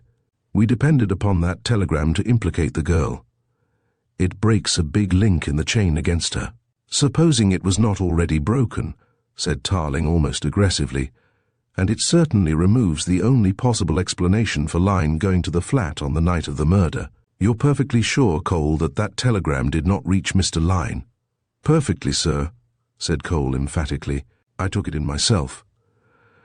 "After Mr. Lyne drove off, I went to the door of the house to get a little fresh air, and I was standing on the top step when it came up. If you notice, sir, it's marked received at 9, 20 feet. That means the time it was received at the district post office, and that's about 2 miles from our place. It couldn't possibly have got to the house before Mr. Lyne left, and I was scared to death that you clever gentlemen would have seen that." "I was so clever that I didn't see it," admitted Tarling with a smile. "Thank you, Mr. Cole, that will do." When the man had gone, he sat down on a chair opposite Whiteside and thrust his hands into his pockets with a gesture of helplessness. "Well, I'm baffled," he said. "Let me recite the case, Whiteside, because it's getting so complicated that I'm almost forgetting its plainest features. On the night of the 14th, Thornton Lyne is murdered by some person or persons unknown, presumably in the flat of Odette Rider, his former cashier, residing at Carrymore Mansions. Bloodstains are found upon the floor, and there is other evidence, such as the discovery of the pistol and the spent bullet, which emphasizes the accuracy of that conclusion. Nobody sees Mr. Lyne come into the flat or go out. He is found in Hyde Park the next morning without his coat or vest, a lady's silk nightdress, identified as Odette Rider's, wrapped tightly round his breast, and 2 of Odette Rider's handkerchiefs are found over the wound. Upon his body are a number of daffodils, and his car, containing his coat, vest and boots, is found by the side of the road 100 yards away. Have I got it right? Whiteside nodded. Whatever else is at fault, he smiled, your memory is unchallengeable. A search of the bedroom in which the crime was committed reveals a blood-stained thumbprint on the white bureau and a suitcase, identified as Odette Rider's, half-packed upon the bed. Later, a pistol, which is mine, is found in the lady's work basket, hidden under repairing material. The first suggestion is that Miss Rider is the murderess. That suggestion is refuted, first by the fact that she was at Ashford when the murder was committed, unconscious as a result of a railway accident, and the second point in her favour is that the telegram discovered by Lyne's valet, purporting to be signed by the girl, inviting Lyne to her flat at a certain hour, was not delivered to the murdered man. He rose to his feet. "Come along and see Cresswell," he said. "This case is going to drive me mad." Assistant Commissioner Cresswell heard the story the 2 men had to tell, and if he was astounded, he did not betray any signs of his surprise. "This looks like being the murder case of the century," he said. "Of course, you cannot proceed any further against Miss Rider, and you were wise not to make the arrest. However, she must be kept under observation, because apparently she knows, or thinks she knows, the person who did commit the murder. She must be watched day and night, and sooner or later she will lead you to the man upon whom her suspicions rest. Whiteside had better see her," he said, turning to Tarling. "He may get a new angle of her view. I don't think there's much use in bringing her down here. And, by the way, Tarling, all the accounts of Lyne's stores have been placed in the hands of a clever firm of chartered accountants, Dashwood and Solomon of St. Mary Axe. If you suspect there has been any peculation on the part of Lyne's employees, and if that peculation is behind the murder, we shall probably learn something which will give you a clue." Tarling nodded. "How long will the examination take?" he asked. "They think a week. The books have been taken away this morning, which reminds me that your friend, Mr. Milburgh, I think that is his name, is giving every assistance to the police to procure a faithful record of the firm's financial position." He looked up at Tarling and scratched his nose. "So it was committed with your pistol, Tarling," he said with a little smile. "That sounds bad." "It sounds mad," laughed Tarling.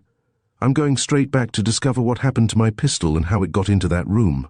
I know that it was safe a fortnight ago because I took it to a gunsmith to be oiled." "Where do you keep it as a rule?" "In the cupboard with my colonial kit," said Tarling. "Nobody has access to my room except Ling Chu, who is always there when I'm out." "Ling Chu is your Chinese servant?" "Not exactly a servant," smiled Tarling. "He is one of the best native thief-catchers I have ever met.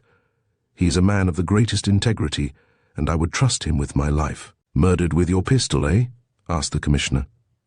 There was a little pause, and then, "I suppose Lyne's estate will go to the Crown?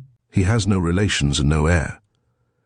"You're wrong there," said Tarling quietly. The Commissioner looked up in surprise. "Has he an heir?" he asked. "He has a cousin," said Tarling with a little smile. "A relationship close enough to qualify him for Lyne's millions, unfortunately." "Why unfortunately?" asked Mr. Cresswell. "Because I happen to be the heir," said Tarling. Chapter 17, The Missing Revolver. Tarling walked out of Scotland Yard, onto the sunlit embankment, trouble in his face. He told himself that the case was getting beyond him, and that it was only the case and its development which worried him. The queer little look which had dawned on the Commissioner's face when he learnt that the heir to the murdered Thornton Lyne's fortune was the detective who was investigating his murder, and that Tarling's revolver had been found in the room where the murder had been committed, aroused nothing but an inward chuckle. That suspicion should attach to him was, he told himself, poetic justice, for in his day he himself had suspected many men, innocent or partly innocent.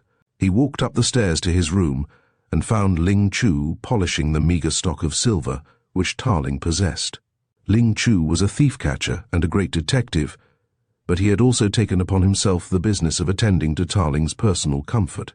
The detective spoke no word, out went straight to the cupboard where he kept his foreign kit.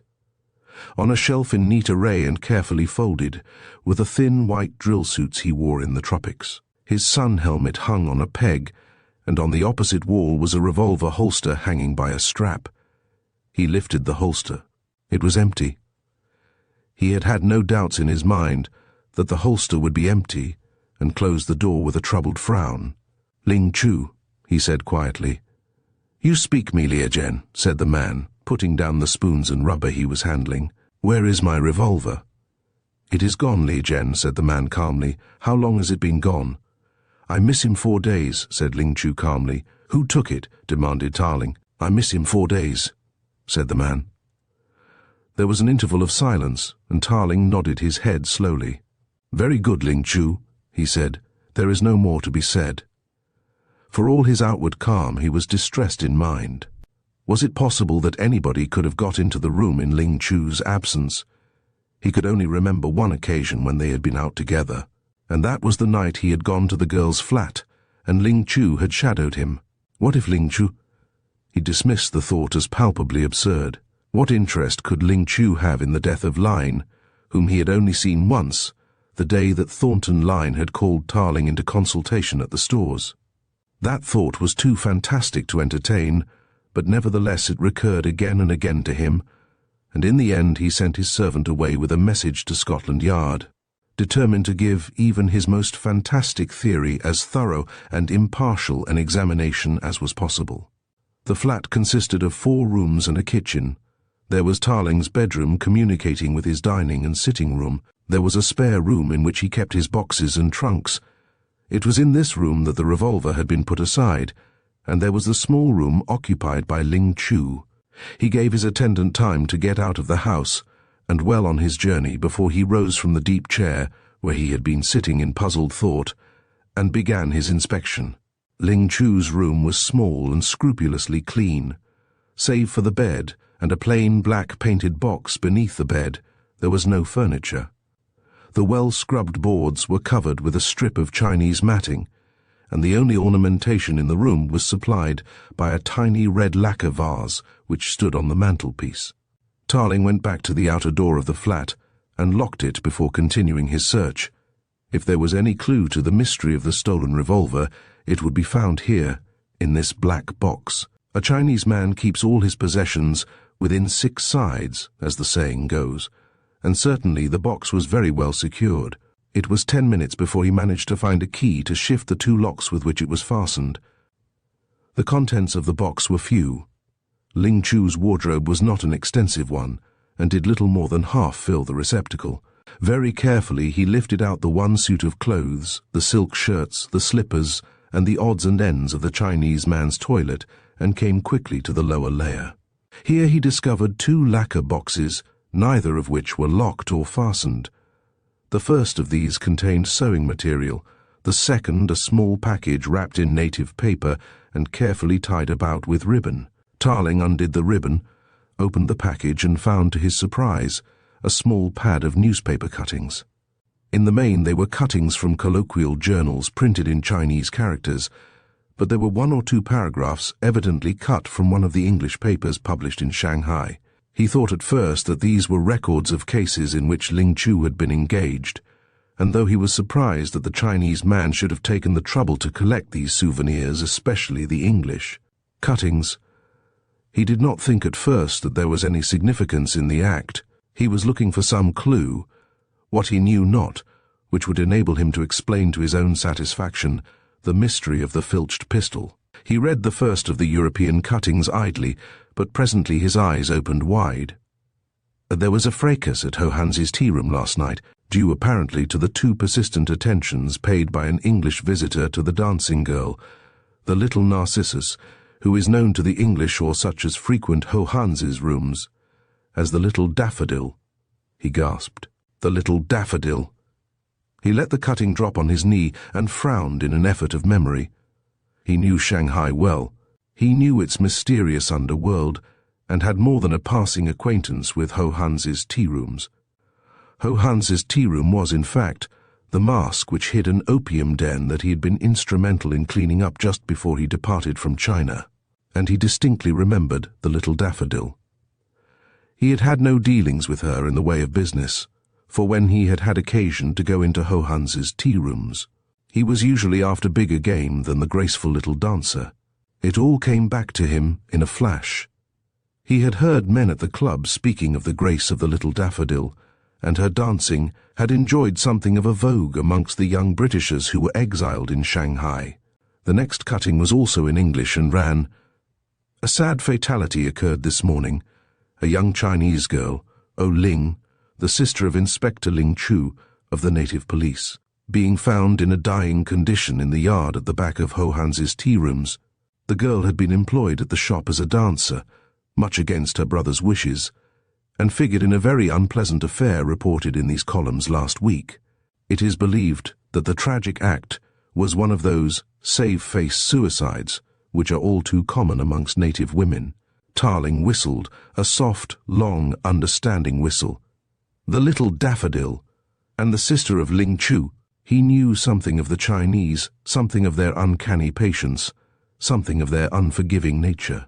This dead man had put an insult not only upon the little dancing girl, but upon the whole of her family. In China, disgrace to one is a disgrace to all, and she, realizing the shame that the notoriety had brought upon her brother, had taken what to her, as a Chinese girl, had been the only way out. But what was the shame? Tarling searched through the native papers and found several flowery accounts, not any two agreed save on one point, that an Englishman and a tourist had made public love to the girl. No very great injury from the standpoint of the Western-era Chinese man had interfered, and there had been a rough house. Tarling read the cuttings through from beginning to end, then carefully replaced them in the paper package and put them away in the little lacquer box at the bottom of the trunk. As carefully he returned all the clothes he had removed, relocked the lid and pushed it under the iron bedstead. Swiftly he reviewed all the circumstances. Ling Chu had seen Thornton Lyne and had planned his vengeance. To extract Tarling's revolver was an easy matter. But why, if he had murdered Lyne, would he have left the incriminating weapon behind? That was not like Ling Chu, that was the act of a novice. But how had he lured Thornton Lyne to the flat? And how did he know? A thought struck him.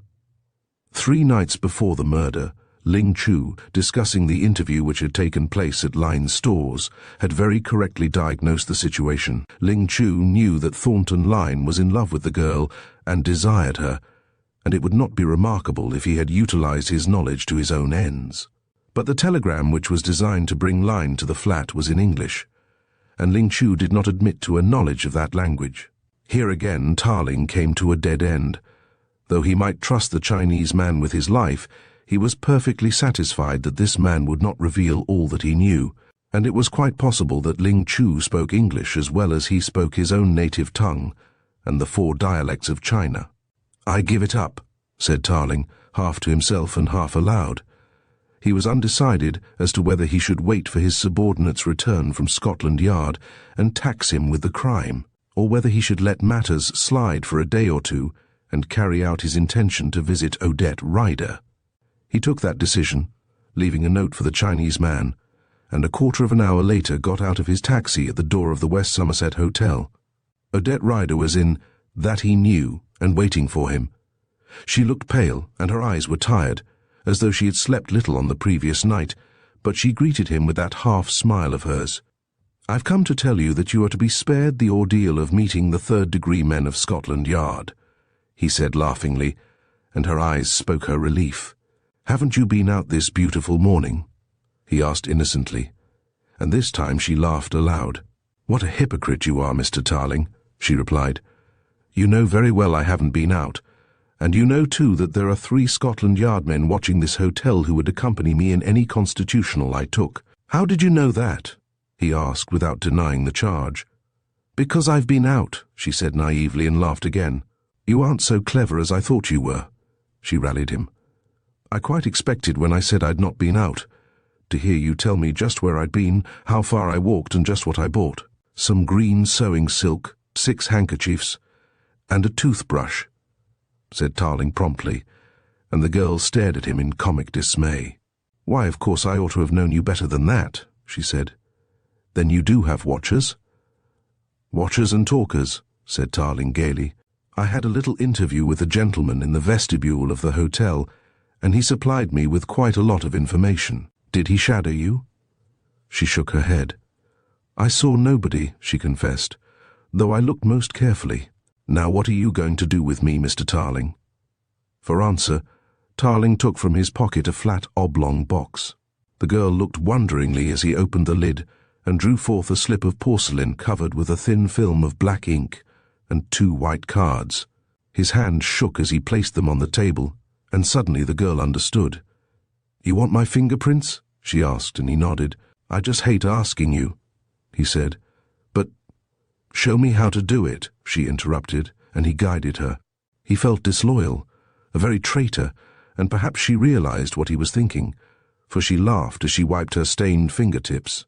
"Duty's duty," she mocked him. "And now tell me this. Are you going to keep me under observation all the time?"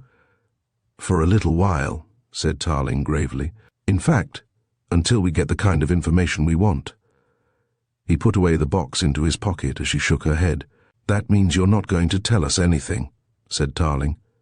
"I think you are making a very great mistake, but really I am not depending upon your saying a word. I depend entirely upon—" "Upon what?" she asked curiously as he hesitated. "Upon what others will tell me," said Tarling. "What others?" Her steady eyes met his. "There was once a famous politician who said—" "Wait and see," said Tarling. "Advice which I am going to ask you to follow. Now, I will tell you something, Miss Ryder," he went on. "Tomorrow I am going to take away your watchers, though I should advise you to remain at this hotel for a while.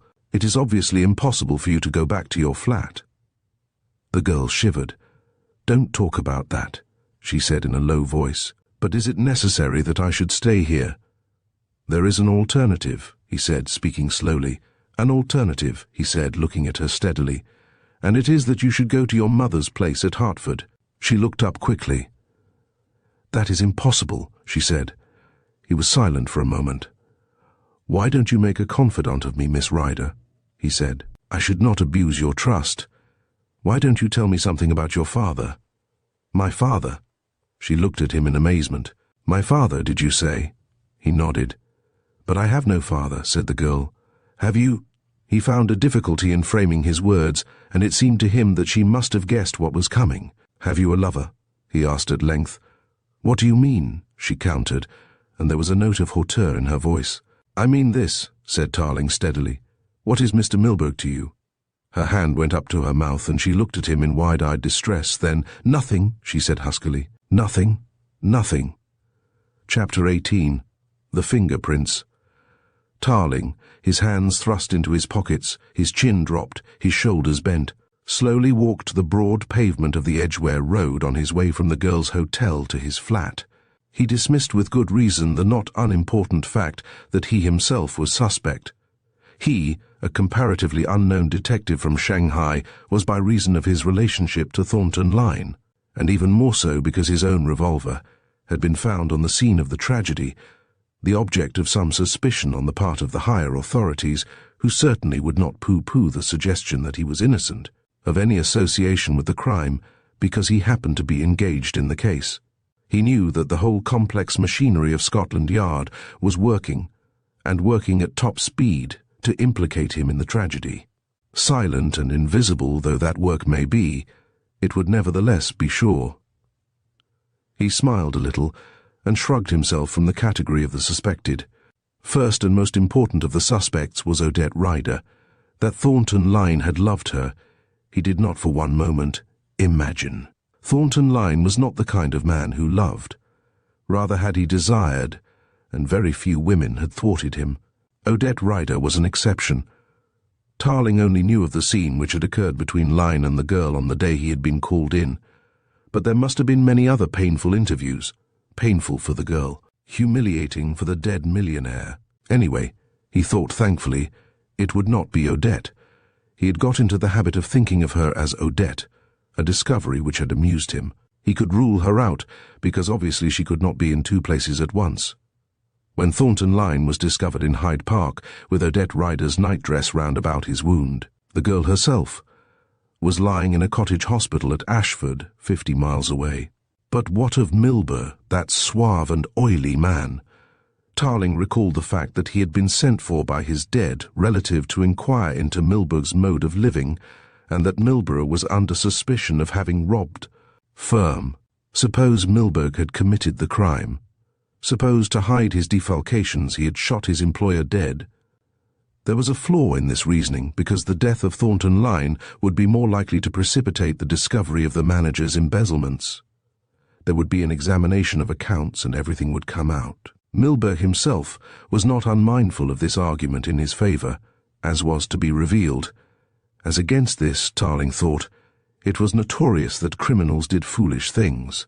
They took little or no account of the immediate consequences of their act, and a man like Milburgh, in his desperation, might in his very frenzy overlook the possibility of his crime coming to light through the very deed he had committed to cover himself up. He had reached the bottom of Edgware Road and was turning the corner of the street, looking across to the Marble Arch, when he heard a voice hail him and, turning, saw a cab braking violently to the edge of the pavement. It was Inspector Whiteside who jumped out. "I was just coming to see you," he said. "I thought your interview with the young lady would be longer. Just wait a moment, till I've paid the cabman by the way. I saw your Chinese servant and gather you sent him to the yard on a spoof errand." When he returned, he met Tarling's eye and grinned sympathetically. "I know what's in your mind," he said frankly, "but really the chief thinks it no more than an extraordinary coincidence. I suppose you made inquiries about your revolver?" Tarling nodded. "And can you discover how it came to be in the possession of—" He paused. "The murderer of Thornton Lyne." "I have a theory, half-formed, it is true, but still a theory," said Tarling. "In fact, it's hardly so much a theory as an hypothesis." Whiteside grinned again. "This hair-splitting in the matter of logical terms never did mean much in my young life," he said. "But I take it you have a hunch." Without any more to do, Tarling told the other of the discovery he had made in Ling Chu's box, the press cuttings, descriptive of the late Mr. Lyne's conduct in Shanghai, and its tragic sequel. Whiteside listened in silence. "There may be something on that side," he said at last when Tarling had finished. "I've heard about your Ling Chu. He's a pretty good policeman, isn't he?" "The best in China," said Tarling promptly, "but I'm not going to pretend that I understand his mind. These are the facts.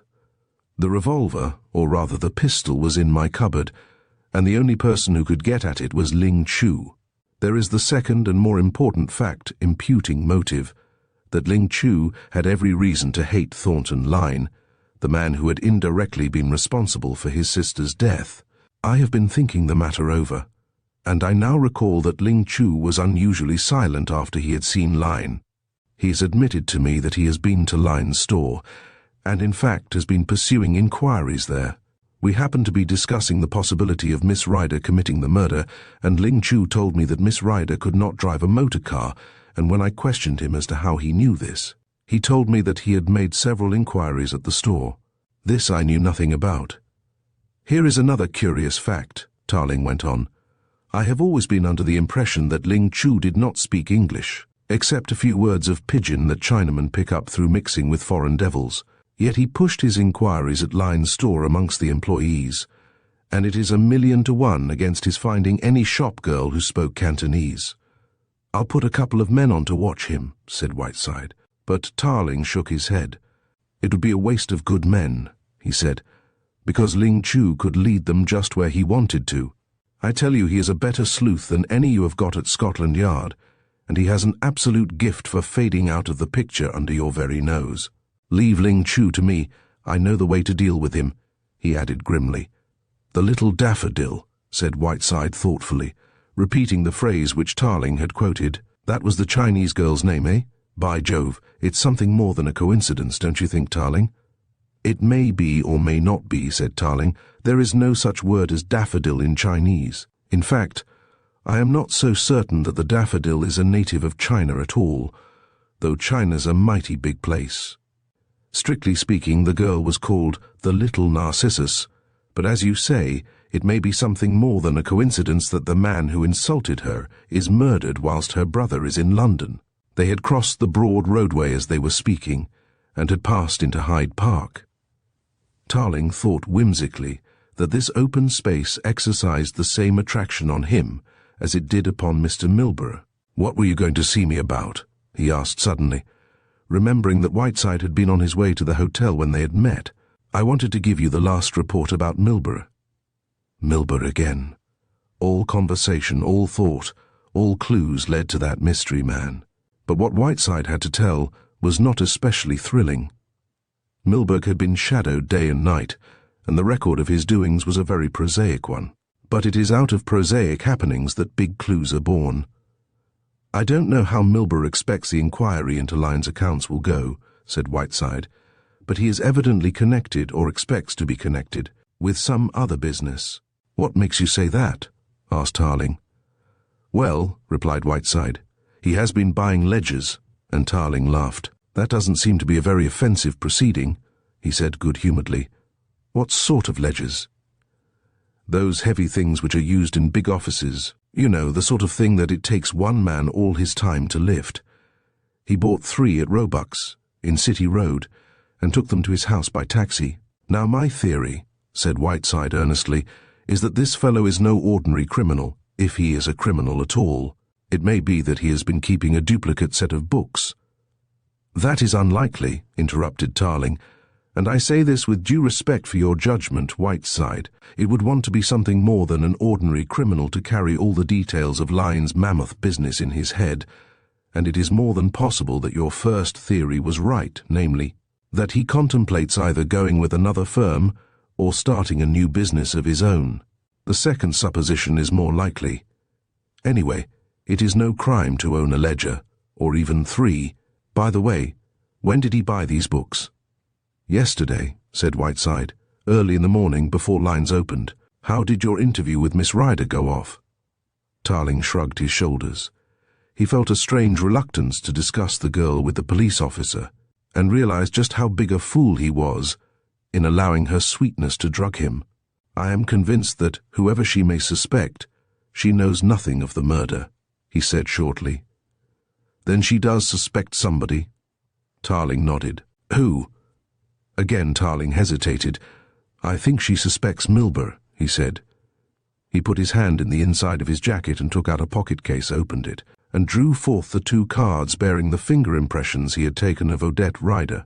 It required more than an ordinary effort of will to do this, though he would have found it difficult to explain just what tricks his emotions were playing. "Here are the impressions you wanted," he said. "Will you take them?" Whiteside took the cards with a nod and examined the inky smudges, and all the time Tarling's heart stood still. For Inspector Whiteside was the recognized authority of the Police Intelligence Department on fingerprints and their characteristics. The survey was a long one. Tarling remembered the scene for years afterwards: the sunlit path, the straggling idlers, the carriages pursuing their leisurely way along the walks, and the stiff military figure of Whiteside standing almost to attention, his keen eyes peering down at the little cards which he held in the fingertips of both hands. Then, "Interesting," he said. "You notice that the 2 figures are almost the same, which is rather extraordinary. Very interesting." "Well?" asked Tarling impatiently, almost savagely. "Interesting," said Whiteside again, "but none of these correspond to the thumbprints on the bureau." "Thank God for that," said Tarling fervently. "Thank God for that." Chapter 19. Ling Chu tells the truth.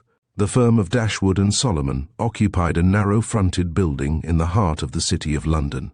Its reputation stood as high as any, and it numbered amongst its clients the best houses in Britain. Both partners had been knighted, and it was Sir Felix Solomon who received Tarling in his private office. Sir Felix was a tall, good-looking man, well past middle age, rather brusque of manner but kindly withal, and he looked up over his glasses as the detective entered. "Scotland Yard, eh?" he said, glancing at Tarling's card. "Well, I can give you exactly 5 minutes, Mr. Tarling. I presume you've come to see me about the Lyne accounts." Tarling nodded. "We have not been able to start on these yet," said Sir Felix, "though we are hoping to go into them tomorrow. We're terribly rushed just now.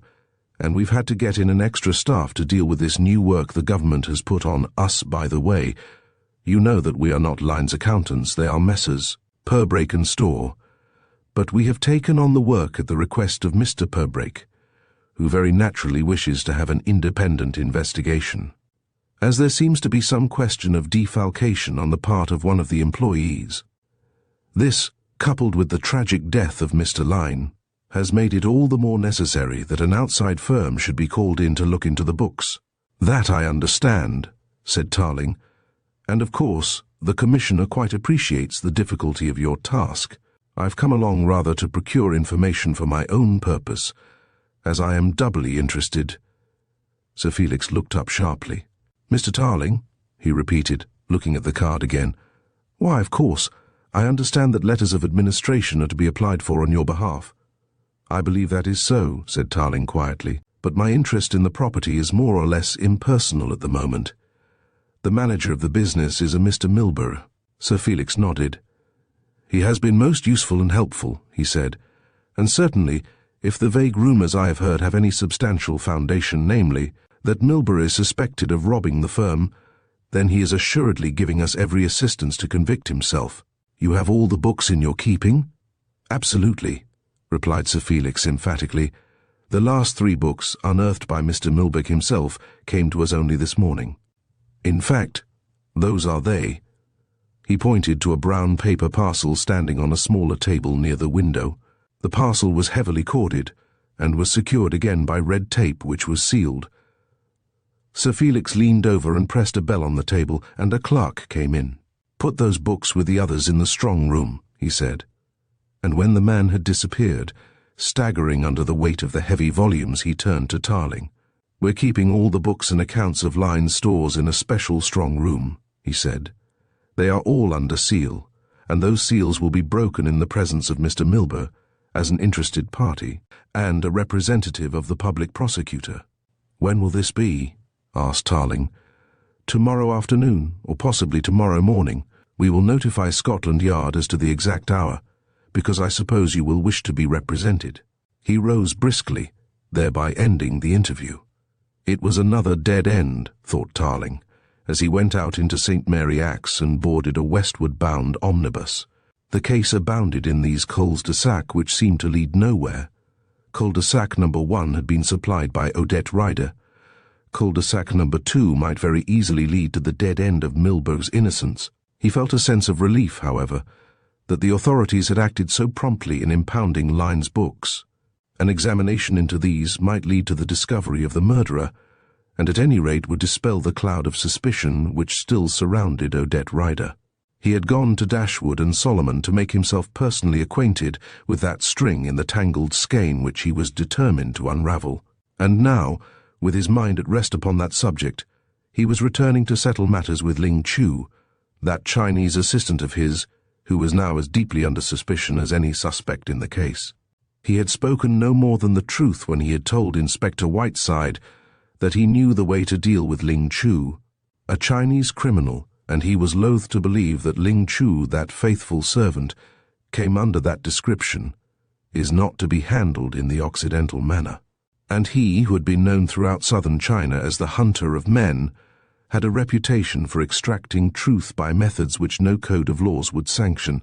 He walked into his Bond Street flat, shut the door behind him and locked it, putting the key in his pocket. He knew Ling Chu would be in, because he had given him instructions that morning to await his return. The Chinese man came into the hall to take his coat and hat, and followed Tarling into the sitting room. "Close the door, Ling Chu," said Tarling in Chinese. "I have something to say to you." The last words were spoken in English, and the Chinese man looked at him quickly. Tarling had never addressed him in that language before, and the Chinese man knew just what this departure portended. "Ling Chu," said Tarling, sitting at the table, his chin in his hand, watching the other with steady eyes. "You did not tell me that you spoke English." "The master has never asked me," said the Chinese man quietly, and to Tarling's surprise his English was without accent and his pronunciation perfect. "That is not true," said Tarling sternly. "When you told me that you had heard of the murder, I said that you did not understand English, and you did not deny it. It is not for me to deny the master." said Ling Chu as coolly as ever. "I speak very good English. I was trained at the Jesuit school in Hankow, but it is not good for a Chinese man to speak English in China, or for any to know that he understands. Yet the master must have known I spoke English and read the language, for why should I keep the little cuttings from the newspapers in the box which the master searched this morning?" Tarling's eyes narrowed. "So you knew that, did you?" he said. The Chinese man smiled. It was a most unusual circumstance, for Ling Chu had never smiled within Tarling's recollection. The papers were in certain order, some turned one way and some turned the other. When I saw them after I came back from Scotland Yard, they had been disturbed. They could not disturb themselves, master, and none but you would go to my box." There was a pause, awkward enough for Tarling, who felt for the moment a little foolish that his carelessness had led to Ling Chu discovering the search which had been made of his private property. "I thought I had put them back as I had found them," he said, knowing that nothing could be gained by denying the fact that he had gone through Ling Chu's trunk. "Now, you will tell me, Ling Chu, did those printed words speak the truth?" Ling Chu nodded. "It is true, master," he said. "The little Narcissus, or as the foreigners called her, the little Daffodil, was my sister. She became a dancer in a tea-house against my wish, our parents being dead. She was a very good girl, master, and as pretty as a sprig of almond blossom. Chinese women are not pretty to the foreigner's eyes, but little Daffodil was like something cast in porcelain, and she had the virtues of 1,000 years. Tarling nodded. "She was a good girl," he repeated, this time speaking in Chinese and using a phrase which had a more delicate shade of meaning. "She lived good, and she died good," said the Chinese man calmly. The speech of the Englishman offended her, and he called her many bad names because she would not come and sit on his knee, and if he put shame upon her by embracing her before the eyes of men, she was yet good, and she died very honourably. Another interval of silence. "I see," said Tarling quietly. "And when you said you would come with me to England, did you expect to meet the bad Englishman?" Ling Chu shook his head. "I had put it from my mind," he said, "until I saw him that day in the big shop. Then the evil spirit which I had thought was all burnt out inside me blazed up again." He stopped. "And you desired his death," said Tarling, and a nod was his answer. "You shall tell me all, Ling Chu," said Tarling. The man was now pacing the room with restless strides, his emotion betrayed only by the convulsive clutching and unclutching of his hands. "The little Daffodil was very dear to me," he said. "Soon, I think she would have married and have had children, and her name would have been blessed after the fashion of our people, for did not the great master say, 'What is more worshipful than the mother of children?' And when she died, master, my heart was empty, for there was no other love in my life. And then the Ho Sing murder was committed, and I went into the interior to search for Lu Fang, and that helped me to forget. I had forgotten till I saw him again. Then the old sorrow grew large in my soul, and I went out. 'To kill him,' said Tarling quietly. 'To kill him,' repeated the man. 'Tell me all,' said Tarling, drawing a long breath. "It was the night you went to the little girl," said Ling Chu. Tarling knew that he spoke of Odette Ryder. "I had made up my mind to go out, but I could not find an excuse because, master, you have given me orders that I must not leave this place whilst you are out. So I asked if I might go with you to the house of many houses." "To the flat?" nodded Tarling. "Yes, go on. I had taken your quick pistol and had loaded it and put it in my overcoat pocket. You told me to trail you, but when I had seen you on your way, I left you and went to the big shop." "To the big shop?" said Tarling in surprise. "But Lyne did not live in his stores." "So I discovered," said Ling Chu simply. "I thought in such a large house he would have built himself a beautiful room. In China many masters live in their shops, so I went to the big store to search it." "Did you get in?" asked Tarling in surprise, and again Ling Chu smiled. "That was very easy," he said. "The master knows how well I climb, and there were long iron pipes leading to the roof. Up one of these I climbed. 2 sides of the shop are on big streets. One side is on a smaller street, and the 4th side is in a very small peace street with few lights. It was up this side that I went. On the roof were many doors, and to such a man as me there was no difficulty. Go on, said Tarling again. I came down from floor to floor, always in darkness, but each floor I searched carefully, but found nothing but great bundles and packing cases and long bars. Counters, corrected Tarling. Yes, nodded Ling Chu. They are called counters, and then at last I came to the floor where I had seen the man. He paused. First I went to the great room where we had met him, and that was locked. I opened it with a key, but it was in darkness, and I knew nobody was there. Then I went along a passage very carefully, because there was a light at the other end, and I came to an office. Empty, of course. It was empty, said the Chinese man, but a light was burning, and the desk cover was open. I thought he must be there, and I slipped behind the bureau, taking the pistol from my pocket. Presently I heard a footstep. I peeped out and saw the big white-faced man. Milburgh, said Tarling. So he is called, replied the Chinese man. He sat at the young man's desk. I knew it was the young man's desk, because there were many pictures upon it and flowers, such as he would have. The big man had his back to me. What was he doing? Asked Tarling. He was searching the desk, looking for something. Presently I saw him take from one of the drawers, which he opened, an envelope. From where I stood, I could see into the drawer, and there were many little things such as tourists buy in China. From the envelope he took the Tarling started. He knew of the Hong to which the man referred. It was the little red slip of paper bearing the Chinese characters which was found upon Thornton Lyne's body that memorable morning in Hyde Park. Yes, yes, he said eagerly. What happened then? He put the envelope in his pocket and went out. I heard him walking along the passage, and then I crept out from my hiding place, and I also looked at the desk. I put the revolver down by my side, because I wanted both hands for the search, but I found nothing, only one little piece book that the master uses to write down from day to day all that happens to him. A diary, thought Tarling. Well, and what next? He asked. I got up to search the room and tripped over a wire. It must have been the wire attached to the electric light above the desk, for the room suddenly became dark, and at that moment I heard the big man's footsteps returning and slipped out of the door. And that is all, master, said Ling Chu simply. I went back to the roof quickly for fear I should be discovered, and it should bring dishonor to you. Tarling whistled. And left the pistol behind, he said. That is nothing but the truth, said Ling Chu. I have dishonored myself in your eyes, and in my heart I am a murderer, for I went to that place to kill the man who had brought shame to me and to my honorable relation. And left the pistol behind, said Tarling again, and Milburgh found it. Chapter 20. Mr. Milburgh sees it through. Ling Chu's story was not difficult to believe. It was less difficult to believe that he was lying.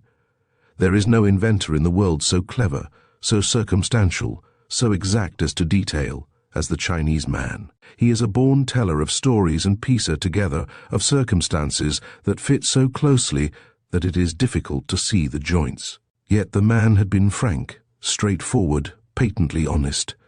He had even placed himself in Tarling's power by his confession of his murderous intention. Tarling could reconstruct the scene after the Chinese man had left. Milburgh stumbling in the dark, striking a match and discovering a wall plug had been pulled away, reconnecting the lamp, and seeing to his amazement a murderous-looking pistol on the desk. It was possible that Milburgh, finding the pistol, had been deceived into believing that he had overlooked it on his previous search. But what had happened to the weapon between the moment that Ling Chu left it on Thornton Lyne's private desk and when it was discovered in the work basket of Odette Ryder in the flat at Carrymore Mansions? And what had Milburgh been doing in the store by himself so late at night? And more particularly, what had he been doing in Thornton Lyne's private room? It was unlikely that Lyne would leave his desk unlocked, and the only inference to be drawn was that Milburgh had unlocked it himself with the object of searching its contents. And the Hong? Those sinister little squares of red paper with the Chinese characters, one of which had been found in Thornton Lyne's pocket. The explanation of their presence in Thornton Lyne's desk was simple. He had been a globetrotter and had collected curios, and it was only natural that he should collect these slips of paper. which were on sale in most of the big Chinese towns as a souvenir of the predatory methods of the cheerful hearts. His conversation with Ling would have to be reported to Scotland Yard, and that august institution would draw its own conclusions. In all probability, they would be most unfavourable to Ling, who would come immediately under suspicion. Tarling, however, was satisfied, or perhaps it would be more accurate to say inclined to be satisfied, with his retainer's statement. Some of his story was susceptible to verification, and the detective lost no time in making his way to the stores. The topographical situation was as Ling had described it.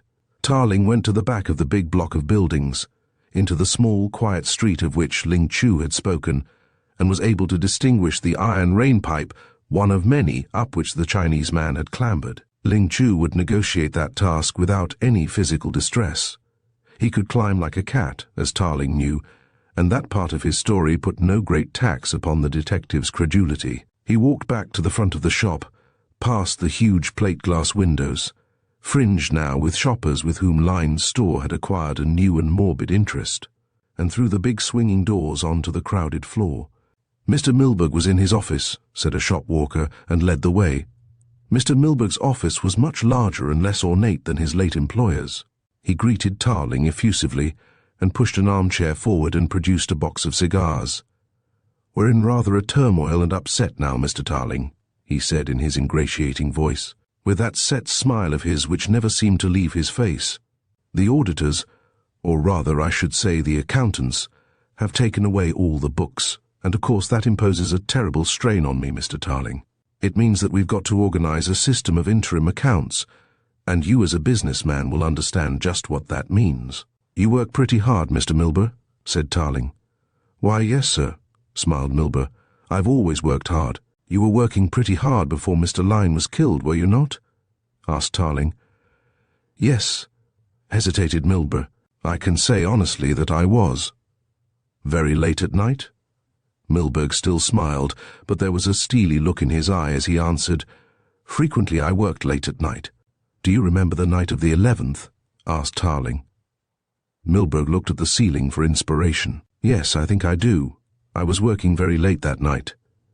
"In your own office?" "No," replied the other readily. "I did most of my work in Mr. Lyne's office at his request," he added, a bold statement to make to a man who knew that Lyne suspected him of robbing the firm. But Milburgh was nothing if not bold. "Did he also give you the key of his desk?" asked the detective dryly. "Yes, sir," beamed Mr. Milburgh. "Of course he did. You see, Mr. Lyne trusted me absolutely." He said this so naturally and with such assurance that Tarling was staggered. Before he had time to speak, the other went on, "Yes, I can truthfully say that I was in Mr. Lyne's confidence. He told me a great deal more about himself than he has told anybody, and—" "One moment," said Tarling, and he spoke slowly. "Will you please tell me what you did with the revolver which you found on Mr. Lyne's desk?" "It was a Colt automatic, and it was loaded." Blank astonishment showed in Mr. Milburgh's eyes. "A loaded pistol?" he asked, raising his eyebrows. "But, my dear good Mr. Tarling, whatever are you talking about? I never found a loaded pistol on Mr. Lyne's desk, poor fellow." Mr. Lyne objected as much to these deadly weapons as myself. Here was a facer for Tarling, but he betrayed no sign either of disappointment or surprise. Milburgh was frowning, as though he were attempting to piece together some half-forgotten recollection. "Is it possible," he said in a shocked voice, "that when you examined my house the other day it was with the object of discovering such a weapon as this?" "It's quite possible," said Tarling coolly, "and even probable. Now, I'm going to be very straightforward with you, Mr. Milburgh. I suspect you know a great deal more about this murder than you have told us, and that you had ever so much more reason for wishing Mr. Lyne was dead than you are prepared to admit at this moment." "Wait," he said, as the other opened his mouth to speak. "I am telling you candidly that the object of my first visit to these stores was to investigate happenings which looked very black against you. It was hardly so much the work of a detective as an accountant," he said, "but Mr. Lyne thought that I should be able to discover who was robbing the firm." "And did you?" asked Milburgh coolly. There was the ghost of a smile still upon his face, but defiance shone in his pale eyes. "I did not, because I went no further in the matter after you had expressed your agreement with Mr. Lyne that the firm had been robbed by Odette Rider." He saw the man change colour and pushed home his advantage. "I am not going to inquire too closely into your reasons for attempting to ruin an innocent girl," he said sternly. "That is a matter for your own conscience. But I tell you, Mr. Milburgh, that if you are innocent both of the robbery and of the murder, then I've never met a guilty person in my life." "What do you mean?" asked the man loudly. "Do you dare to accuse me?" "I accuse you of nothing more than this," said Tarling, "that I am perfectly satisfied that you have been robbing the firm for years. I am equally satisfied that even if you did not kill Mr. Lyne, you at least know who did." "You're mad," sneered Milburgh, but his face was white. "Supposing it were true that I had robbed the firm, why should I want to kill Mr. Thornton Lyne? The mere fact of his death would have brought an examination into the accounts." This was a convincing argument, the more so as it was an argument which Tarling himself had employed. "As to your absurd and melodramatic charges of robbing the firm," Milburgh went on, "the books are now in the hands of an eminent firm of chartered accountants who can give the lie to any such statement as you have made." He had recovered something of his old urbanity, and now stood, or rather straddled, with his legs apart, his thumbs in the armholes of his waistcoat, beaming benignly upon the detective. "I await the investigation of that eminent firm, Messrs. Dashwood and Solomon, with every confidence and without the least perturbation," he said. "Their findings will vindicate my honour beyond any question. I shall see this matter through." Tarling looked at him. "I admire your nerve," he said, and left the office without another word. Chapter 21. Covering the Trail. Tarling had a brief interview with his assistant Whiteside, and the inspector, to his surprise, accepted his view of Ling Chu's confession. "I always thought Milburgh was a pretty cool customer," Whiteside said thoughtfully, "but he has more gall than I gave him credit for. I would certainly prefer to believe your Chinese servant than I would believe Milburgh. And by the way, your young lady has slipped the shadow." "What are you talking about?" asked Tarling in surprise. "I am referring to your Miss Odette Rider, and why on earth a grown-up police officer with your experience should blush I can't imagine." "I'm not blushing," said Tarling. "What about her?" "I've had 2 men watching her," explained Whiteside, "and whenever she has taken her walks abroad she has been followed, as you know. In accordance with your instructions, I was taking off those shadows tomorrow. But today she went to Bond Street. And either Jackson was careless, it was Jackson who was on the job, or else the young lady was very sharp. At any rate, he waited for half an hour for her to come out of the shop, and when she didn't appear he walked in and found there was another entrance through which she had gone. Since then she has not been back to the hotel." "I don't like that," said Tarling, a little troubled. "I wished her to be under observation as much for her own protection as anything else. I wish you would keep a man at the hotel and telephone me just as soon as she returns." Whiteside nodded. "I've anticipated your wishes in that respect," he said. "Well, what is the next move?" "I'm going to Hertford to see Miss Rider's mother, and incidentally, I may pick up Miss Rider, who is very likely to have gone home." Whiteside nodded. "What do you expect to find out from the mother?" he asked. "I expect to learn a great deal," said Tarling. "There is still a minor mystery to be discovered. For example, who is the mysterious man who comes and goes to Hertford? And just why is Mrs. Rider living in luxury, whilst her daughter is working for her living at Lyne's store?" "There's something in that," agreed Whiteside. "Would you like me to come along with you?" "Thanks," smiled Tarling. "I can do that little job by myself." "Reverting to Milburgh," began Whiteside. "As we always revert to Milburgh," groaned Tarling. "Yes? Well, I don't like his assurance," said Whiteside. "It looks as if all our hopes of getting a clue from the examination of Lyne's accounts are fated to be dashed." "There's something in that," said Tarling.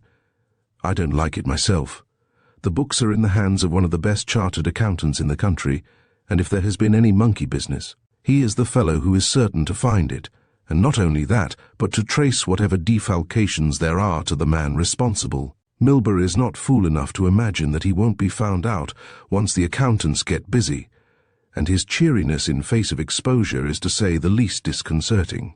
Their little conference was being held in a prosaic public tea-room opposite the House of Commons, a tea room the walls of which, had they ears, could have told not a few of Scotland Yard's most precious secrets.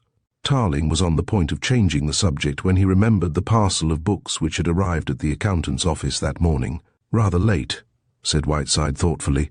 "By Jove, I wonder." "You wonder what?" "I wonder if they were the 3 books that Milburgh bought yesterday." "The 3 ledgers?" Whiteside nodded. "But why on earth should he want to put in 3 new ledgers? They were new, weren't they? That doesn't seem to me to be a very intelligent suggestion. And yet—" He jumped up, almost upsetting the table in his excitement. "Quick, Whiteside, get a cab while I settle the bill," he said. "Where are you going?" "Hurry up and get the cab," said Tarling, and when he had rejoined his companion outside and the taxi was bowling along the Thames embankment, "I'm going to St. Mary Axe, so—" "I gathered from your directions to the cabman," said Whiteside. "But why St. Mary Axe at this time of the afternoon? The very respectable Dashwood and Solomon will not be glad to see you until tomorrow." "I'm going to see these books," said Tarling. "The books which Milburgh sent to the accountants this morning. What do you expect to find?" "I'll tell you later," was Tarling's reply. He looked at his watch. "They won't be closed yet, thank heaven." The taxi was held up at the juncture of the Embankment and Blackfriars Bridge, and was held up again for a different reason in Queen Victoria Street. Suddenly, there was a clang of gongs, and all traffic drew to one side to allow the passage of a flying motor fire engine. Another and another followed in succession. "A big fire," said Whiteside, "or it may be a little one, because they get very panicky in the city, and they'll put in a divisional call for a smoking chimney." The cab moved on, and had crossed Cannon Street, when it was again held up by another roaring motor, this time bearing a fire escape. "Let's get out of the cab, we'll walk," said Tarling. They jumped out, and Whiteside paid the driver. "This way," said Tarling. "We'll make a short cut." Whiteside had stopped to speak to a policeman.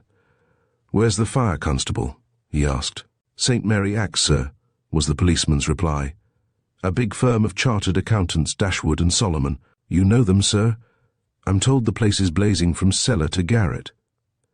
Tarling showed his teeth in an unamused grin as the words came to him. "And all the proof of Milburgh's guilt gone up in smoke, eh?" he said. "I think I know what those books contained. A little clockwork detonator and a few pounds of thermite to burn up all the clues to the Daffodil murder." Chapter 22. The Heavy Wallet. All that remained of the once stately, if restricted, premises of Messrs. Dashwood and Solomon was a gaunt-looking front wall, blackened by the fire. Tarling interviewed the chief of the fire brigade. "It'll be days before we can get inside," said that worthy, "and I very much doubt if there's anything left intact. The whole of the building has been burnt out. You can see for yourself the roof has gone in, and there's very little chance of recovering anything of an inflammable nature unless it happens to be in a safe." Tarling caught sight of the brusque Sir Felix Solomon gazing, without any visible evidence of distress, upon the wreckage of his office. "We are covered by insurance," said Sir Felix philosophically, "and there is nothing of any great importance. Except, of course, those documents and books from Lyne's store." "They weren't in the fireproof vault?" asked Tarling, and Sir Felix shook his head. "No," he said. "They were in a strong room, and curiously enough it was in that strong room where the fire originated. The room itself was not fireproof, and it would have been precious little use if it had been, as the fire started inside. The first news we received was when a clerk, going down to the basement, saw flames leaping out between the steel bars which constitute the door of number 4 vault." Tarling nodded. "I need not ask you whether the books which Mr. Milburgh brought this morning had been placed in that safe, Sir Felix," he said, and the knight looked surprised. "Of course not. They were placed there whilst you were in the office," he said. "Why do you ask?" "Because in my judgment those books were not books at all in the usually understood sense. Unless I am at fault, the parcel contained 3 big ledgers glued together, the contents being hollowed out, and that hollow filled with thermite, a clockwork detonator, or the necessary electric apparatus to start a spark at a given moment." The accountant stared at him. "You're joking," he said, but Tarling shook his head. "I was never more serious in my life. But who would commit such an infernal act as that? Why, one of my clerks was nearly burnt to death." "The man who would commit such an infernal act as that," repeated Tarling slowly, is the man who has every reason for wishing to avoid an examination of Lyne's accounts. You don't mean? I'll mention no names for the moment, and if inadvertently I have conveyed the identity of the gentleman of whom I have been speaking, I hope you will be good enough to regard it as confidential, said Tarling, and went back to his crestfallen subordinate. No wonder Milburgh was satisfied with the forthcoming examination, he said bitterly. The devil had planted that parcel, and had timed it probably to the minute. Well, there's nothing more to be done tonight with Milburgh. He looked at his watch. I'm going back to my flat, and afterwards to Hertford, he said. He had made no definite plan as to what line he should pursue after he reached Hertford. He had a dim notion that his investigation hereabouts might, if properly directed, lead him nearer to the heart of the mystery. This pretty, faded woman who lived in such style, and whose husband was so seldom visible, might give him a key. Somewhere it was in existence, that key, by which he could decipher the jumbled code of the Daffodil murder, and it might as well be at Hertford as nearer at hand. It was dark when he came to the home of Mrs. Ryder. For this time he had dispensed with a cab, and had walked the long distance between the station and the house, desiring to avoid attention. The dwelling stood on the main road. It had a high wall frontage of about 350 feet. The wall was continued down the side of a lane, and at the other end marked the boundary of a big paddock. The entrance to the grounds was through a wrought iron gate of strength, the design of which recalled something which he had seen before. On his previous visit, the gate had been unfastened, and he had had no difficulty in reaching the house. Now, however, it was locked. He put his flashlight over the gate and the supporting piers and discovered a bell, evidently brand new and recently fixed. He made no attempt to press the little white button, but continued his reconnaissance. About half a dozen yards inside the gateway was a small cottage, from which a light showed. And apparently the bell communicated with this dwelling. Whilst he was waiting, he heard a whistle and a quick footstep coming up the road, and drew into the shadow. Somebody came to the gate. He heard the faint tinkle of a bell and a door opened. The newcomer was a newspaper boy who pushed a bundle of evening papers through the iron bars and went off again. Tarling waited until he heard the door of the cottage or lodge close. Then he made a circuit of the house, hoping to find another entrance. There was evidently a servant's entrance at the back, leading from the lane, but this too was closed. Throwing his light up, he saw that there was no broken glass on top of the wall, as there had been in the front of the house, and making a jump, he caught the stone coping and drew himself up and astride. He dropped into the darkness on the other side without any discomfort to himself, and made his cautious way towards the house. Dogs were the danger, but apparently Mrs. Ryder did not keep dogs, and his progress was unchallenged. He saw no light either in the upper or lower windows until he got to the back.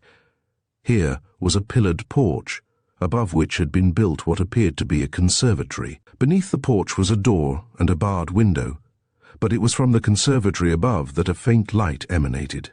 He looked round for a ladder without success, but the portico presented no more difficulties than the wall had done. By stepping onto the window-sill and steadying himself against one of the pillars, he could reach an iron stanchion, which had evidently been placed to support the framework of the superstructure.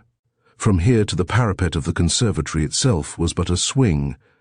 This glass house had casement windows, one of which was open, and he leaned on his elbows and cautiously intruded his head. The place was empty. The light came from an inner room opening into the glass-sheltered balcony. Quickly he slipped through the windows and crouched under the shadow of a big oleander. The atmosphere of the conservatory was close, and the smell was earthy.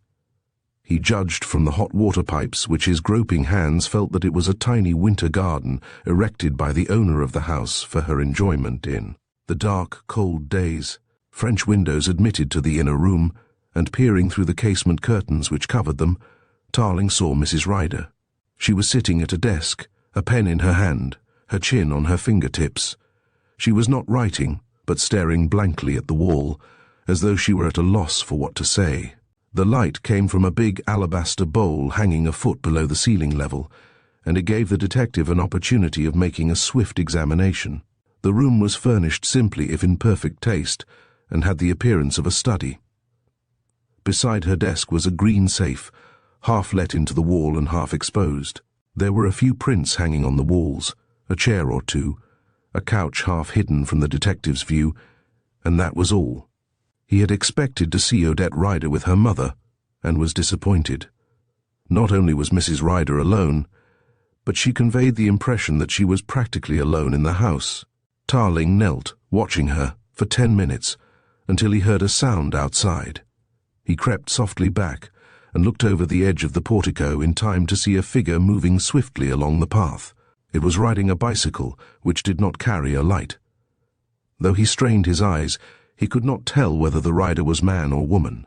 It disappeared under the portico, and he heard the grating of the machine as it was leant against one of the pillars, the click of a key in the lock, and the sound of a door opening. Then he crept back to his observation post overlooking the study. Mrs. Rider had evidently not heard the sound of the door opening below, and sat without movement, still staring at the wall before her. Presently she started and looked round towards the door. Ling noted the door, too, the electric switch just in view. Then the door opened slowly. He saw Mrs. Rider's face light up with pleasure. Then somebody asked a question in a whisper, and she answered he could just hear her words. "No, darling, nobody." Ling held his breath and waited. Then, of a sudden, the light in the room was extinguished. Whoever had entered had turned out the light. He heard a soft footfall coming towards the window, looking into the conservatory, and the rattle of the blinds as they were lowered. Then the light went up again, but he could see nothing, or hear nothing. Who was Mrs. Rider's mysterious visitor? There was only one way to discover, but he waited a little longer, in fact, until he heard the soft slam of a safe door closing before he slipped again through the window and dropped to the ground. The bicycle was, as he had expected, leaning against one of the pillars. He could see nothing and did not dare flash his lamp, but his sensitive fingers ran over its lines, and he barely checked an exclamation of surprise. It was a lady's bicycle. He waited a little while, then withdrew to a shrubbery opposite the door on the other side of the drive up which the cyclist had come. He had not long to wait before the door under the portico opened again and closed. Somebody jumped onto the bicycle as Ling leaped from his place of concealment. He pressed the key of his electric lamp, but for some reason it did not act. He felt rather than heard a shiver of surprise from the person on the machine. "I want you," said Ling, and put out his hands. He missed the rider by the fraction of an inch, but saw the machine swerve and heard the soft thud of something falling. A second later, the machine and rider had disappeared in the pitch darkness. He refixed his lamp. Pursuit, he knew, was useless without his lantern, and cursing the maker thereof, he adjusted another battery and put the light on the ground to see what it was that the fugitive had dropped. He thought he heard a smothered exclamation behind him and turned swiftly, but nobody came within the radius of his lamp. He must be getting nervy, he thought, and continued his inspection of the wallet. It was a long leather portfolio, about 10 inches in length and 5 inches in depth, and it was strangely heavy. He picked it up, felt for the clasp, and found instead 2 tiny locks. He made another examination by the light of his lantern, an examination which was interrupted by a challenge from above. "Who are you?" It was Mrs. Rider's voice, and just then it was inconvenient for him to reveal himself. Without a word in answer, he switched off his light and slipped into the bushes, and more as the result of instinct than judgment, regained the wall, at almost the exact spot he had crossed it. The road was empty, and there was no sign of the cyclist. There was only one thing to do, and that was to get back to town as quickly as possible and examine the contents of the wallet at his leisure. It was extraordinarily heavy for its size. He was reminded of that fact by his sagging pocket. The road back to Hertford seemed interminable, and the clocks were chiming 11:15 when he entered the station yard. "Train to London, sir," said the porter. "You've missed the last train to London by 5 minutes." Chapter 23, The Night Visitor. Ling was less in a dilemma than in that condition of uncertainty which is produced by having no definite plans one way or the other. There was no immediate necessity for his return to town, and his annoyance at finding the last train gone was due rather to a natural desire to sleep in his own bed than to any other cause. He might have got a car from a local garage and motored to London if there had been any particular urgency, But, he told himself, he might as well spend the night in Hertford as in Bond Street. If he had any leanings towards staying at Hertford, it was because he was anxious to examine the contents of the wallet at his leisure. If he had any call to town, it might be discovered in his anxiety as to what had happened to Odette Rider, whether she had returned to her hotel or was still marked missing by the police. He could, at any rate, get into communication with Scotland Yard and satisfy his mind on that point. He turned back from the station in search of lodgings. He was to find that it was not so easy to get rooms as he had imagined. The best hotel in the place was crowded out as a result of an agricultural convention which was being held in the town. He was sent on to another hotel, only to find that the same state of congestion existed, and finally, after half an hour's search, he found accommodation at a small commercial hotel, which was surprisingly empty. His first step was to get into communication with London, and this was established without delay. Nothing had been heard of Odette Rider, and the only news of importance was that the ex-convict, Sam Stay, had escaped from the county lunatic asylum to which he had been removed. Tarling went up to the commodious sitting room. He was mildly interested in the news about Stay, for the man had been a disappointment. This criminal, whose love for Thornton Lyne had, as Tarling suspected rightly, been responsible for his mental collapse, might have supplied a great deal of information as to the events which led up to the day of the murder, and his dramatic breakdown had removed a witness who might have offered material assistance to the police. Tarling closed the door of his sitting room behind him, pulled the wallet from his pocket and laid it on the table. He tried first with his own keys to unfasten the flap, but the locks defied him.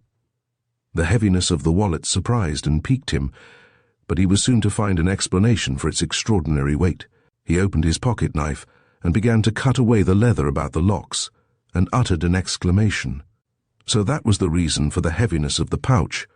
It was only leather-covered. Beneath this cover was a lining of fine steel mail. The wallet was really a steel chain bag, the locks being welded to the chain and absolutely immovable. He threw the wallet back on the table with a laugh. He must restrain his curiosity until he got back to the yard, where the experts would make short work of the best locks which were ever invented. Whilst he sat watching the thing upon the table and turning over in his mind the possibility of its contents, he heard footsteps pass his door and mount the stairway opposite which his sitting room was situated. Visitors in the same plight as himself, he thought. Somehow, being in a strange room amidst unfamiliar surroundings gave the case a new aspect. It was an aspect of unreality. They were all so unreal, the characters in this strange drama. Thornton Lyne seemed fantastic, and fantastic indeed was his end. Milburgh, with his perpetual smirk, his little stoop, his broad, fat face and half-bald head, Mrs. Rider, a pale ghost of a woman who flitted in and out of the story, or rather hovered about it, never seeming to intrude, yet never wholly separated from its tragic process. Ling, imperturbable, bringing with him the atmosphere of that land of intrigue and mystery and motive, China. Odette Rider alone was real. She was life, warm, palpitating, wonderful. Tarling frowned and rose stiffly from his chair. He despised himself a little for this weakness of his. Odette Rider. A woman still under suspicion of murder, a woman whom it was his duty, if she were guilty, to bring to the scaffold, and the thought of her turned him hot and cold. He passed through to his bedroom, which adjoined the sitting room, put the wallet on a table by the side of his bed, locked the bedroom door, opened the windows and prepared himself as best he could for the night. There was a train leaving Hertford at 5 in the morning, and he had arranged to be called in time to catch it. He took off his boots, coat, vest, collar and tie, unbuckled his belt. He was one of those eccentrics to whom the braces of civilization were anathema, and lay down on the outside of the bed, pulling the eiderdown over him. Sleep did not come to him readily. He turned from side to side, thinking. Suppose there had been some mistake in the time of the accident at Ashford. Suppose the doctors were wrong and Thornton Lyne was murdered at an earlier hour. Suppose Odette Rider was in reality a cold-blooded. He growled away the thought. He heard the church clock strike the hour of 2 and waited impatiently for the quarter to chime. He had heard every quarter since he had retired to bed, but he did not hear that quarter. He must have fallen into an uneasy sleep, for he began to dream. He dreamt he was in China again and had fallen into the hands of that baneful society, the Cheerful Hearts. He was in a temple, lying on a great black slab of stone, bound hand and foot, and above him he saw the leader of the gang, knife in hand, peering down into his face with a malicious grin, and it was the face of Odette Rider. He saw the knife raised and woke sweating. The church clock was booming 3 and a deep silence lay on the world. But there was somebody in his room. He knew that and lay motionless, peering out of half-closed eyes from one corner to the other. There was nobody to be seen, nothing to be heard, but his sixth sense told him that somebody was present. He reached out his hand carefully and silently to the table and searched for the wallet. It was gone. Then he heard the creak of a board, and it came from the direction of the door leading to the sitting room. With one bound, he was out of bed in time to see the door flung open, and a figure slip through. He was after it in a second. The burglar might have escaped, but unexpectedly there was a crash and a cry. He had fallen over a chair, and before he could rise, Tarling was on him and had flung him back. He leapt to the door. It was open. He banged it close and turned the key.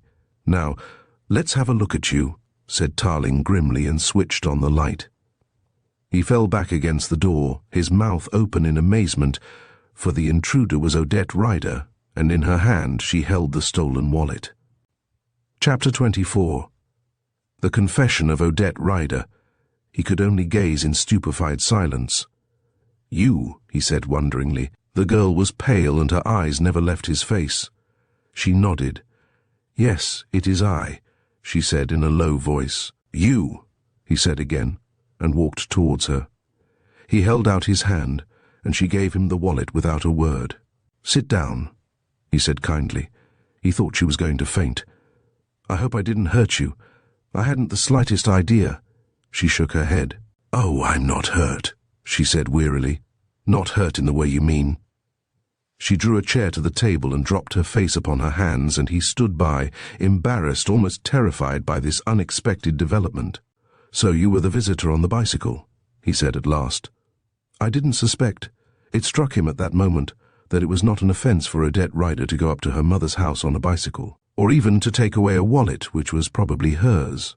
If there was any crime at all, he had committed it in retaining something to which he had no right. She looked up at his words. "I? On the bicycle?" she asked. "No, it was not I." "Not you?" She shook her head. "I was in the grounds. I saw you using your lamp, and I was quite close to you when you picked up the wallet," she said listlessly.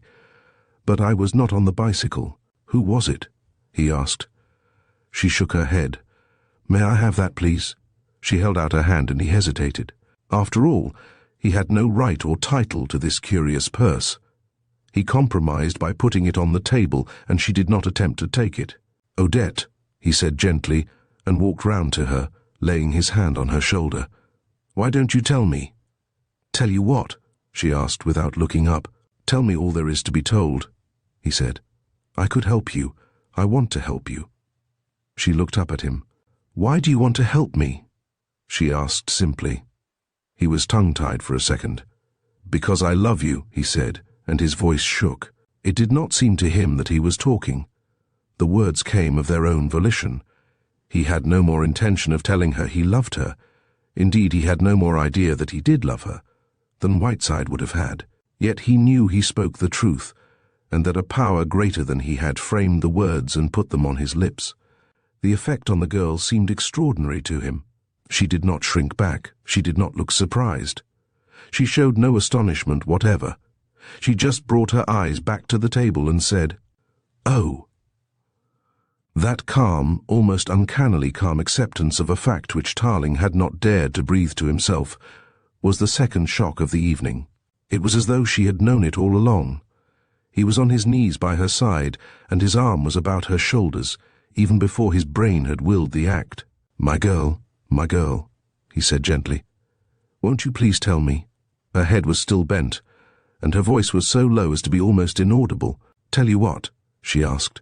"What you know of this business," he said, Don't you realize how every new development brings you more and more under suspicion? What business do you mean? He hesitated. The murder of Thornton Lyne. I know nothing of that. She made no response to that tender arm of his, but sat rigid. Something in her attitude chilled him, and he dropped her hand and rose. When she looked up, she saw that his face was white and set. He walked to the door and unlocked it. I'm not going to ask you any more, he said quietly. You know best why you came to me tonight. I suppose you followed me and took a room. I heard somebody going upstairs soon after I arrived. She nodded. Do you want this? She asked and pointed to the wallet on the table. Take it away with you. She got up to her feet unsteadily and swayed toward him. In a second he was by her side, his arms about her. She made no resistance, but rather he felt a yielding towards him, which he had missed before. Her pale face was upturned to his, and he stooped and kissed her. Odette, Odette, he whispered, don't you realize that I love you, and would give my life to save you from unhappiness? Won't you tell me everything, please? No, no, no, she murmured, with a little catch in her voice. Please don't ask me. I am afraid. Oh, I am afraid. He crushed her in his arms, his cheek against hers, his lips tingling with the caress of her hair. But there is nothing to be afraid of. Nothing, he said eagerly. If you were as guilty as hell, I would save you. If you are shielding somebody, I would shield them because I love you, Odette. No, no, she cried and pushed him back, both her little hands pressing against his chest. Don't ask me. Don't ask me. Ask me. Tarling swung round. There was a man standing in the doorway, in the act of closing the door behind him. Milburgh, he said between his teeth.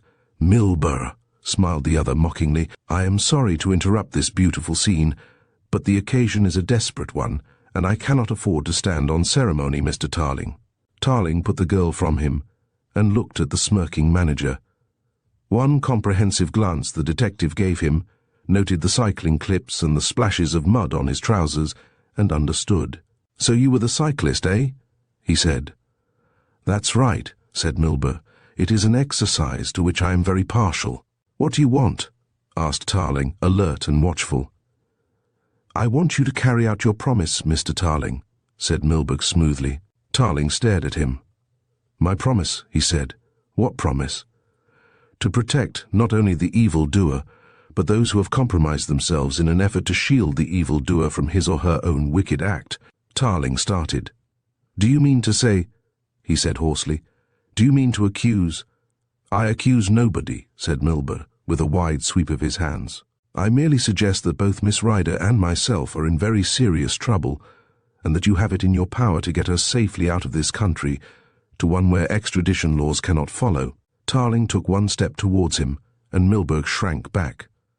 Do you accuse Miss Ryder of complicity in this murder? He demanded. Milburgh smiled, but it was an uneasy smile. I make no accusation, he said, and as to the murder. He shrugged his shoulders. You will understand better when you read the contents of that wallet which I was endeavouring to remove to a place of safety. Tarling picked up the wallet from the table and looked at it. I shall see the contents of this wallet tomorrow, he said. Locks will present very little difficulty. You can read the contents tonight, said Milburgh smoothly, and pulled from his pocket a chain, at the end of which dangled a small bunch of keys. Here is the key, he said. Unlock and read tonight.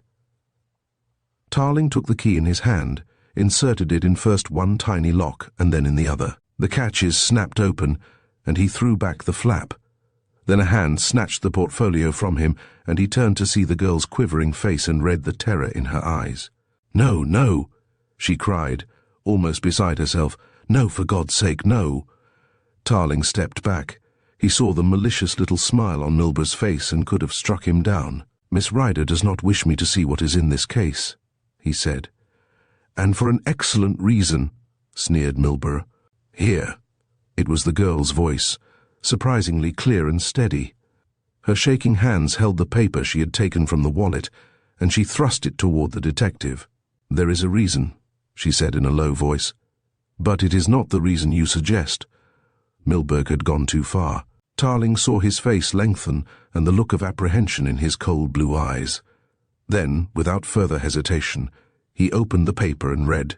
The first line took away his breath. The confession of Odette Rider. "Good God," he muttered and read on. There were only half a dozen lines, and they were in the firm calligraphy of the girl.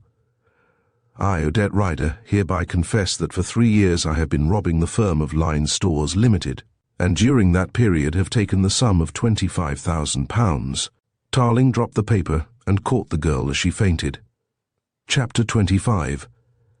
Milburgh's last bluff. Milburgh had gone too far. He had hoped to carry through this scene without the actual disclosure of the confession. In his shrewd, clever way, he had realized before Tarling himself that the detective from Shanghai, this heir to the Lyne millions, had fallen under the spell of the girl's beauty, and all his conjectures had been confirmed by the scene he had witnessed, no less than by the conversation he had overheard before the door was opened. He was seeking immunity and safety. The man was in a panic, though this Tarling did not realize, and was making his last desperate throw for the life that he loved, that life of ease and comfort to secure which he had risked so much. Milburgh had lived in terror that Odette Rider would betray him, and because of his panicky fear that she had told all to the detective that night, he brought her back to London from Ashford. He had dared attempt to silence the man whom he believed was the recipient of the girl's confidence. Those shots in the foggy night, which had nearly ended the career of Jack Tarling, had their explanation in Milburgh's terror of exposure. One person in the world, one living person, could place him in the felon's dock, and if she betrayed him, Tarling had carried the girl to a couch and had laid her down. He went quickly into his bedroom, switching on the light, to get a glass of water. It was Milburgh's opportunity. A little fire was burning in the sitting room. Swiftly, he picked the confession from the floor and thrust it into his pocket. On a little table stood a writing cabinet.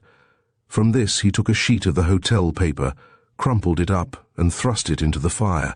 It was blazing when Tarling returned. "What are you doing?" he asked, halting by the side of the couch. "I am burning the young lady's confession," said Milburgh calmly. "I do not think it is desirable in the interests." "Wait," said Tarling calmly. He lowered the girl's head and sprinkled some of the water on her face, and she opened her eyes with a little shudder. Tarling left her for a second and walked to the fire. The paper was burnt save a scrap of the edge that had not caught, and this he lifted gingerly, looked at it for a moment, then cast his eyes round the room. He saw that the stationery cabinet had been disturbed and laughed. It was neither a pleasant nor an amused laugh. "That's the idea, eh?" he said, walked to the door, closed it, and stood with his back to it. "Now, Milburgh, you can give me that confession you've got in your pocket. I've burnt it, Mr. Tarling." "You're a liar," said Tarling calmly. "You knew very well I wouldn't let you go out of this room with that confession in your pocket, and you tried to bluff me by burning a sheet of writing paper. I want that confession." "I assure you," began Milburgh. "I want that confession," said Tarling, and with a sickly smile, Milburgh put his hand in his pocket and drew out the crumpled sheet. "Now, if you are anxious to see it burn," said Tarling, "you will have an opportunity." He read the statement again and put it into the fire, watched it until it was reduced to ashes, then beat the ashes down with a poker. "That's that," said Tarling cheerfully. "I suppose you know what you've done," said Milburgh. "You've destroyed evidence which you, as an officer of the law—" "Cut that out," replied Tarling shortly. For the second time that night he unlocked the door and flung it wide open. "Milburgh, you can go. I know where I can find you when I want you," he said. "You'll be sorry for this," said Milburgh. "Not half as sorry as you'll be by the time I'm through with you," retorted Tarling. "I shall go straight to Scotland Yard," fumed the man, white with passion. "Do by all means," said the detective coolly, "and be good enough to ask them to detain you until I come." With this shot, he closed the door upon the retreating man. The girl was sitting now on the edge of the sofa, her brave eyes surveying the man who loved her. "What have you done?" she asked. "I've destroyed that precious confession of yours," said Tarling cheerfully. "It occurred to me in the space of time it took to get from you to my washstand that confession may have been made under pressure. I am right, aren't I?" She nodded. "Now, you wait there a little while. I make myself presentable and I'll take you home." "Take me home," said the startled girl. "Not to Mother, no, she mustn't ever know." "On the contrary, she must know. I don't know what it is she mustn't know," said Tarling with a little smile. "But there has been a great deal too much mystery already, and it is not going to continue." She rose and walked to the fireplace, her elbows on the mantelpiece and her head back. "I'll tell you all I can. Perhaps you're right," she said. "There has been too much mystery. You asked me once who was Milburgh." She turned and half-faced him. "I won't ask you that question any more," he said quietly. "I know." "You know?" "Yes, Milburgh is your mother's second husband." Her eyes opened. "How did you find out that?" "I guessed that," he smiled, "and she keeps her name rider at Milburgh's request. He asked her not to reveal the fact that she was married again. Isn't that so?" She nodded.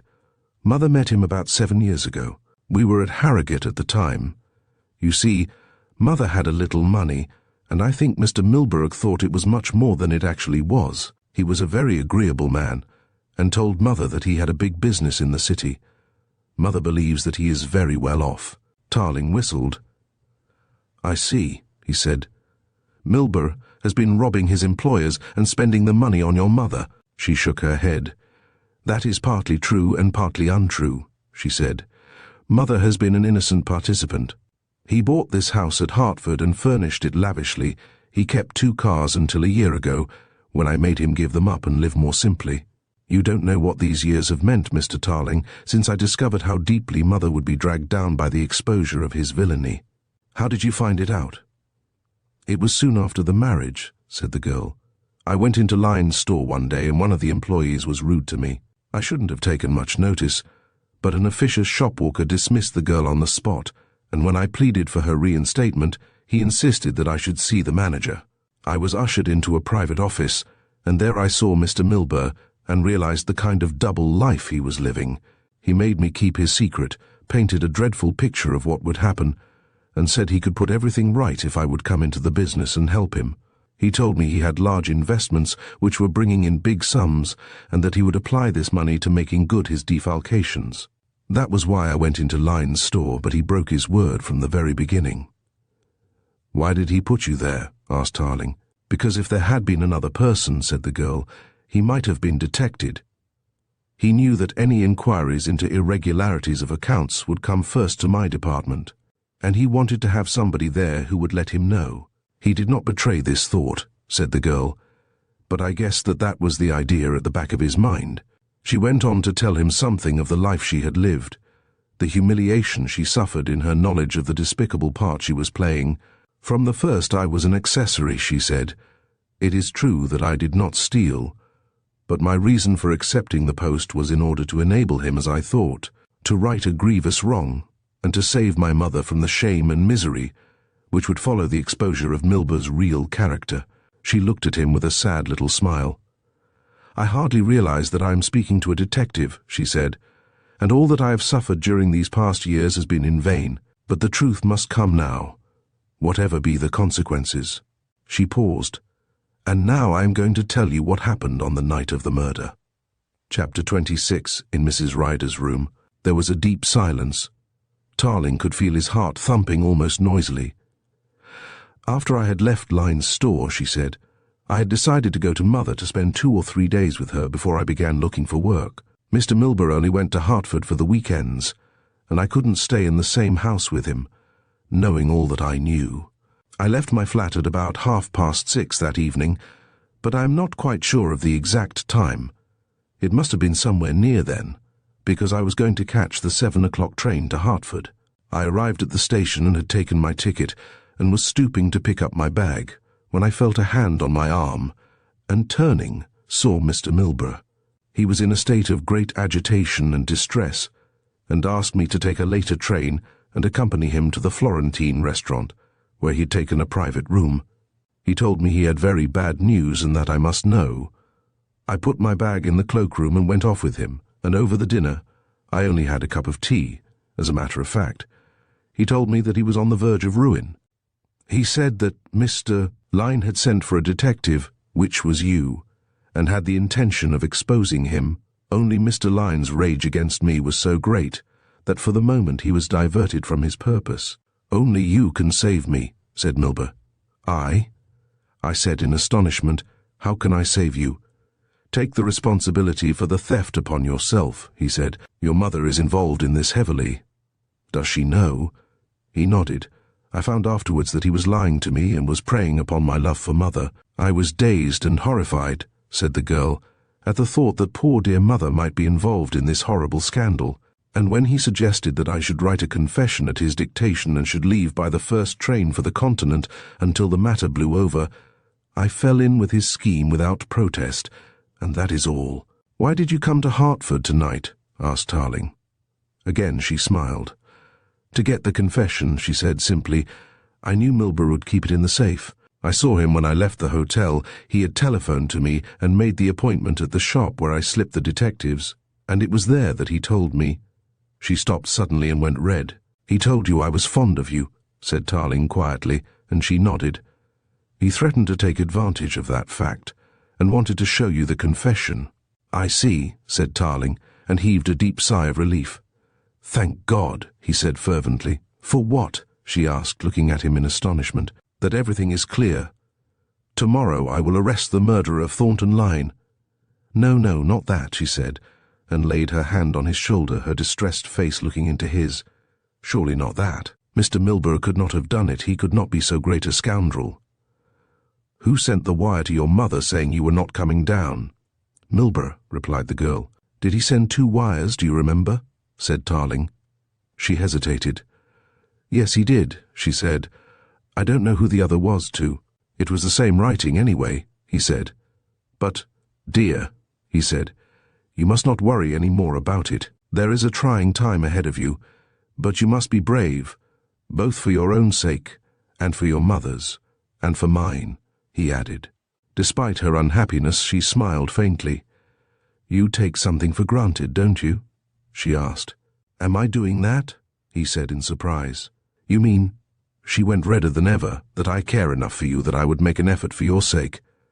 I suppose I do, said Tarling slowly. It's vanity, I suppose. Perhaps it is instinct, she said, and squeezed his arm. I must take you back to your mother's place, he said. The walk from the house to the station had been a long and tedious one. The way back was surprisingly short, even though they walked at snail's pace. There never was a courting such as Tarling's, and it seemed unreal as a dream. The girl had a key of the outer gate, and they passed through together. Does your mother know that you are in Hertford? Asked Tarling suddenly. Yes, replied the girl. I saw her before I came after you. Does she know? He did not care to finish the sentence. No, said the girl. She does not know. Poor woman, it will break her heart. She is very fond of Milburgh. Sometimes he is most kind to mother. She loves him so much that she accepted his mysterious comings and goings and all the explanations which he offered without suspicion. They had reached the place where he had picked up the wallet, and above him gloomed the dark bulk of the portico with its glass house atop. The house was in darkness, no lights shone anywhere. I will take you in through the door under the portico. It is the way Mr. Milburgh always comes. Have you a light? He had his electric lamp in his pocket, and he put a beam upon the keyhole. She inserted the key and uttered a note of exclamation, for the door yielded under her pressure and opened. It is unlocked, she said. I am sure I fastened it. Tarling put his lamp upon the lock and made a little grimace. The catch had been wedged back into the lock, so that it could not spring out again. How long were you in the house? He asked quickly. Only a few minutes, said the girl. I went in just to tell Mother, and I came out immediately. Did you close the door behind you when you went in? The girl thought a moment. Perhaps I didn't, she said. No, of course not. I didn't come back this way. Mother let me out by the front door. Tarling put his light into the hall and saw the carpeted stairs 6 feet away. He guessed what had happened. Somebody had seen the door ajar, and guessing from the fact that she had left it open that she was returning immediately, had slipped a piece of wood, which looked to be and was in fact the stalk of a match, between the catch of the spring lock and its sheath. What has happened? Asked the girl in a troubled voice. Nothing, said Tarling airily. It was probably your disreputable stepfather did this. He may have lost his key. He could have gone in the front door, said the girl uneasily. Well, I'll go first, said Tarling with a cheerfulness which he was far from feeling.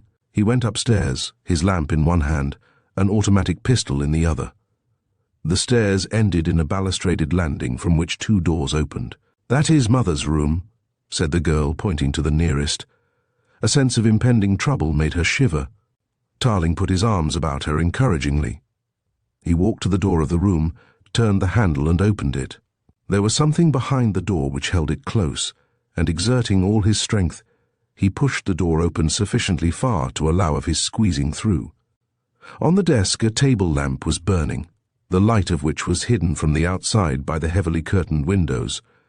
But it was neither at the window nor at the desk that he was looking.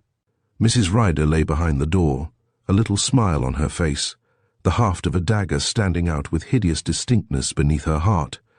Chapter 27. The Laugh in the Night. Tarling gave one glance before he turned to the girl, who was endeavouring to push past him, and catching her by the arm gently thrust her back into the passage. "What is wrong? What is wrong?" she asked in a terrified whisper. "Oh, let me go to Mother." She struggled to escape from his grip, but he held her firmly. "You must be brave, for your own sake. For everybody's sake," he entreated her. Still holding her arm, he forced her to the door of the second inner room. His hand felt for the electric switch, and found it. He was in what appeared to be a spare bedroom, plainly furnished, and from this a door led, apparently into the main building. "Where does that door lead?" he asked, but she did not appear to hear him.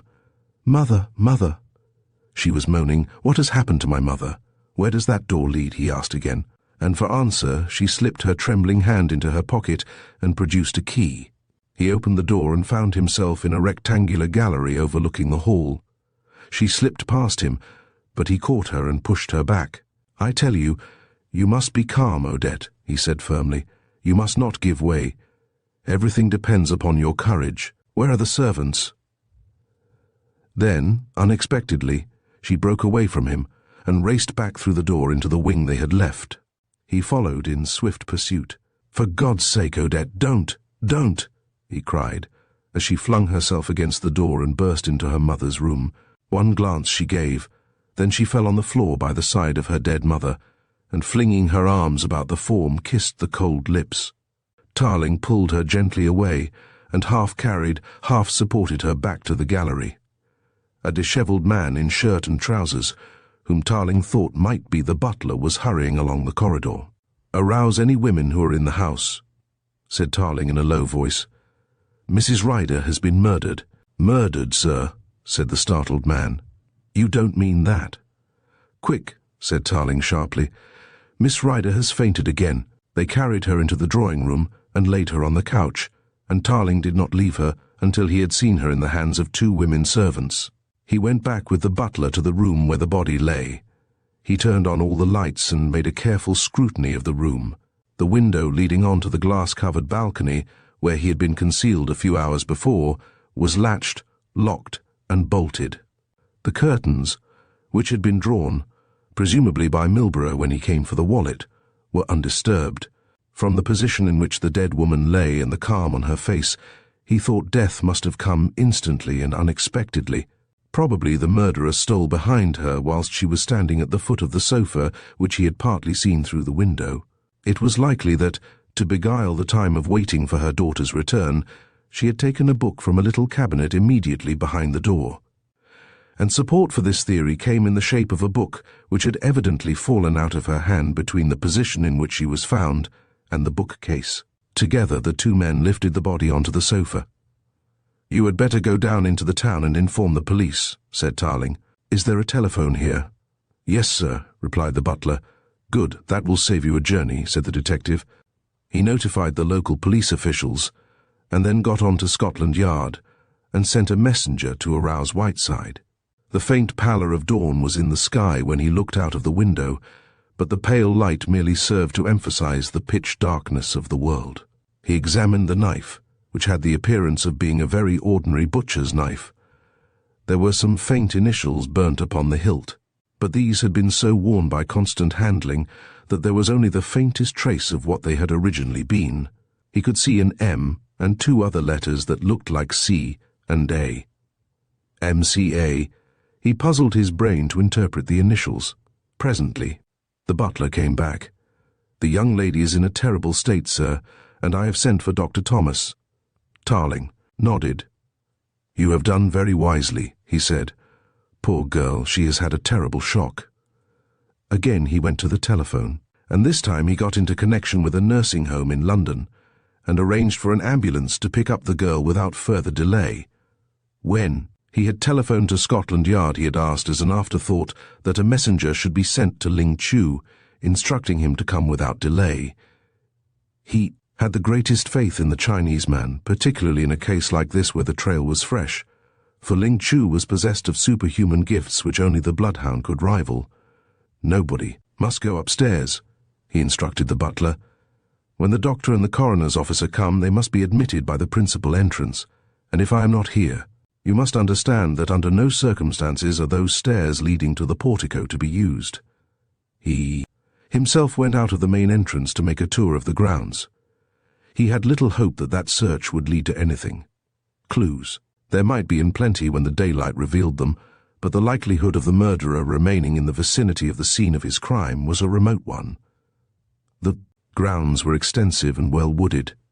Numerous winding paths met and forked aimlessly, radiating out from the broad gravel paths about the house to the high walls which encircled the little estate. In one corner of the grounds was a fairly large patch, innocent of bush and offering no cover at all. He made a casual survey of this, sweeping his light across the ordered rows of growing vegetables, and was going away when he saw a black bulk which had the appearance, even in the darkness, of a gardener's house. He swept this possible cover with his lamp. Was his imagination playing him a trick, or had he caught the briefest glimpse of a white face peering round the corner? He put on his light again. There was nothing visible. He walked to the building and round it. There was nobody in sight. He thought he saw a dark form under the shadow of the building moving towards the belt of pines which surrounded the house on the three sides. He put on his lamp again, but the light was not powerful enough to carry the distance required, and he went forward at a jog trot in the direction he had seen the figure disappear. He reached the pines and went softly. Every now and again he stopped, and once he could have sworn he heard the cracking of a twig ahead of him. He started off at a run in pursuit, and now there was no mistaking the fact that somebody was still in the wood. He heard the quick steps of his quarry, and then there was silence. He ran on, but must have overshot the mark, for presently he heard a stealthy noise behind him. In a flash he turned back. "Who are you?" he said.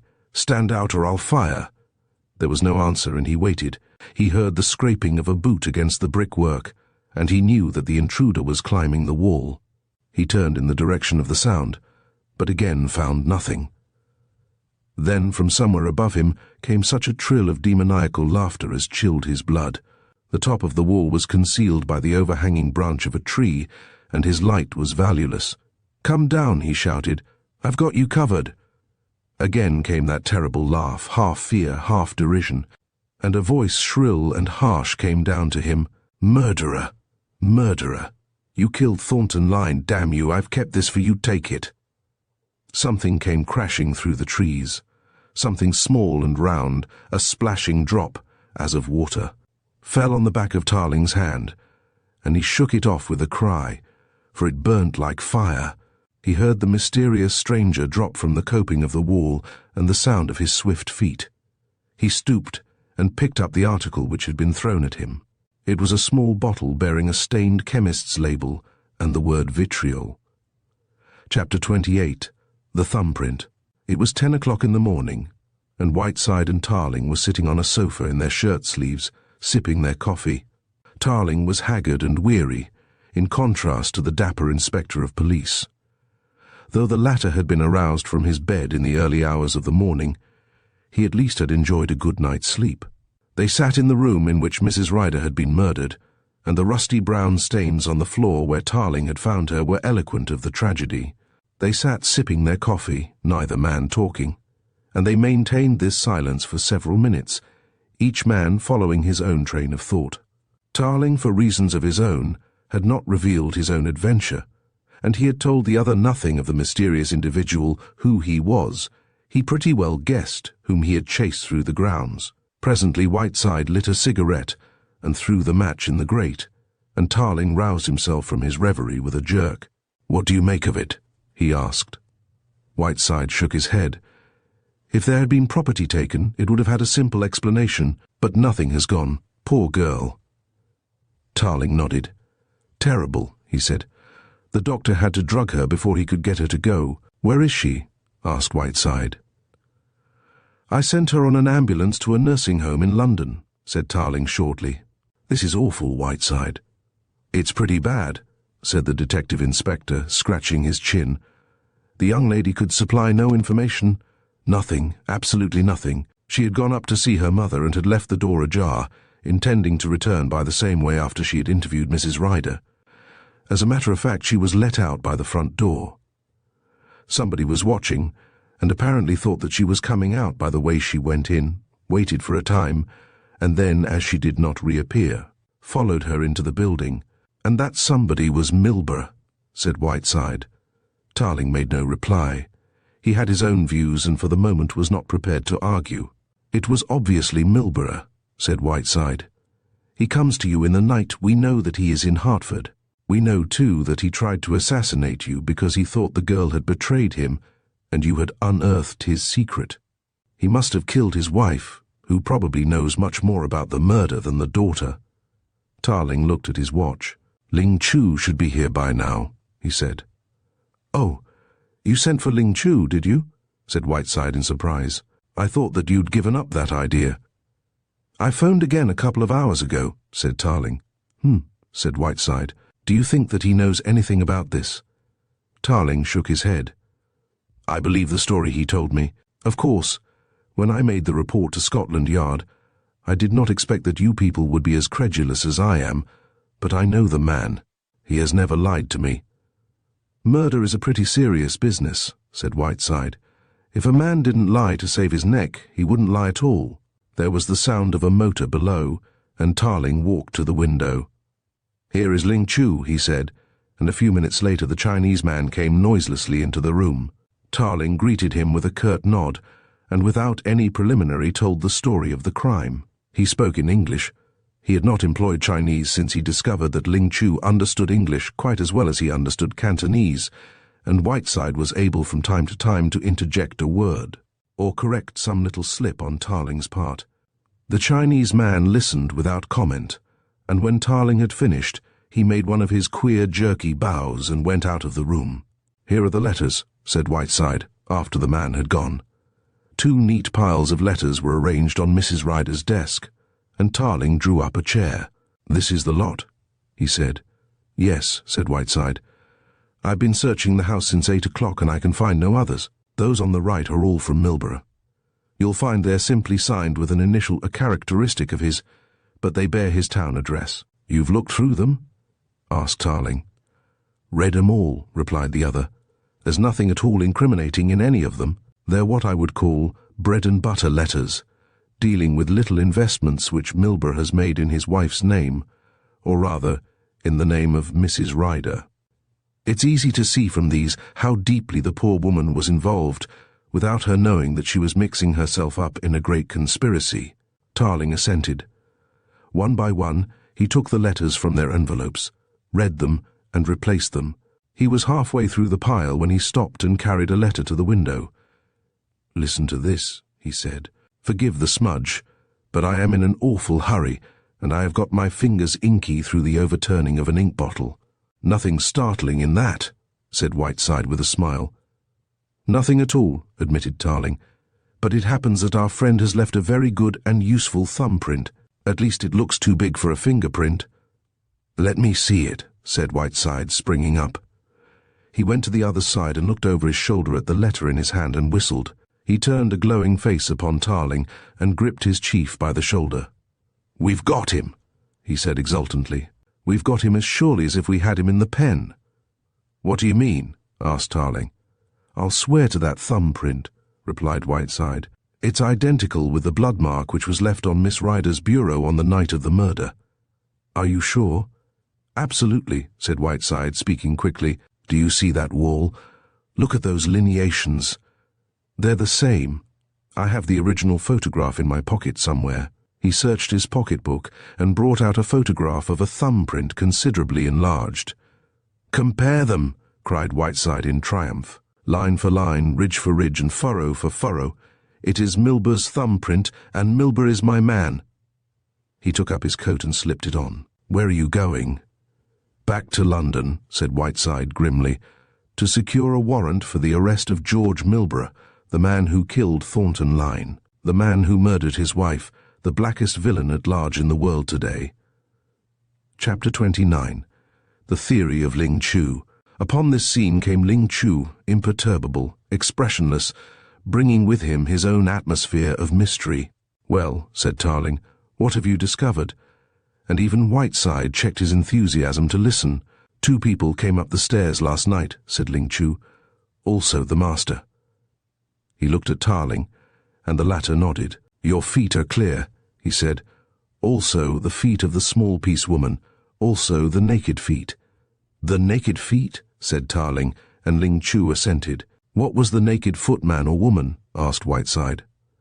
"It may have been man or woman," replied the Chinese man, "but the feet were cut and were bleeding. There is mark of blood on the gravel outside." "Nonsense," said Whiteside sharply. "Let him go on," warned Tarling. "A woman came in and went out," continued Ling Chu. "That was Miss Ryder," said Tarling. "Then a woman and a man came, then the bare-footed one came, because the blood is over the first women's footmarks." "How do you know which was the first woman and which was the second?" asked Whiteside, interested in spite of himself. "The first woman's foot was wet," said Ling Chu. "But there had been no rain," said the detective in triumph. "She was standing on the grass," said Ling Chu, and Tarling nodded his head, remembering that the girl had stood on the grass in the shadow of the bushes, watching his adventure with Milburgh. "But there is one thing I do not understand, master," said Ling Chu. "There is the mark of another woman's foot which I cannot find on the stair in the hall. This woman walked all round the house. I think she walked round twice, and then she walked into the garden and through the trees." Tarling stared at him. "Miss Ryder came straight from the house onto the road," he said, "and into Hertford after me." "There is the mark of a woman who has walked round the house," insisted Ling Chu, "and therefore I think it was a woman whose feet were bare. Are there any marks of a man beside us 3? "I was coming to that," said Ling Chu. "There is a very faint trace of a man who came early because the wet footsteps are over his. Also he left, but there is no sign of him on the gravel, only the mark of a wheel track." "That was Milburgh," said Tarling. "If a foot has not touched the ground," explained Ling Chu, "it would leave little trace. That is why the woman's foot about the house is so hard for me, for I cannot find it on the stair. Yet I know it came from the house, because I can see it leading from the door. Come, master, I will show you." He led the way down the stairs into the garden, and then for the first time Whiteside noticed that the Chinese man was bare-footed. "You haven't mixed your own footmarks up with somebody else's?" he asked jocularly. Ling Chu shook his head. "I left my shoes outside the door because it is easier for me to work so," he said calmly, slipping his feet into his small shoes. He led the way to the side of the house, and there pointed out the footprints. They were unmistakably feminine. Where the heel was a deep crescent-shaped hole, which recurred at intervals all round the house. Curiously enough, they were to be found in front of almost every window, as though the mysterious visitor had walked over the garden border, as if seeking to find an entrance. "They look more like slippers than shoes to me." "They're undoubtedly a woman's," said Whiteside, examining one of the impressions. "What do you think, Tarling?" Tarling nodded and led the way back to the room. "What is your theory, Ling Chu?" he asked. "Somebody came into the house," said the Chinese man, "squeezed through the door below and up the stairs. First that somebody killed, and then went to search the house, but could not get through the door." "That's right," said Whiteside. "You mean the door that shuts off this little wing from the rest of the house. That was locked, was it not, Tarling, when you made the discovery?" "Yes," said Tarling, "it was locked. When they found they could not get into the house," Ling Chu went on, "they tried to get through one of the windows." They, said Tarling impatiently. "Who are they? Do you mean the woman?" The new theory was disturbing. He had pierced the second actor in the tragedy, a brown vitriol burn on the back of his hand. reminded him of his existence. But who was the third? I mean the woman, replied Ling Chu quietly. But who in God's name wanted to get into the house after murdering Mrs. Ryder? Asked Whiteside irritably. Your theory is against all reason, Ling Chu. When a person has committed a murder, they want to put as much distance between themselves and the scene of the crime as they can in the shortest possible space of time. Ling Chu did not reply. How many people are concerned in this murder? Said Tarling. A bare-footed man or woman came in and killed Mrs. Ryder. A second person made the round of the house, trying to get in through one of the windows. Whether it was one person or two I cannot tell, replied Ling Chu. Tarling made a further inspection of the little wing. It was, as Ling Chu had said, and as he had explained to the Chinese man, cut off from the rest of the house, and had evidently been arranged to give Mr. Milburgh the necessary privacy upon his visits to Hertford. The wing consisted of 3 rooms, a bedroom, leading from the sitting room, evidently used by Mrs. Ryder, for her clothes were hanging in the wardrobe, the sitting room in which the murder was committed, and the spare room through which he had passed with Odette to the gallery over the hall. It was through the door in this room that admission was secured to the house. There's nothing to be done but to leave the local police in charge and get back to London, said Tarling when the inspection was concluded. And arrest Milburgh, suggested Whiteside. Do you accept Ling Chu's theory? Tarling shook his head. I am loath to reject it, he said, because he's the most amazingly clever tracker. He can trace footmarks which are absolutely invisible to the eye, and he has a bushman's instinct which in the old days in China led to some extraordinary results. They returned to town by car, Ling Chu riding beside the chauffeur, smoking an interminable chain of cigarettes. Tarling spoke very little during the journey, his mind being fully occupied with the latest development of a mystery, the solution of which still evaded him. The route through London to Scotland Yard carried him through Cavendish Place, where the nursing home was situated in which Odette Ryder lay. He stopped the car to make inquiries, and found that the girl had recovered from the frenzy of grief into which the terrible discovery of the morning had thrown her, and had fallen into a quiet sleep. That's good news, anyway, he said, rejoining his companion. I was half beside myself with anxiety. You take a tremendous interest in Miss Ryder, don't you? Asked Whiteside dryly. Tarling brindled, then laughed. Oh yes, I take an interest, he admitted. But it is very natural. Why natural? Asked Whiteside. Because, replied Tarling deliberately, Miss Ryder is going to be my wife. Oh, said Whiteside in blank amazement, and had nothing more to say.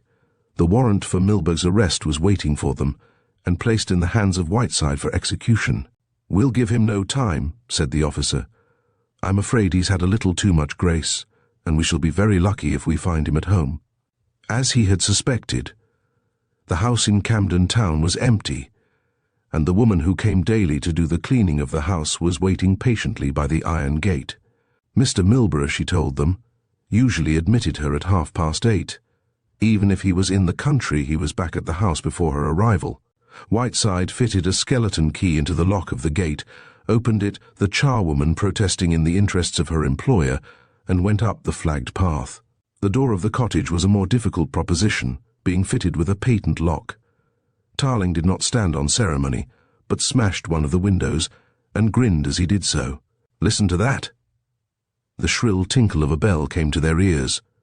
Burglar alarm, said Tarling laconically, and pushed back the catch, threw up the window, and stepped into the little room where he had interviewed Mr. Milburgh. The house was empty. They went from room to room, searching the bureau and cupboards. In one of these Tarling made a discovery. It was no more than a few glittering specks, which he swept from a shelf into the palm of his hand. If that isn't thermite, I'm a Dutchman, he said. At any rate, we'll be able to convict Mr. Milburgh of arson if we can't get him for murder. We'll send this to the government analyst right away, Whiteside. If Milburgh did not kill Thornton Lyne, he certainly burnt down the premises of Dashwood and Solomon to destroy the evidence of his theft. It was Whiteside who made the second discovery. Mr. Milburgh slept on a large wooden four-poster. He's a luxurious devil, said Whiteside. Look at the thickness of those box springs. He tapped the side of that piece of furniture and looked round with a startled expression. "A bit solid for a box spring, isn't it?" he asked, and continued his investigation, tearing down the bed valance. Presently he was rewarded by finding a small eyelet hole in the side of the mattress. He took out his knife, opened the pipe cleaner, and pressed the narrow blade into the aperture. There was a click, and two doors, ludicrously like the doors which deaden the volume of gramophone music, flew open. Whiteside put in his hand and pulled something out. "Books," he said disappointedly. Then, brightening up, "They are diaries. I wonder if the beggar kept a diary." He piled the little volumes on the bed, and Tarling took one and turned the leaves. "Thornton Lyne's diary," he said. "This may be useful." One of the volumes was locked. It was the newest of the books, and evidently an attempt had been made to force the lock, for the hasp was badly wrenched. Mr. Milburgh had, in fact, made such an attempt, but as he was engaged in a systematic study of the diaries from the beginning, he had eventually put aside the last volume after an unsuccessful effort to break the fastening. "Is there nothing else?" asked Tarling. "Nothing," said the disappointed inspector, looking into the interior. "There may be other little cupboards of this kind," he added. But a long search revealed no further hiding place. "Nothing more is to be done here," said Tarling. "Keep one of your men in the house in case Milburgh turns up. Personally, I doubt very much whether he will put in an appearance." "Do you think the girl has frightened him?" "I think it is extremely likely," said Tarling. "I will make an inquiry at the stores, but I don't suppose he will be there either." This surmise proved to be correct. Nobody at Lyne's store had seen the manager or received word as to his whereabouts. Milburgh had disappeared, as though the ground had opened and swallowed him. No time was lost by Scotland Yard in communicating particulars of the wanted man to every police station in England. Within 24 hours, his description and photograph were in the hands of every chief constable, and if he had not succeeded in leaving the country, which was unlikely during the time between the issue of the warrant and his leaving Tarling's room in Hertford, his arrest was inevitable. At 5 o'clock that afternoon came a new clue. A pair of ladies' shoes, mud-stained and worn, had been discovered in a ditch on the Hertford road, 4 miles from the house where the latest murder had been committed. This news came by telephone from the chief of the Hertford Constabulary, with the further information that the shoes had been dispatched to Scotland Yard by special messenger.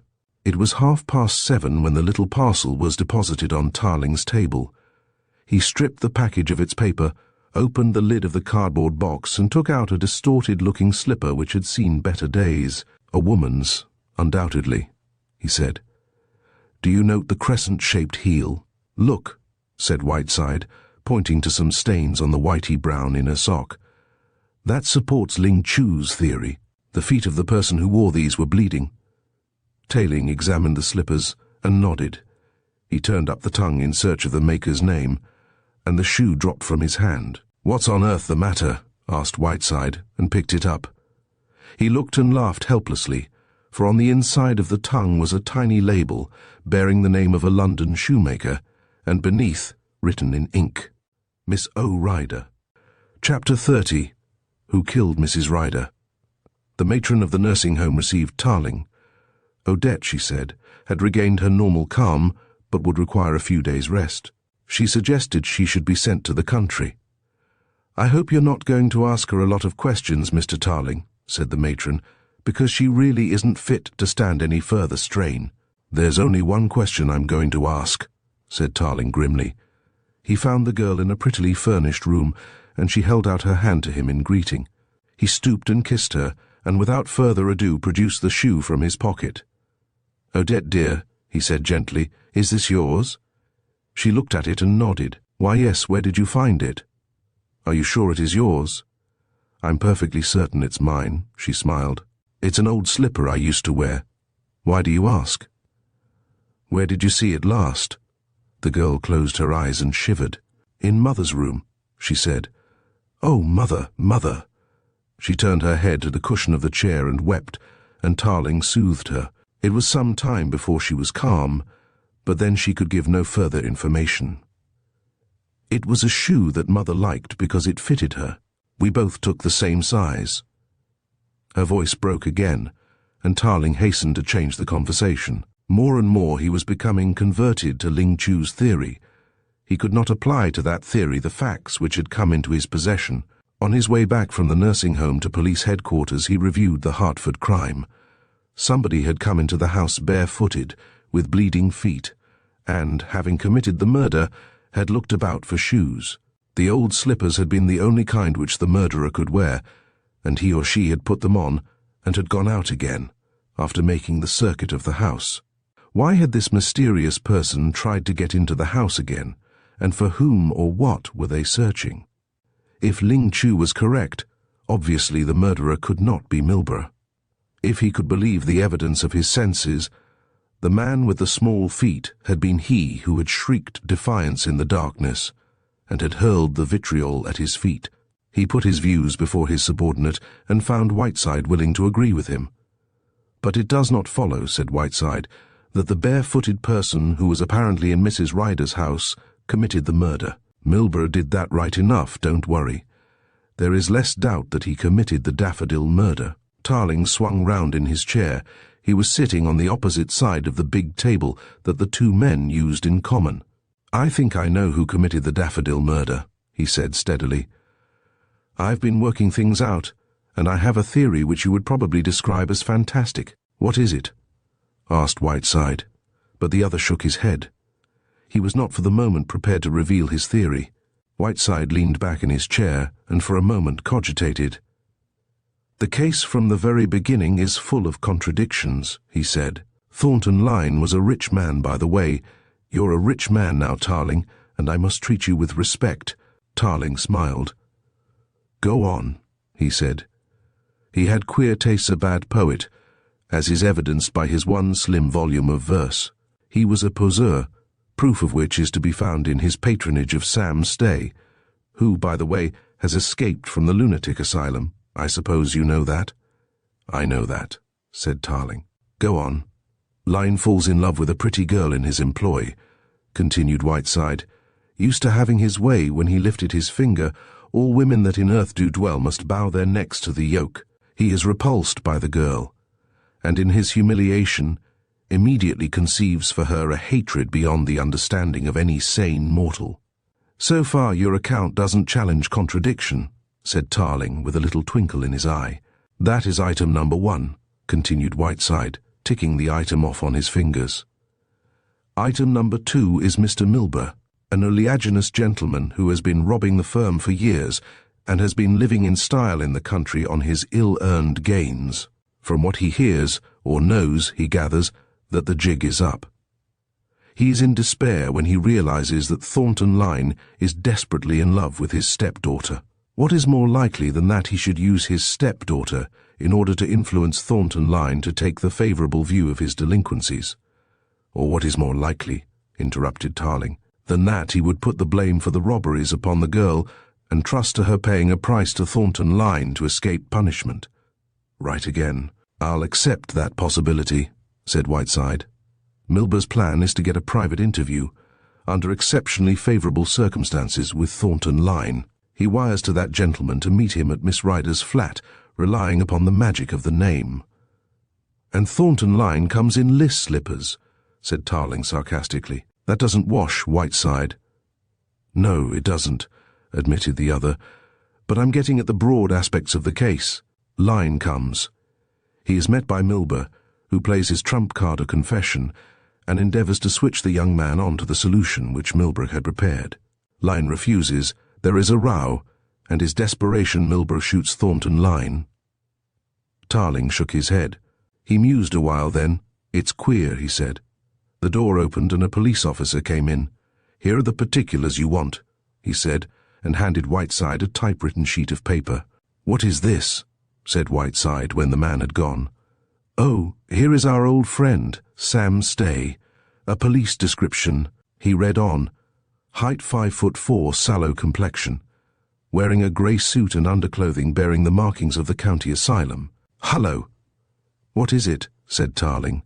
"This is remarkable," said Whiteside, and read, "When the patient escaped, he had bare feet. He takes a very small size in shoes, probably 4 or 5. A kitchen knife is missing and the patient may be armed. Bootmakers should be warned." Bare feet! Tarling rose from the table with a frown on his face. Sam Stay hated Odette Rider. The two men exchanged glances. "Now, do you see who killed Mrs. Rider?" asked Tarling. "She was killed by one who saw Odette Rider go into the house, and did not see her come out, who went in after her to avenge, as he thought, his dead patron. He killed this unhappy woman. The initials on the knife, MCA, stand for Middlesex County Asylum, and he brought the knife with him and discovered his mistake. Then, having searched for a pair of shoes to cover his bleeding feet, and having failed to get into the house by any other way, made a circuit of the building, looking for Odette Rider, and seeking an entrance at every window." Whiteside looked at him in astonishment. "It's a pity you've got money," he said admiringly. "When you retire from this business, there'll be a great detective lost." Chapter 31. Sam Stay turns up. "I have seen you somewhere before, ain't I?" The stout clergyman in the immaculate white collar beamed benevolently at the questioner and shook his head with a gentle smile. "No, my dear friend, I do not think I have ever seen you before." It was a little man, shabbily dressed and looking ill. His face was drawn and lined. He had not shaved for days, and the thin, black stubble of hair gave him a sinister look. The clergyman had just walked out of Temple Gardens and was at the end of Villiers Street, leading up to the Strand, when he was accosted. He was a happy-looking clergyman, and something of a student too, if the stout and serious volume under his arm had any significance.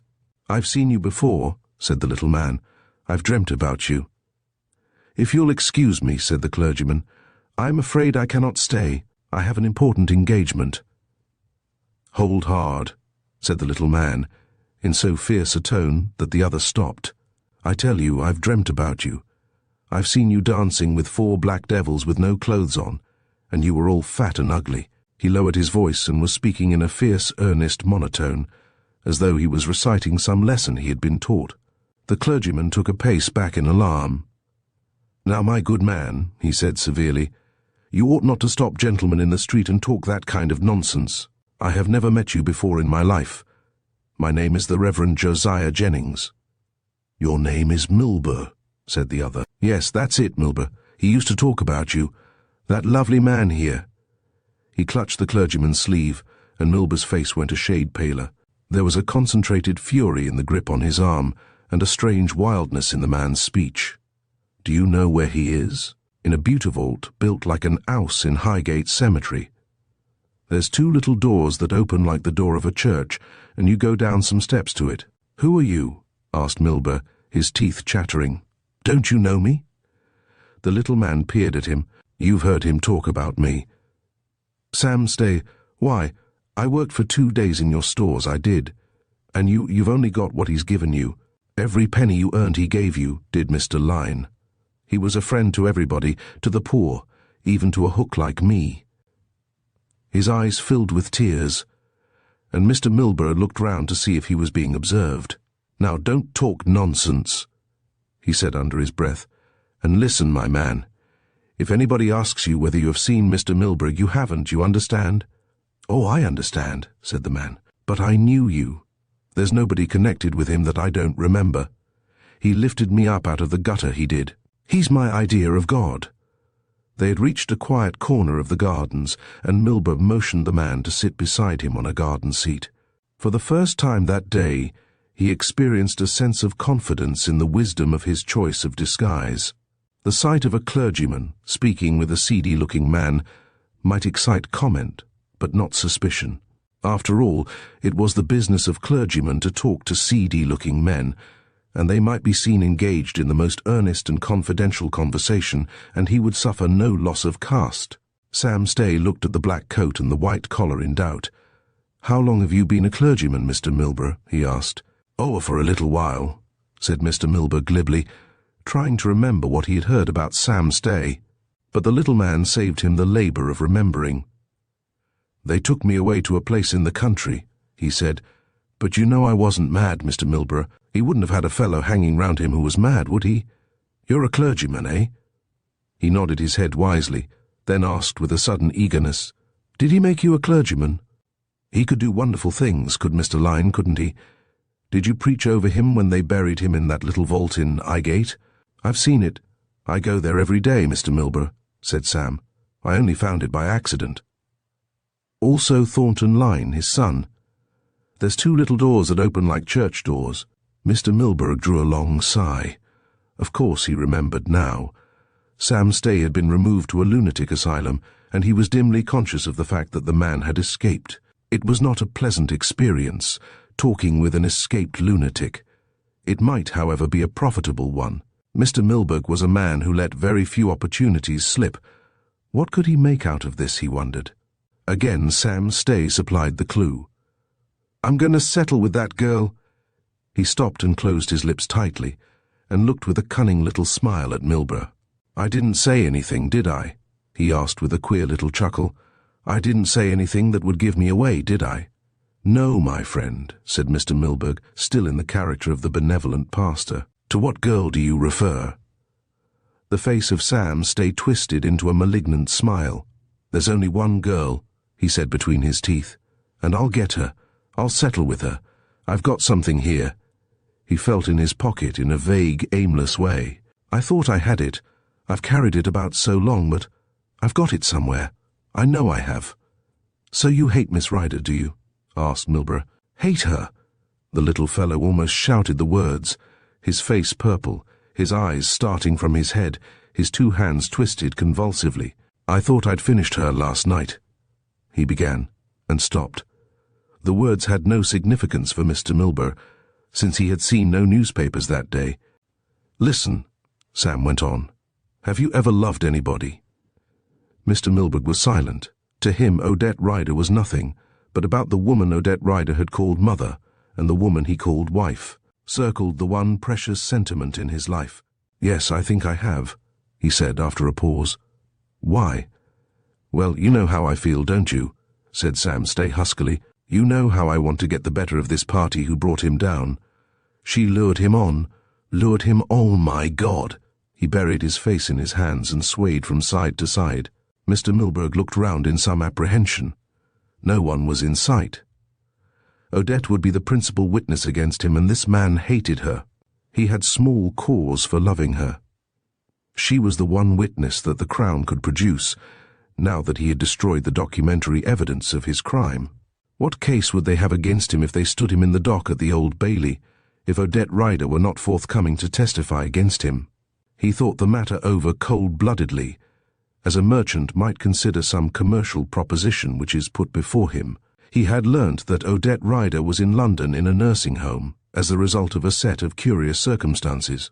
He had called up Lyne's store that morning on the telephone to discover whether there had been any inquiries for him, and had heard from his chief assistant that a number of articles of clothing had been ordered to be sent to this address for Miss Ryder's use. He had wondered what had caused her collapse, and concluded that it was the result of the strain to which the girl had been subjected in that remarkable interview which she and he had had with Tarling at Hertford on the night before. Suppose you met Miss Ryder, he said. What could you do? Sam Stay showed his teeth in a grin. Well, anyway, you're not likely to meet her for some time. She is in a nursing home, said Milburgh. And the nursing home, he went on deliberately, is at 304 Cavendish Place. 304 Cavendish Place, repeated Sam. That's near Regent Street, isn't it? I don't know where it is, said Mr. Milburgh. She is at 304 Cavendish Place, so that it is very unlikely that you will meet her for some time. He rose to his feet, and he saw the man was shaking from head to foot like a man in the grip of ague. 304 Cavendish Place, he repeated, and without another word turned his back on Mr. Milburgh and slunk away. That worthy gentleman looked after him and shook his head, and then rising, turned and walked in the other direction. It was just as easy to take a ticket for the Continent at Waterloo Station as it was at Charing Cross. In many ways it was safer. Chapter 32. The Diary of Thornton Lyne. Tarling should have been sleeping. Every bone and sinew in him ached for rest. His head was sunk over a table in his flat. Lyne's diaries stood in 2 piles on the table, the bigger pile that which he had read, the lesser being those which Tarling had yet to examine. The diaries had been blank books containing no printed date lines. In some cases, one book would cover a period of 2 or 3 years. In other cases, 3 or 4 books would be taken up by the record of a few months. The pile on the left grew, and the pile on the right became smaller, until there was only one book, a diary newer than the others, which had been fastened by 2 brass locks, but had been opened by the Scotland Yard experts. Tarling took up this volume and turned the leaves. As he had expected, it was the current diary that on which Thornton Lyne had been engaged at the time of his murder. Tarling opened the book in a spirit of disappointment. The earlier books had yielded nothing save a revelation of the writer's egotism. He had read Lyne's account of the happenings in Shanghai, but after all that was nothing fresh, and added little to the sum of the detective's knowledge. He did not anticipate that the last volume would yield any more promising return for his study. Nevertheless, he read it carefully, and presently drawing a writing pad toward him, he began to note down excerpts from the diary. There was the story, told in temperate language and with surprising mildness, of Odette Rider's rejection of Thornton Lyne's advances. It was a curiously uninteresting record, until he came to a date following the release of Sam Stay from jail, and here Thornton Lyne enlarged upon the subject of his humiliation. "Stay is out of prison," the entry ran. "It is pathetic to see how this man adores me. I almost wish sometimes that I could keep him out of gaol, but if I did so, and converted him into a dull, respectable person, I should miss these delicious experiences which his worship affords.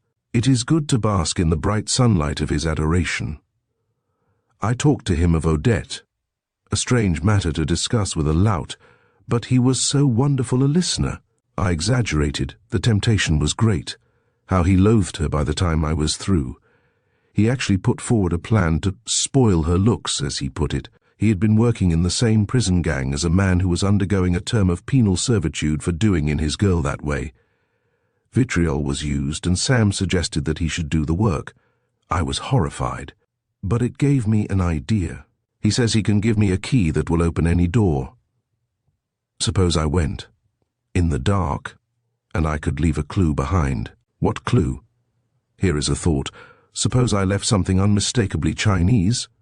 Tarling had evidently been friendly with the girl. Something Chinese might place him under suspicion. The diary ended with the word suspicion, an appropriate ending. Tarling read the passages again and again until he almost had them by heart.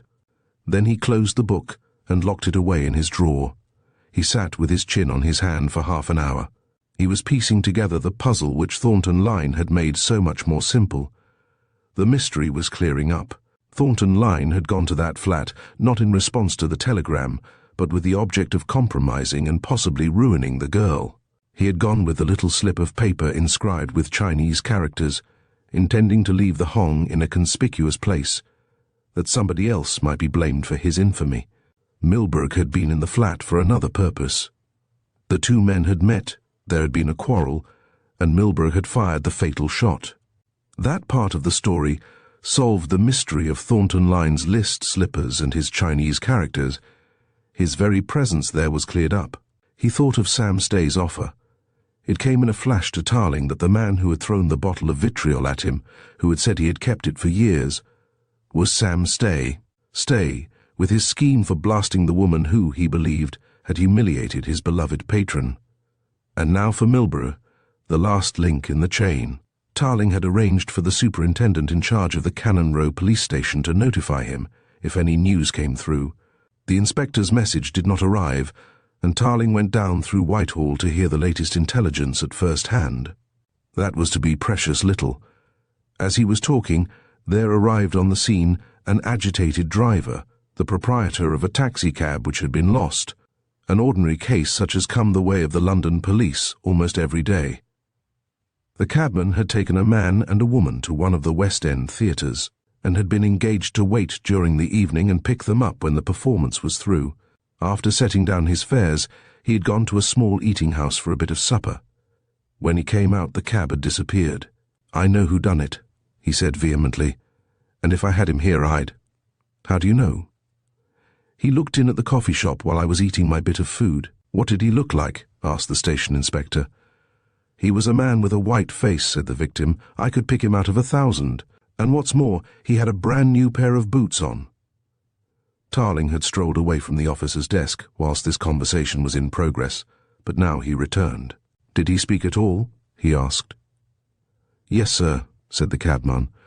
"I happened to ask him if he was looking for anybody, and he said no, and then went on to talk a lot of rubbish about a man who had been the best friend any poor chap could have had.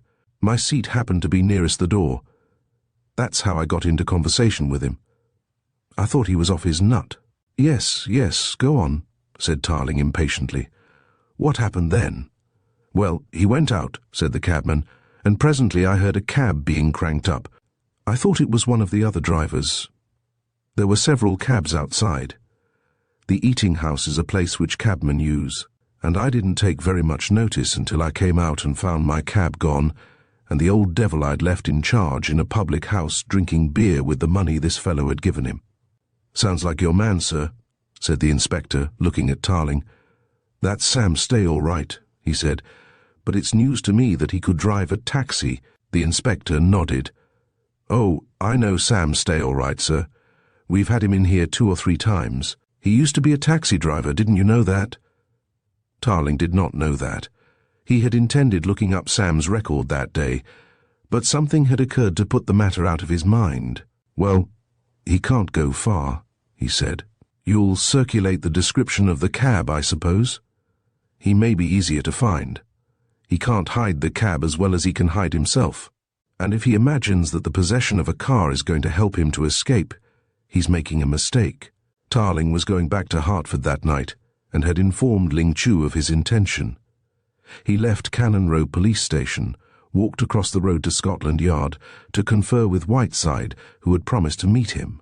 He was pursuing independent inquiries and collecting details of evidence regarding the Hertford crime. Whiteside was not in when Tarling called, and the sergeant on duty in the little office by the main door hurried forward. "This came for you 2 hours ago, sir," he said. "We thought you were in Hertford." This was a letter addressed in pencil, and Mr. Milburgh had made no attempt to disguise his handwriting.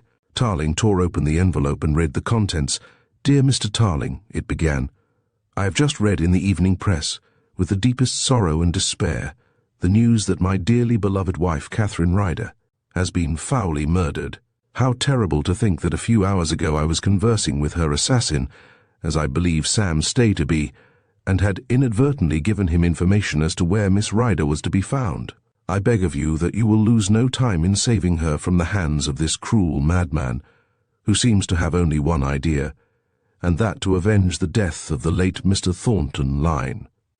When this reaches you, I shall be beyond the power of human vengeance, for I have determined to end a life which has held so much sorrow and disappointment." He was satisfied that Mr. Milburgh would not commit suicide, and the information was superfluous that Sam Stay had murdered Mrs. Ryder. It was the knowledge that this vengeful lunatic knew where Odette Ryder was staying which made Tarling sweat. "Where is Mr. Whiteside?" he asked. "He has gone to Camber's restaurant to meet somebody, sir," said the sergeant. The somebody was one of Milburgh's satellites at Lyne's store. Tarling must see him without delay.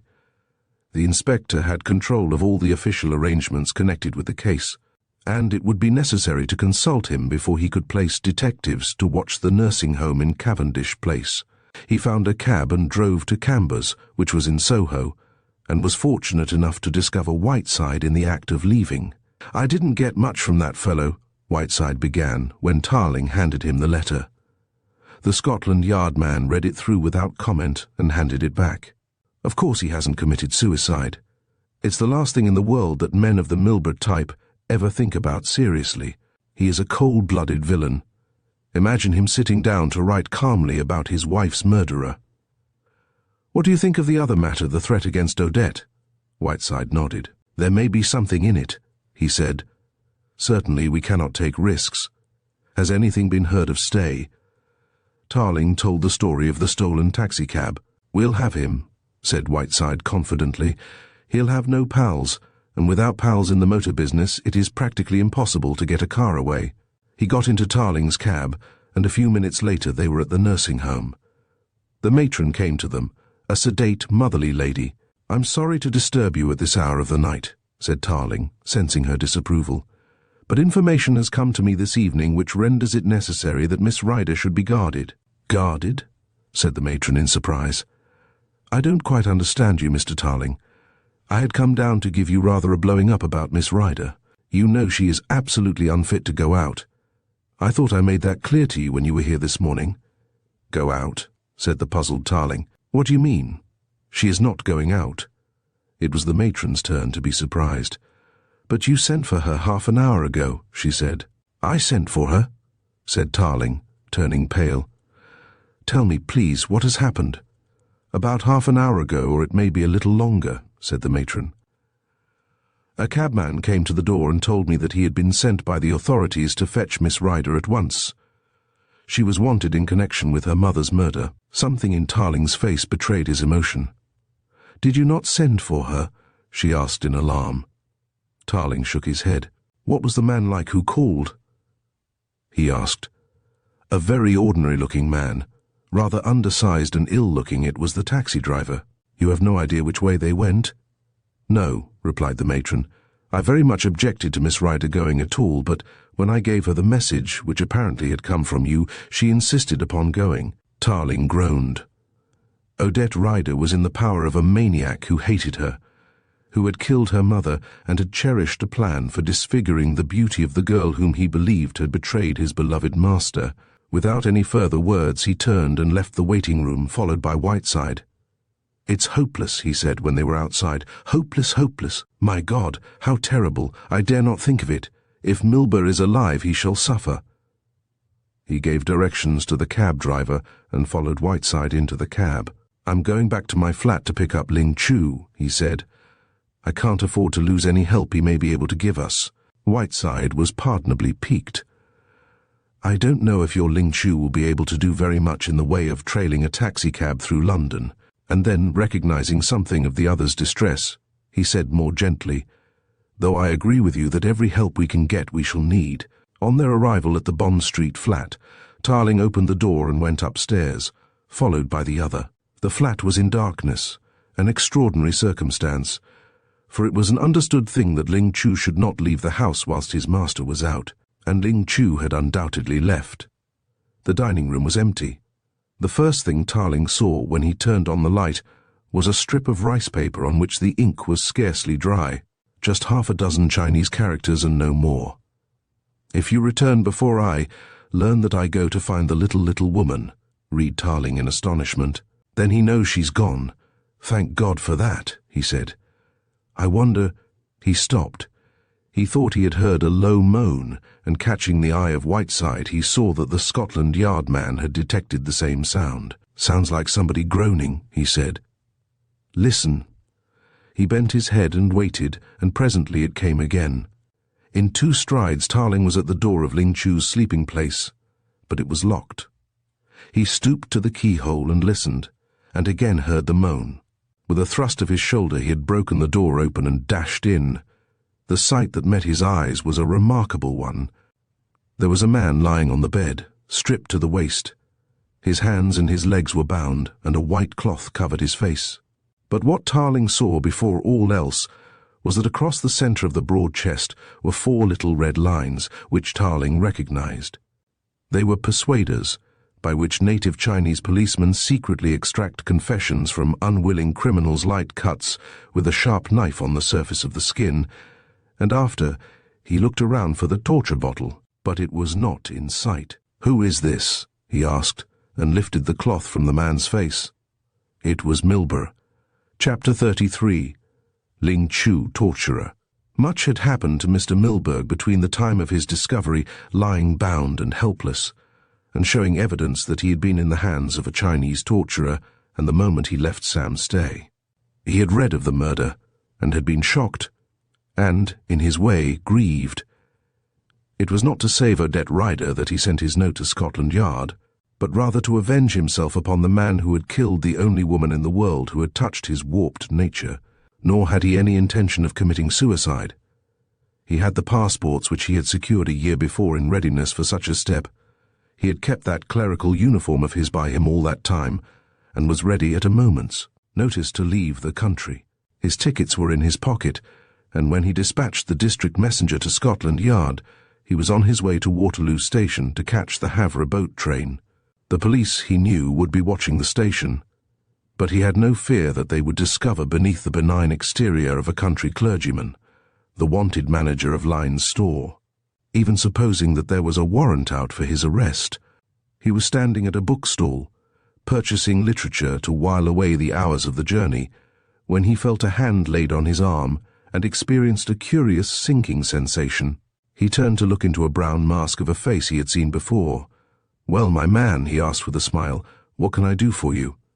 He had asked the question in identical terms of Sam Stay. His brain told him that much, mechanically. "You will come with me, Mr. Milburgh," said Ling Chu. "It will be better for you if you do not make any trouble. You are making a mistake."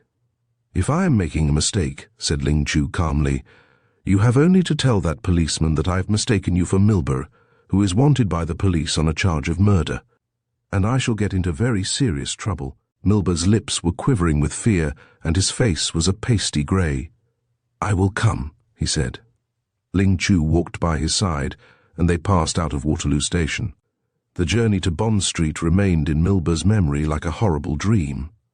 He was not used to travelling on omnibuses, being something of a sybarite who spared nothing to ensure his own comfort. Ling Chu, on the contrary, had a penchant for buses and seemed to enjoy them. No word was spoken until they reached the sitting room of Tarling's flat. Milburgh expected to see the detective. He had already arrived at the conclusion that Ling Chu was but a messenger who had been sent by the man from Shanghai to bring him to his presence. But there was no sign of Tarling. "Now, my friend, what do you want?" he asked. "It is true I am Mr. Milburgh, but when you say that I have committed murder you are telling a wicked lie." He had gained some courage, because he had expected in the first place to be taken immediately to Scotland Yard and placed in custody. The fact that Tarling's flat lay at the end of the journey seemed to suggest that the situation was not as desperate as he had imagined. Ling Chu, turning suddenly upon Milburgh, gripped him by the wrist, half-turning as he did so. Before Milburgh knew what was happening, he was lying on the floor, face downwards, with Ling Chu's knee in the small of his back. He felt something like a wire loop slipped about his wrists, and suffered an excruciating pain as the Chinese man tightened the connecting link of the native handcuff. "Get up," said Ling Chu sternly, and exerting a surprising strength, lifted the man to his feet. "What are you going to do?" said Milburgh, his teeth chattering with fear. There was no answer. Ling Chu gripped the man by one hand and, opening the door with the other, pushed him into a room which was barely furnished. Against the wall there was an iron bed, and onto this the man was pushed, collapsing in a heap. The Chinese thief-catcher went about his work in a scientific fashion. First he fastened and threaded a length of silk rope through one of the rails of the bed, and into the slack of this he lifted Milburgh's head, so that he could not struggle except at the risk of being strangled. Ling Chu turned him over, unfastened the handcuffs, and methodically bound first one wrist and then the other to the side of the bed. "What are you going to do?" repeated Milburgh, but the Chinese man made no reply. He produced from a belt beneath his blouse a wicked-looking knife, and the manager opened his mouth to shout. He was beside himself with terror, but any cause for fear had yet to come. The Chinese man stopped the cry by dropping a pillow on the man's face and began deliberately to cut the clothing on the upper part of his body. "If you cry out," he said calmly, "the people will think it is I who am singing. Chinamen have no music in their voices, and sometimes when I have sung my native songs, people have come up to discover who was suffering." "You are acting illegally," breathed Milburgh, in a last attempt to save the situation. "For your crime, you will suffer imprisonment." "I shall be fortunate," said Ling Chu, "for prison is life, but you will hang at the end of a long rope." He had lifted the pillow from Milburgh's face, and now that pallid man was following every movement of the Chinese man with a fearful eye. Presently Milburgh was stripped to the waist, and Ling Chu regarded his handiwork complacently. He went to a cupboard in the wall and took out a small brown bottle, which he placed on a table by the side of the bed. Then he himself sat upon the edge of the bed and spoke. His English was almost perfect, though now and again he hesitated in the choice of a word, and there were moments when he was a little stilted in his speech, and more than a little pedantic. He spoke slowly and with great deliberation. "You do not know the Chinese people. You have not been or lived in China. When I say lived, I do not mean staying for a week at a good hotel in one of the coast towns. Your Mr. Lyne lived in China in that way. It was not a successful residence." "I know nothing about Mr. Lyne," interrupted Milburgh, sensing that Ling Chu in some way associated him with Thornton Lyne's misadventures. "Good," said Ling Chu, tapping the flat blade of his knife upon his palm. "If you had lived in China, in the real China, you might have a dim idea of our people and their characteristics. It is said that the Chinese man does not fear death or pain, which is a slight exaggeration, because I have known criminals who feared both." His thin lips curved for a second in the ghost of a smile, as though at some amusing recollection. Then he grew serious again. "From the Western standpoint, we are a primitive people. From our own point of view, we are rigidly honorable. Also, and this I would emphasize." He did, in fact, emphasize his words to the terror of Mr. Milburgh, with the point of his knife upon the other's broad chest. Though so lightly was the knife held that Milburgh felt nothing but the slightest tingle. "We do not set the same value upon the rights of the individual as do you people in the West. For example," he explained carefully, "we are not tender with our prisoners. If we think that by applying a little pressure to them we can assist the process of justice." "What do you mean?" asked Milburgh, a grisly thought dawning upon his mind. "In Britain and in America too, I understand, though the Americans are much more enlightened on this subject. When you arrest a member of a gang, you are content with cross-examining him and giving him full scope for the exercise of his inventive power.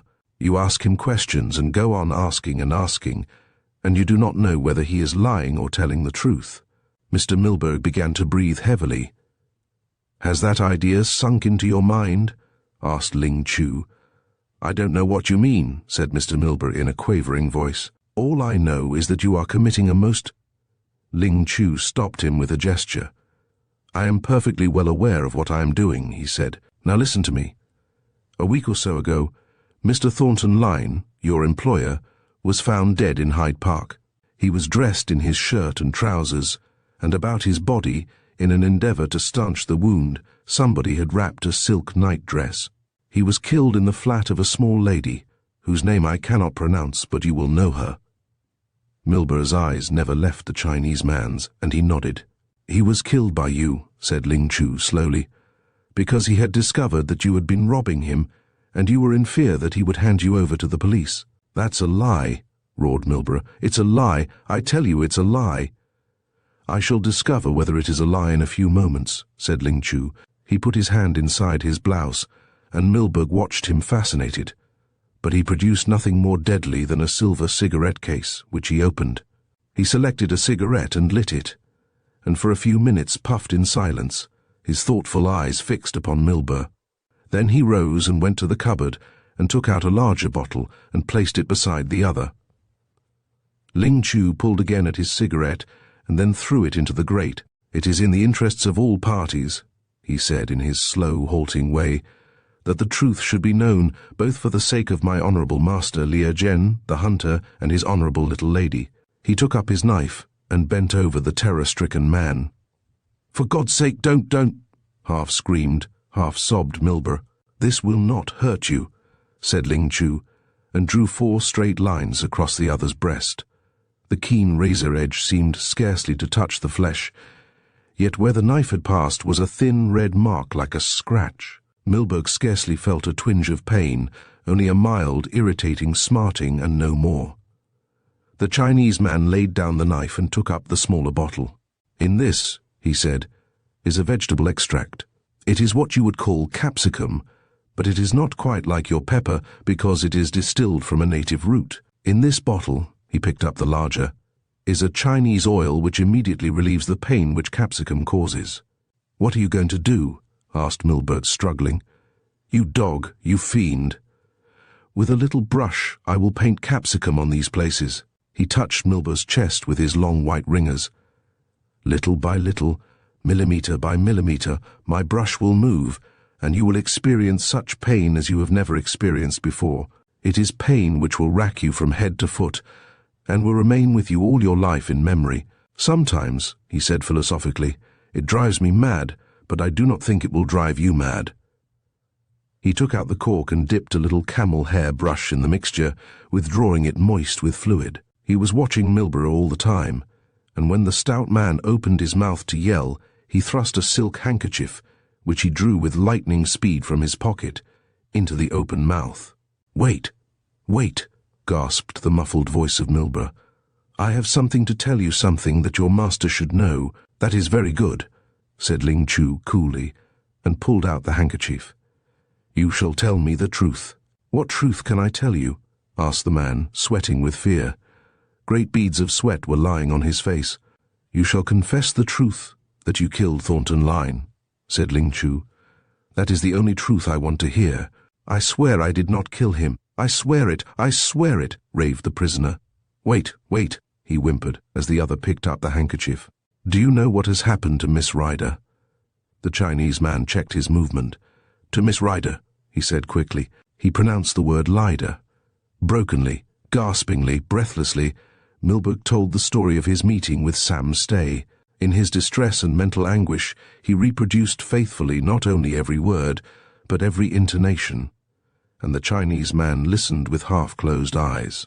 Then, when Milburgh had finished, he put down his bottle and thrust in the cork.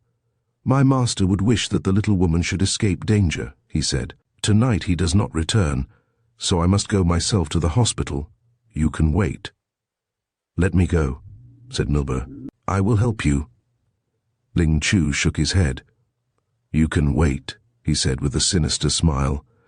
"I will go first to the hospital, and afterwards, if all is well, I will return for you." He took a clean white towel from the dressing table and laid it over his victim's face.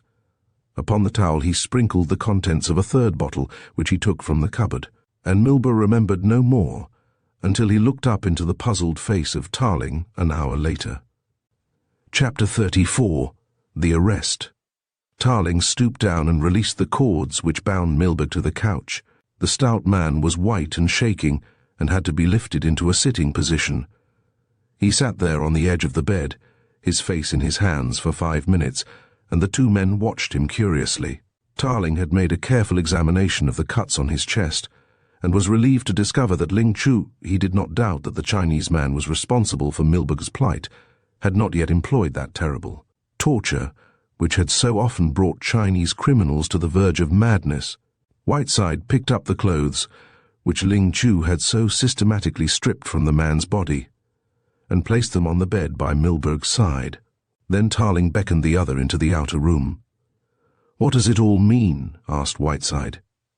"It means," said Tarling grimly, "that my friend Ling Chu has been trying to discover the murderer of Thornton Lyne by methods peculiarly Chinese. Happily he was interrupted, probably as a result of Milburgh telling him that Miss Odette Ryder had been spirited away. He looked back to the drooping figure by the side of the bed. "He's a little bigger than I," he said, "but I think some of my clothes will fit him." He made a hasty search of his wardrobe, and came back with an armful of clothes. "Come, Milburgh," he said. "Rouse yourself and dress." The man looked up, his lower lip trembling pathetically. "I rather think these clothes, though they may be a bad fit, will suit you a little better than your clerical garb," said Tarling sardonically. Without a word, Milburgh took the clothes in his arms, and they left him to dress. They heard his heavy footfall, and presently the door opened and he came weakly into the sitting room and dropped into a chair. "Do you feel well enough to go out now?" asked Whiteside. "Go out," said Milburgh, looking up in alarm. "Where am I to go?" "To Cannon Row Police Station," said the practical Whiteside. "I have a warrant for your arrest, Milburgh, on a charge of wilful murder, arson, forgery, and embezzlement." "Wilful murder!" Milburgh's voice was high and squeaky, and his shaking hands went to his mouth. "You cannot charge me with wilful murder. No, no, no. I swear to you I am innocent." "Where did you see Thornton Lyne last?" asked Tarling, and the man made a great effort to compose himself. "I saw him last alive in his office," he began. "When did you see Thornton Lyne last?" asked Tarling again. "Alive or dead?" Milburgh did not reply. Presently Whiteside dropped his hand on the man's shoulder, and looked across at Tarling. "Come along," he said briskly. "It is my duty as a police officer to warn you that anything you now say will be taken down and used as evidence against you at your trial." "Wait, wait," said Milburgh. His voice was husky and thick. He looked round. "Can I have a glass of water?" he begged, licking his dry lips. Tarling brought the refreshment, which the man drank eagerly. The water seemed to revive something of his old arrogant spirit, for he got up from his chair, jerked at the collar of his ill-fitting coat — it was an old shooting coat of Tarling's — and smiled for the first time. "I think, gentlemen," he said with something of his old airiness, "you will have a difficulty in proving that I am concerned in the murder of Thornton Lyne.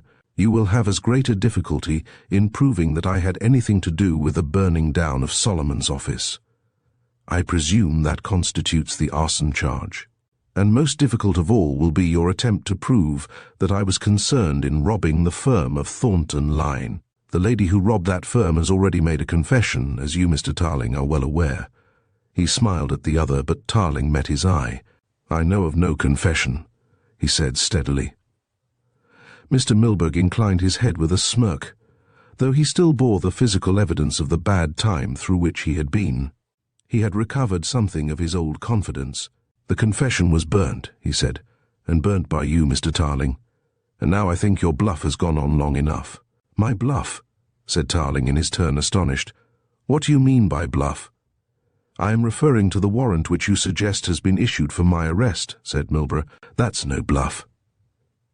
It was Whiteside who spoke, and he produced from his pocket a folded sheet of paper, which he opened and displayed under the eyes of the man. "And in case of accidents," said Whiteside, and deftly slipped a pair of handcuffs upon the man's wrists. It may have been Milburgh's overweening faith in his own genius. It may have been, and probably was, a consciousness that he had covered his trail too well to be detected. One or other of these causes had kept him up, but now he collapsed. To Tarling it was amazing that the man had maintained this show of bravado to the last, though in his heart he knew that the Crown had a very poor case against Milburgh if the charge of embezzlement and arson were proceeded with. It was on the murder alone that a conviction could be secured, and this Milburgh evidently realized, for he made no attempt in the remarkable statement which followed to do more than hint that he had been guilty of robbing the firm. He sat huddled up in his chair, his manacled hands clasped on the table before him, and then with a jerk sat upright. "If you'll take off these things, gentlemen," he said, jangling the connecting chain of the handcuffs, "I will tell you something which may set your mind at rest on the question of Thornton Lyne's death." Whiteside looked at his superior questioningly, and Tarling nodded. A few seconds later the handcuffs had been removed, and Mr. Milburgh was soothing his chafed wrists. The psychologist who attempted to analyze the condition of mind in which Tarling found himself would be faced with a difficult task. He had come to the flat beside himself with anxiety at the disappearance of Odette Rider. He had intended dashing into his rooms and out again, though what he intended doing thereafter he had no idea. The knowledge that Ling was on the track of the kidnapper had served as an opiate to his jagged nerves. Otherwise he could not have stayed and listened to the statement Milburgh was preparing to make.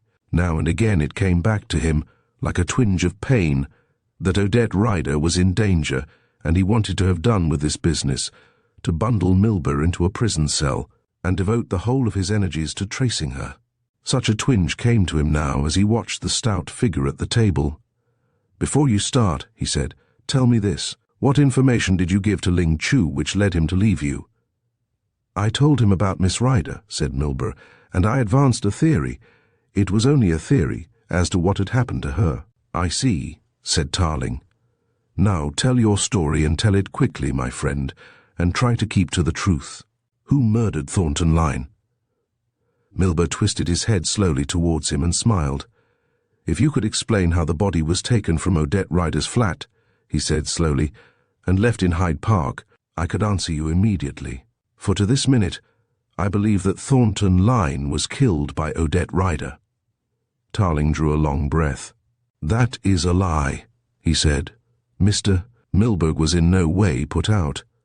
"Very well," he said. "Now perhaps you will be kind enough to listen to my story." Chapter 35, Milburgh's Story. "I do not intend," said Mr. Milburgh in his best oracular manner, "describing all the events which preceded the death of the late Thornton Lyne, nor will I go to any length to deal with his well-known and even notorious character. He was not a good employer. He was suspicious, unjust, and in many ways mean. Mr. Lyne was, I admit, suspicious of me. He was under the impression that I had robbed the firm of very considerable sums of money, a suspicion which I in turn had long suspected, and had confirmed by a little conversation which I overheard on the first day I had the pleasure of seeing you, Mr. Tarling." Tarling remembered that fatal day when Milburgh had come into the office at the moment that Lyne was expressing his views very freely about his subordinate. "Of course, gentlemen," said Milburgh, "I do not for one moment admit that I robbed the firm, or that I was guilty of any criminal acts. I admit there were certain irregularities, certain carelessnesses for which I was morally responsible, and beyond that I admit nothing. If you are making a note—" He turned to Whiteside, who was taking down the statement in shorthand. "I beg of you to make a special point of my denial. Irregularities and carelessnesses," he repeated carefully. "Beyond that I am not prepared to go. In other words, you are not confessing anything?" "I am not confessing anything," agreed Mr. Milburgh with heavy gravity. "It is sufficient that Mr. Lyne suspected me, and that he was prepared to employ a detective in order to trace my defalcations, as he termed them. It is true that I lived expensively, that I owned 2 houses, one in Camden Town and one at Hertford. But then I had speculated on the stock exchange, and speculated very wisely. But I am a sensitive man, gentlemen, and the knowledge that I was responsible for certain irregularities preyed upon my mind. Let us say, for example, that I knew somebody had been robbing the firm, but that I was unable to detect that somebody. Would not the fact that I was morally responsible for the finances of Lyne's stores cause me particular unhappiness?" "You speak like a book," said Whiteside, "and I for one don't believe a word you say. I think you are a thief, Milburgh, but go on your own sweet way." "I thank you," said Mr. Milburgh sarcastically. "Well, gentlemen, matters had come to a crisis. I felt my responsibility. I knew somebody had been robbing the house, and I had an idea that possibly I would be suspected, and that those who were dear to me—" His voice shook for a moment, broke, and grew husky. "Those who were dear to me," he repeated, "would be visited with my sins of omission. Miss Odette Rider had been dismissed from the firm of Lyne's stores in consequence of her having rejected the undesirable advances of the late Mr. Lyne. Mr. Lyne turned the whole weight of his rage against this girl, and that gave me an idea. The night after the interview, or it may have been the same night, I refer to the interview which Mr. Tarling had with the late Thornton Lyne. I was working late at the office. I was, in fact, clearing up Mr. Lyne's desk. I had occasion to leave the office, and on my return found the place in darkness. I reconnected the light, and then discovered on the desk a particularly murderous-looking revolver. In the statement I made to you, sir," he turned to Tarling, "I said that that pistol had not been found by me, and indeed I professed the profoundest ignorance of its existence. I regret to confess to you that I was telling an untruth. I did find the pistol, I put it in my pocket, and I took it home. It is probable that with that pistol Mr. Lyne was fatally shot." Tarling nodded. "I hadn't the slightest doubt about that, Milburgh. You also had another automatic pistol, purchased subsequent to the murder from John Wadhams of Holborn Circus." Mr. Milburgh bowed his head. "That is perfectly true, sir," he said. "I have such a weapon. I live a very lonely kind of life, and you need not explain." "I merely tell you," said Tarling, "that I know where you got the pistol with which you shot at me on the night I brought Odette Rider back from Ashford." Mr. Milburgh closed his eyes, and there was resignation written largely on his face, the resignation of an ill-used and falsely accused man. "I think it would be better not to discuss controversial subjects," he said. "If you will allow me, I will keep to the facts." Tarling could have laughed at the sublime impertinence of the man, but that he was growing irritable with the double strain which was being imposed upon him. It was probable that, had not this man accused Odette Rider of the murder, he would have left him to make his confession to Whiteside, and have gone alone in his hopeless search for the taxicab driven by Sam Stay. "To resume," continued Mr. Milburgh, "I took the revolver home, You will understand that I was in a condition of mind bordering upon a nervous breakdown. I felt my responsibilities very keenly, and I felt that if Mr. Lyne would not accept my protestations of innocence, there was nothing left for me but to quit this world. In other words, you contemplated suicide, said Whiteside. You have accurately diagnosed the situation, said Milburgh ponderously. Miss Ryder had been dismissed, and I was on the point of ruin. Her mother would be involved in the crash. Those were the thoughts which ran through my mind as I sat in my humble dining room in Camden Town. Then the idea flashed upon me. I wondered whether Odette Ryder loved her mother sufficiently well to make the great sacrifice, to take full responsibility for the irregularities which had occurred in the accounts department of Lyne stores, and clear away to the continent until the matter blew over. I intended seeing her the next day, but I was still doubtful as to whether she would fall in with my views. Young people nowadays, he said sententiously, are terribly selfish. As it happened, I just caught her as she was leaving for Hertford, and I put the situation before her. The poor girl was naturally shocked, but she readily fell in with my suggestion and signed the confession which you, Mr. Tarling, so thoughtfully burnt. Whiteside looked at Tarling. I knew nothing of this, he said a little reproachfully. Go on, said Tarling.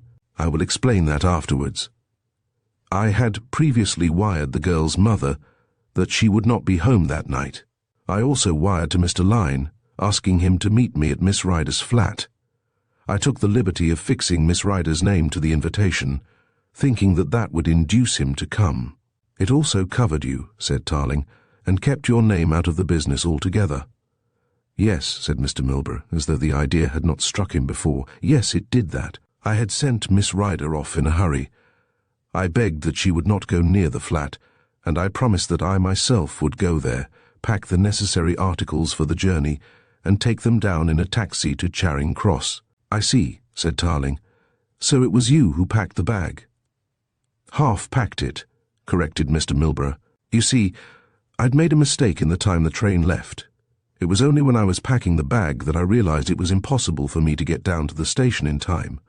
I had made arrangements with Miss Ryder that if I did not turn up, I would telephone to her a quarter of an hour before the train left. She was to await me in the lounge of a nearby hotel. I had hoped to get to her at least an hour before the train left, because I did not wish to attract attention to myself or, he added, to Miss Ryder. When I looked at my watch and realized that it was impossible to get down, I left the bag as it was, half-packed, and went outside to the tube station and telephoned. How did you get in and out? Asked Tarling. The porter on duty at the door said he saw nobody. I went out the back way, explained Mr. Milburgh. It is really the simplest thing in the world to get into Miss Ryder's basement flat, by way of the mews behind. All the tenants have keys to the back door, so that they can bring their cycles in and out, or get in their coals. I know that, said Tarling. Go on. I am a little in advance of the actual story, said Milburgh. The business of packing the bag takes my narrative along a little farther than I intended it to go. Having said goodbye to Miss Ryder, I passed the rest of the evening perfecting my plans. It would serve no useful purpose, said Milburgh with an airy wave of his hand, if I were to tell you the arguments I intended putting before him, if they did not include the betrayal of Miss Ryder. I'm a Dutchman, said Tarling. I pretty well know the arguments you intended using. Then, Mr. Tarling, allow me to congratulate you upon being a thought reader, said Milburgh, because I have not revealed my secret thoughts to any human being. However, that is beside the point. I intended to plead with Mr. Lyne. I intended to offer him the record of years of loyal service to his sainted father. And if the confession was not accepted, and if he still persisted in his revengeful plan, then, Mr. Tarling, I intended shooting myself before his eyes. He said this with rare dramatic effect, but Tarling was unimpressed, and Whiteside looked up from his notes with a twinkle in his eye. You hobby seems to be preparing for suicide and changing your mind, he said. I am sorry to hear you speak so flippantly on a solemn subject, said Milburgh. As I say, I waited a little too long, but I was anxious for complete darkness to fall before I made my way into the flat. This I did easily because Odette had lent me her key. I found her bag with no difficulty. It was in the dining room on a shelf, and placing the case upon her bed, I proceeded as best I could. For I am not very familiar with the articles of feminine toilette, to put together such things as I knew she would require on the journey. I was thus engaged when, as I say, it occurred to me that I had mistaken the time of the train, and looking at my watch, I saw to my consternation that I should not be able to get down to the station in time. Happily I had arranged to call her up, as I have already told you. "One moment," said Tarling. "How were you dressed?" "How was I dressed? Let me think. I wore a heavy overcoat, I know," said Mr. Milburgh, "for the night was chilly and a little foggy, if you remember. Where was the revolver?" "In the overcoat pocket," replied Milburgh immediately. "Had you your overcoat on?" Milburgh thought for a moment. "No, I had not. I had hung it up on a hook at the foot of the bed, near the alcove which I believe Miss Ryder used as a wardrobe. And when you went out to telephone, had you your overcoat?" "No, that I am perfectly certain about," said Milburgh readily. "I remember thinking later how foolish it was to bring an overcoat out and not use it." "Go on," said Tarling. "Well, I reached the station, called up the hotel, and to my surprise and annoyance, Miss Ryder did not answer. I asked the porter who answered my phone call whether he had seen a young lady dressed in so-and-so waiting in the lounge, and he replied, no. Therefore, said Mr. Milburgh emphatically, you will agree that it is possible that Miss Ryder was not either at the station or at the hotel, and there was a distinct possibility that she had doubled back. "We want the facts," interrupted Whiteside. "We have enough theories. Tell us what happened, then we will draw our own conclusions." "Very good, sir," replied Milburgh courteously. "By the time I telephoned, it was 9:30 o'clock. You will remember that I had wired to Mr. Lyne to meet me at the flat at 11. Obviously, there was no reason why I should go back to the flat until a few minutes before Mr. Lyne was due to let him in. You asked me just now, sir," he turned to Tarling, "whether I had my overcoat on, and I can state most emphatically that I had not. I was going back to the flat with the intention of collecting my overcoat when I saw a number of people walking about the mews behind the block. I had no desire to attract attention, as I have told you before, so I stood waiting until these people, who were employees of a motor car company which had a garage behind the flat, had dispersed. Now, waiting at the corner of a mews on a cold spring night is a cold business, and seeing that it would be some time before the mews would be clear, I went back to the main street and strolled along until I came to a picture palace. I am partial to cinematograph displays," explained Mr. Milburgh, "and although I was not in the mood for entertainment, yet I thought the pictures would afford a pleasant attraction. I forget the name of the film." "It is not necessary that you should tell us for the moment," said Tarling. "Will you please make your story as short as possible?" Milburgh was silent for a moment. "I am coming now to the most extraordinary fact," he said, "and I would ask you to bear in mind every detail I give you. It is to my interest that the perpetrator of this terrible crime should be brought to justice." Tarling's impatient gesture arrested his platitudes, but Mr. Milburgh was in no way abashed. "When I got back to the mews, I found it deserted. Standing outside the door leading to the storerooms and cellars was a two-seater car. There was nobody inside or in attendance, and I looked at it curiously, not realizing at the moment that it was Mr. Thornton Lyne's. What did interest me was the fact that the back gate, which I had left locked, was open. So too was the door leading to what I would call the underground room.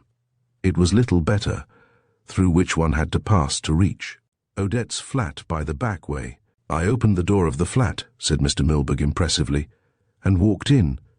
I had extinguished the light when I went, but to my surprise I saw through the transom of Odette's bedroom that a light was burning within. I turned the handle, and even before I saw into the room, my nose was assailed by a smell of burning powder. The first sight which met my gaze was a man lying on the floor. He was on his face, but I turned him over, and to my horror it was Mr. Thornton Lyne.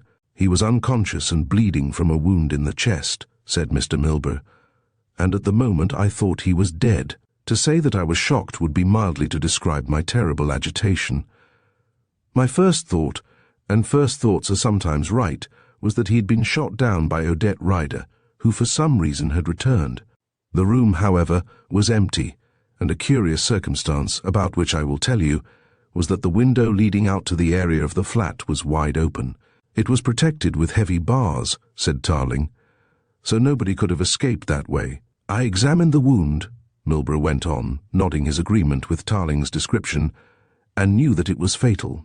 I do not think, however, that Mr. Thornton Lyne was dead at this time. My next thought was to stanch the wound, and I pulled open the drawer and took out the first thing which came to my hand, which was a nightdress. I had to find a pad and employed 2 of Odette's handkerchiefs for the purpose. First of all, I stripped him of his coat and his vest, a task of some difficulty. Then I fixed him up as best I could. I knew his case was hopeless, and indeed I believe, said Mr. Milburgh soberly, I believe he was dead even before the bandaging was completed.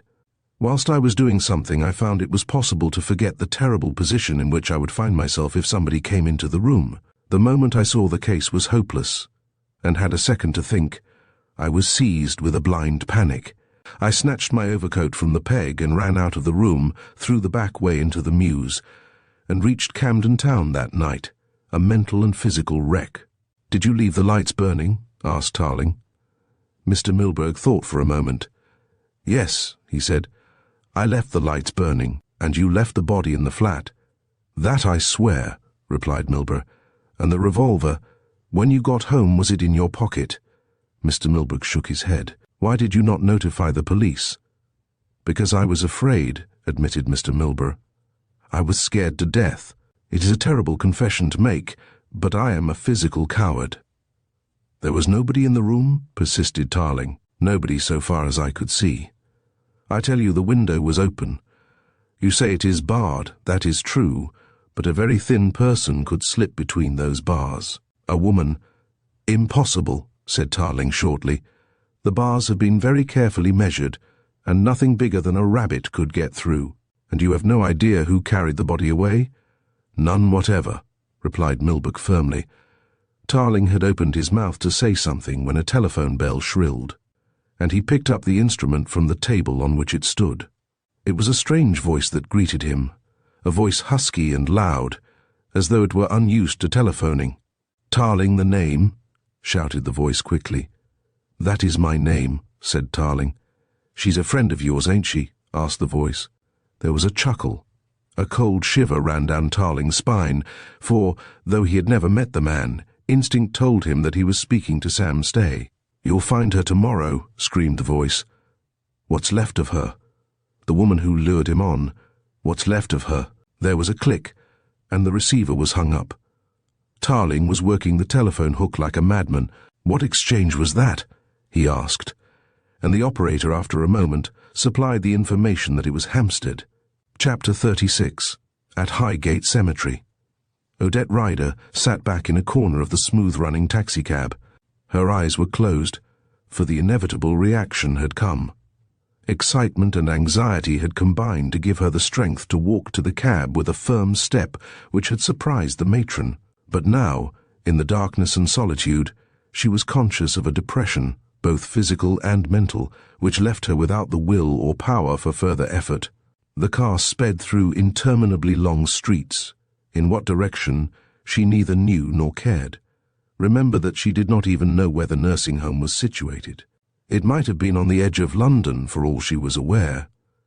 Once, that was as the car was crossing Bond Street from Cavendish Square, she saw people turn and look at the cab, and a policeman pointed and shouted something.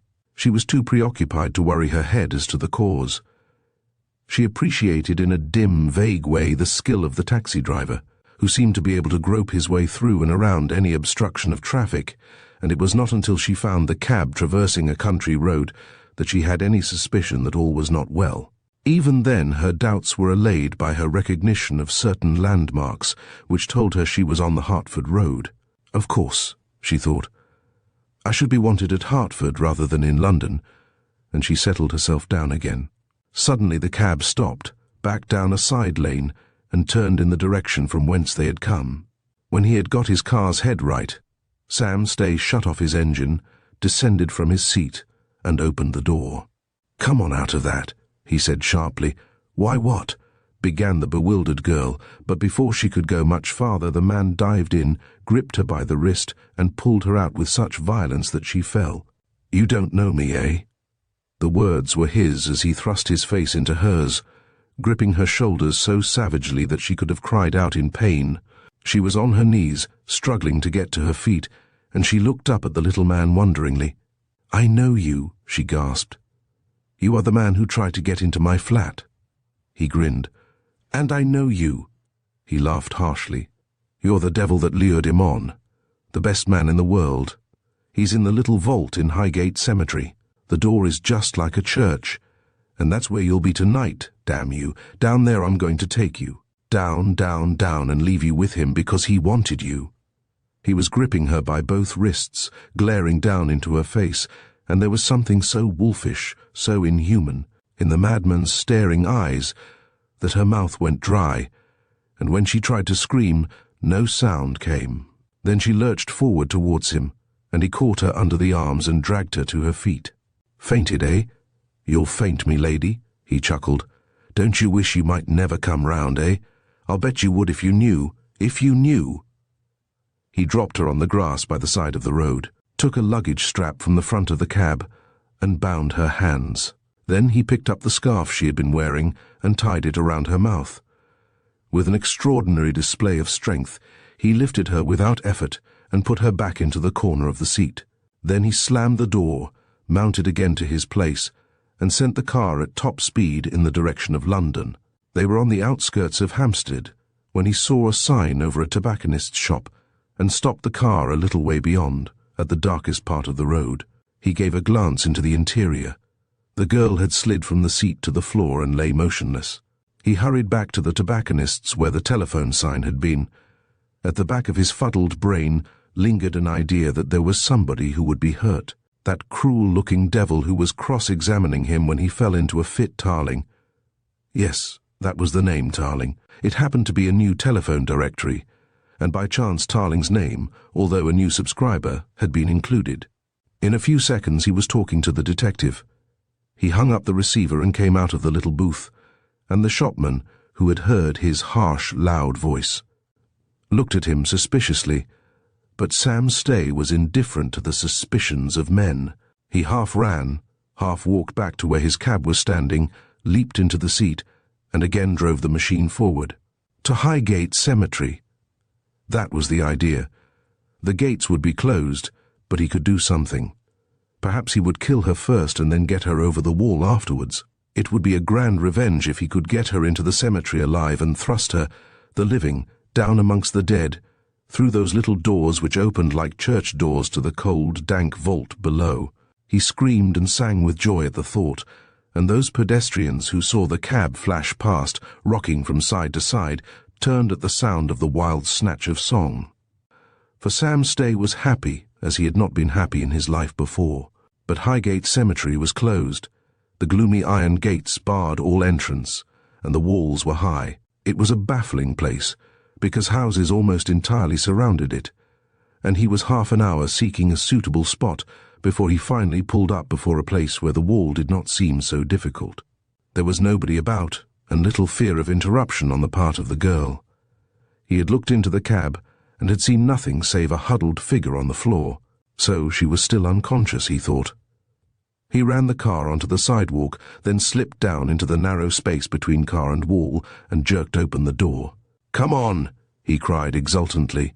He reached out his fingers, and then something shot from the car, something lithe and supple, something that gripped the little man by the throat and hurled him back against the wall.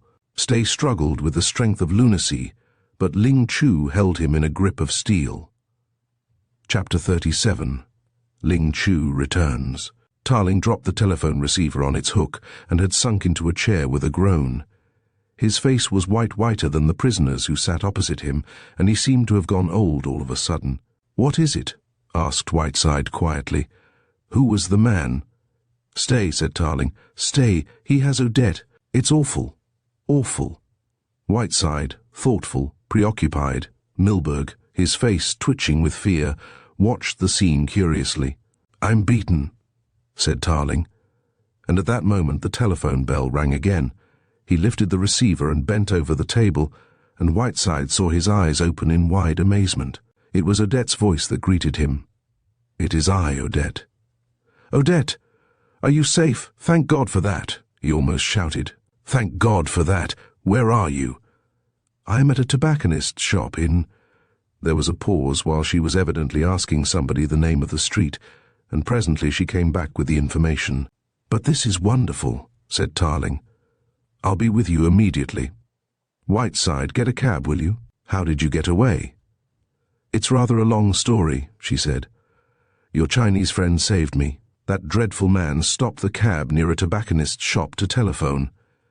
Ling Chu appeared by magic. I think he must have been lying on top of the cab, because I heard him come down by the side. He helped me out and stood me in a dark doorway, taking my place. Please don't ask me any more. I am so tired." Half an hour later, Tarling was with the girl and heard the story of the outrage. Odette Ryder had recovered something of her calm, and before the detective had returned her to the nursing home, she had told him the story of her adventure. "I must have fainted," she said. "When I woke up, I was lying at the bottom of the cab, which was moving at a tremendous rate. I thought of getting back to the seat, but it occurred to me that if I pretended to be faint, I might have a chance of escape. When I heard the cab stop, I tried to rise, but I hadn't sufficient strength. But help was near. I heard the scraping of shoes on the leather top of the car, and presently the door opened, and I saw a figure which I knew was not the cabman's. He lifted me out, and fortunately the cab had stopped opposite a private house with a big porch, and to this he led me. 'Wait,' he said. 'There is a place where you may telephone a little way along. Wait till we have gone.' Then he went back to the cab, closed the door noiselessly, and immediately afterwards I saw Stay running along the path.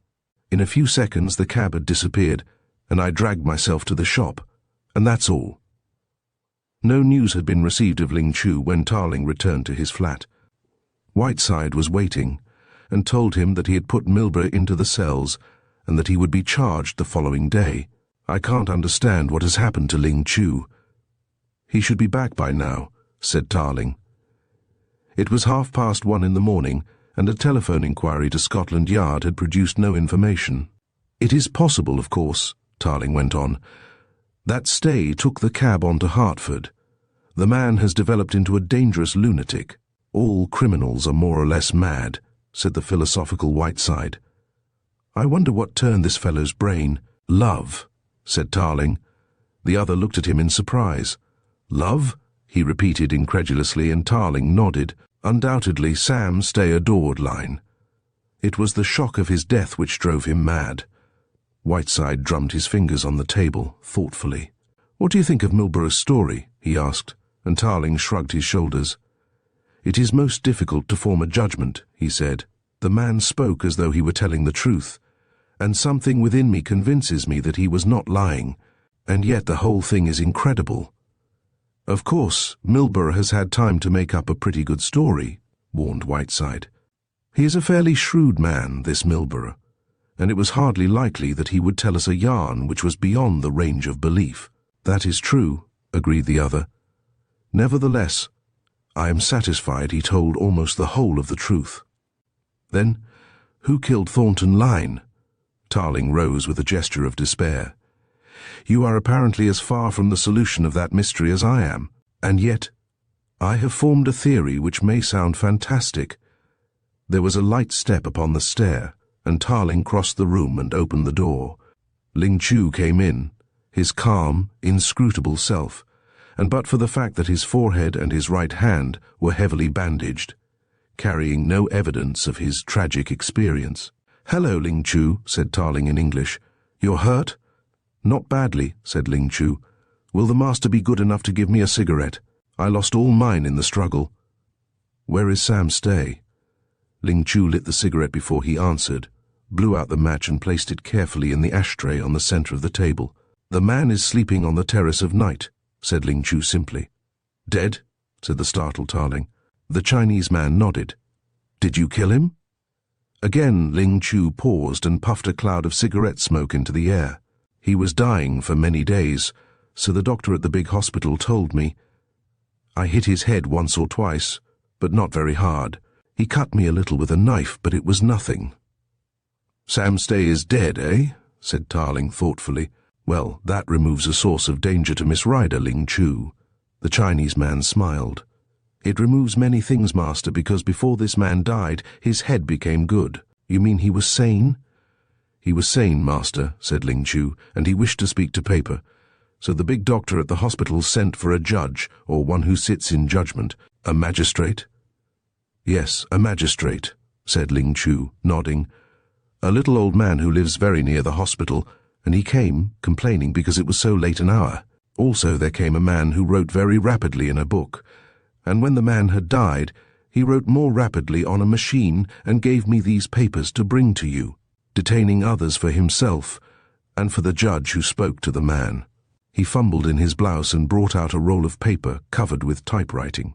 Tarling took the documents and saw that it consisted of several pages. Then he looked up at Ling Chu. "First tell me, Ling Chu," he said, "what happened? You may sit." Ling Chu, with a jerky little bow, pulled a chair from the wall and sat at a respectful distance from the table, and Tarling, noting the rapid consumption of his cigarette, passed him the box. "You must know, Master, that against your wish and knowledge, I took the large-faced man and put him to the question. These things are not done in this country, but I thought it best that the truth should be told. Therefore, I prepared to give him the torture when he told me that the small girl was in danger. So I left him, not thinking that your Excellency would return until the morning, and I went to the big house where the small girl was kept. And as I came to the corner of the street, I saw her get into a quick car. It was moving off long before I came to it, and I had to run. It was very fast. But I held on behind, and presently when it stopped at this street to cross, I scrambled up the back and lay flat upon the top of the cab. I think people saw me do this and shouted to the driver, but he did not hear. Thus I lay for a long time, and the car drove out into the country, and after a while came back. But before it came back it stopped, and I saw the man talking to the small woman in angry tones. I thought he was going to hurt her, and I waited ready to jump upon him, but the lady went into the realms of sleep, and he lifted her back into the car. Then he came back to the town, and again he stopped to go into a shop. I think it was to telephone, for there was one of those blue signs which you can see outside a shop where the telephone may be used by the common people. Whilst he had gone in, I got down and lifted the small woman out, taking the straps from her hands and placing her in a doorway. Then I took her place. We drove for a long time till he stopped by a high wall, and then, Master, there was a fight," said Ling Chu simply.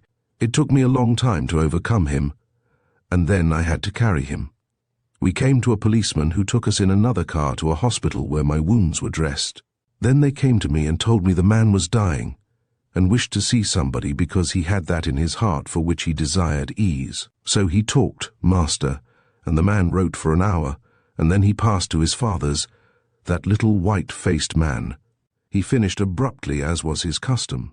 Tarling took the papers up and opened them, glanced through page after page, Whiteside sitting patiently by without interrupting. When Tarling had finished the documents, he looked across the table. "Thornton Lyne was killed by Sam Stay," he said, and Whiteside stared at him. "But," he began, "I have suspected it for some time, but there were one or two links in the evidence which were missing and which I was unable to supply. Let me read you the statement of Sam Stay. Chapter 38, the statement of Sam Stay.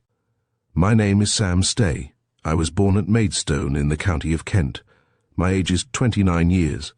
I left school at the age of 11 and got mixed up with a bad set. And at the age of 13 I was convicted for stealing from a shop and was sent to Borstal Institute for 4 years. On my release from Borstal, I went to London, and a year later was convicted of housebreaking, receiving a sentence of 12 months' imprisonment with hard labour. On my release from prison, I was taken up by a society who taught me motor driving, and I secured a licence in another name as a taxicab driver, and for 12 months drove a cab on the streets. At the end of that period, I was convicted for stealing passengers' baggage and was sent to prison for 18 months. It was after my release from this term of imprisonment that I first met Mr. Thornton Lyne. I met him in the following manner. I had been given a letter from the Prisoners' Aid Society and went to Mr. Thornton, Lyne, to get a job. He took a great interest in me, and from the very first was the best friend I'd ever had. His kindness was wonderful, and I think there never was a man in the world with such a beautiful nature as his. He assisted me many times, and although I went back to prison, he never deserted me, but helped me as a friend and was never disgusted when I got into trouble. I was released from gaol in the spring of this year and was met at the prison gates by Mr. Thornton, Lyne, in a beautiful motor car. He treated me as though I were a prince and took me home to his grand house and gave me food and beautiful wine. He told me that he had been very much upset by a young lady whom he had looked after. This young lady worked for him, and he had given her work when she was starving. He said that she had been spreading lies about him and that she was a bad girl. I had never seen this person, whose name was Odette Ryder, but I felt full of hatred towards her, and the more he spoke about the girl, the more determined I was to have revenge on her. When he told me that she was very beautiful, I remembered in the same gang as me at Wandsworth Gaol there had been a man named Seltzer. That is the name as far as I can remember. He was serving a term of penal servitude for throwing vitriol in the face of his girl. She had let him down and had married another man while he was serving a term of imprisonment. I believe she was very beautiful. When Seltzer got out, he laid wait for her and threw vitriol in her face, and he has often told me that he didn't regret it.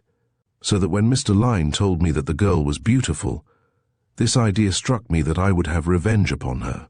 I was living in Lambeth at the house of an old lag, who practically took nobody but crooks as lodgers. It cost more than ordinary lodging, but it was worth it, because if the police made any inquiries, the landlord or his wife would always give wrong information. I went to this place because I intended committing a burglary at Muswell Hill with a man who was released from jail 2 or 3 days before me, who knew the crib and asked me when we were at work one day if I would go in with him on the job. I thought there might be a chance of getting away with the stuff if I could get somebody to swear that I hadn't left the house that night. I told the landlord I had a job on the 14th and gave him £1.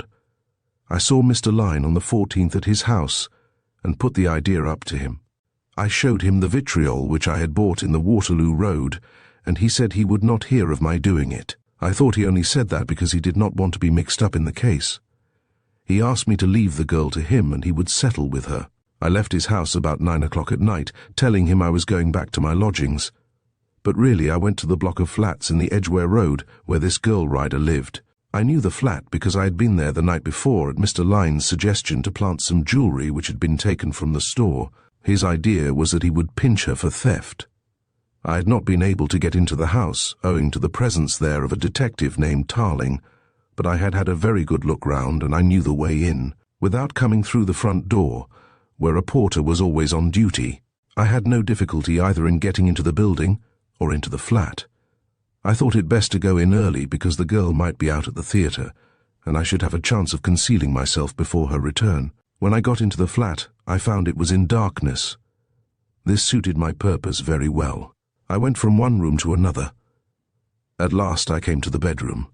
I made an inspection of the room, looking about for a likely place where I could hide. At the foot of the bed was an alcove covered by a curtain where several dresses and a dressing gown were hanging, and I found that I could easily get in there behind the clothes and nobody would be the wiser. There were 2 clothes hooks projecting outside the curtain just inside the alcove. I mention these because of something which happened later. Whilst I was prying around, I heard a key turn in the lock and switched off the lights. I had just time to get into the alcove when the door opened, and a man named Milburgh appeared. He turned on the lights as he came into the room and shut the door after him. He looked around as though he was thinking about something, and then, taking off his coat, he hung it on one of the hooks near the alcove. I held my breath, fearing that he would look inside, but he did not. He walked about the room as though he was looking for something, and again I was afraid that I should be discovered after all. But by and by he went out and came back with a small suitcase. It was after he had gone that I saw poking out of the pocket of the overcoat, which had been hung on the hook, the butt of a pistol. I didn't quite know what to make of it, but thinking that it was better in my pocket than in his if I were discovered, I lifted it out of the pocket and slipped it into my own.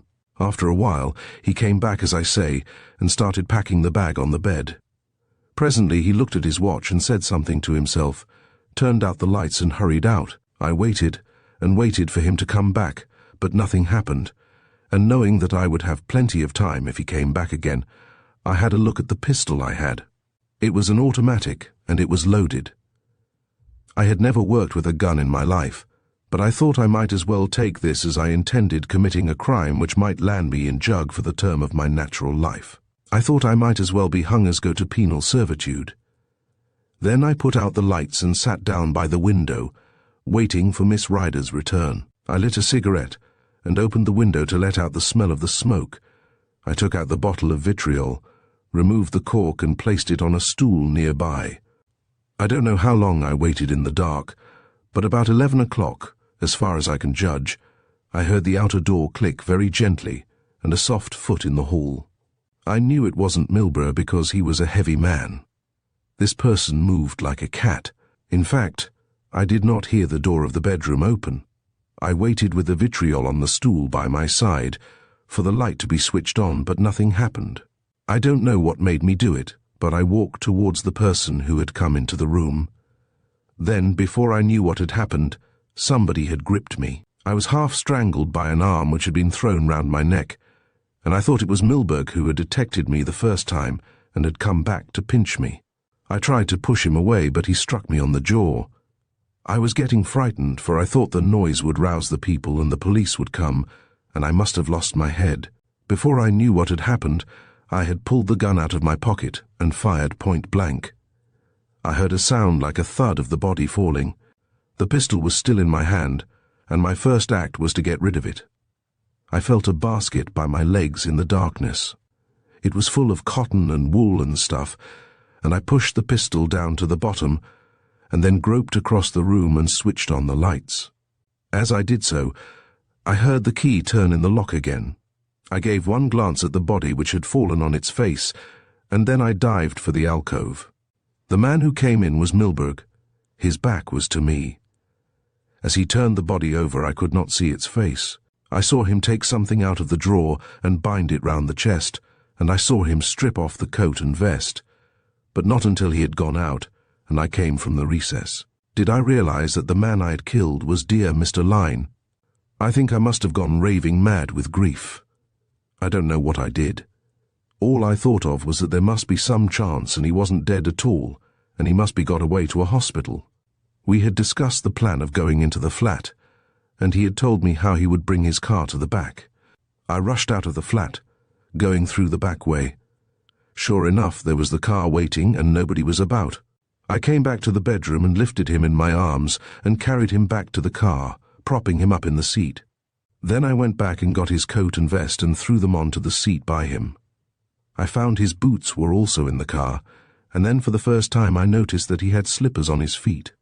I have been a taxi driver, so I know how to handle a car, and in a few minutes I was going along the Edgware Road, on my way to St. George's Hospital. I turned in through the park because I didn't want people to see me, and it was when I had got into a part where nobody was about that I stopped the car to have another look at him. I realized that he was quite dead. I sat in that car with him for the best part of 2 hours crying as I never have cried. Then after a while I roused myself and carried him out and laid him on the sidewalk, some distance from the car. I had enough sense to know that if he were found dead in my company, it would go very badly with me, but I hated leaving him, and after I had folded his arms, I sat by him for another hour or two. He seemed so cold and lonely that it made my heart bleed to leave him at all. In the early light of morning, I saw a bed of daffodils growing close by, and I plucked a few and laid them on his breast because I loved him. Tarling finished reading and looked at his assistant. "That is the end of the Daffodil Mystery," he said. "A fairly simple explanation, Whiteside. Incidentally, it acquits our friend Milburgh, who looks like escaping conviction altogether." A week later, 2 people were walking slowly along the downs overlooking the sea. They'd walked for a mile in complete silence, then suddenly Odette Rider said, "I get very easily tired. Let us sit down." Tarling obediently sunk down by her side. "I read in the newspapers this morning, Mr. Tarling," she said, "that you have sold Lyne's store." "That's true," said Tarling. "There are very many reasons why I do not want to go into the business or stay in London." She did not look at him, but played with the blades of grass she had plucked. "Are you going abroad?" she asked. "We are," said Tarling. "We?" She looked at him in surprise. "Who are we?" "I'm referring to myself and a girl to whom I made violent love at Hertford," said Tarling, and she dropped her eyes. "I think you were sorry for me," she said, "and you were rather led into your wild declaration of love," suggested Tarling. "That's the word," she replied with a little smile. "You were led to say what you did because of my hopeless plight. I was led to say what I did," said Tarling, "because I loved you." "Where are we going?" she asked awkwardly. "To South America," said Tarling, "for a few months. Then afterwards to my well-beloved China for the cool season."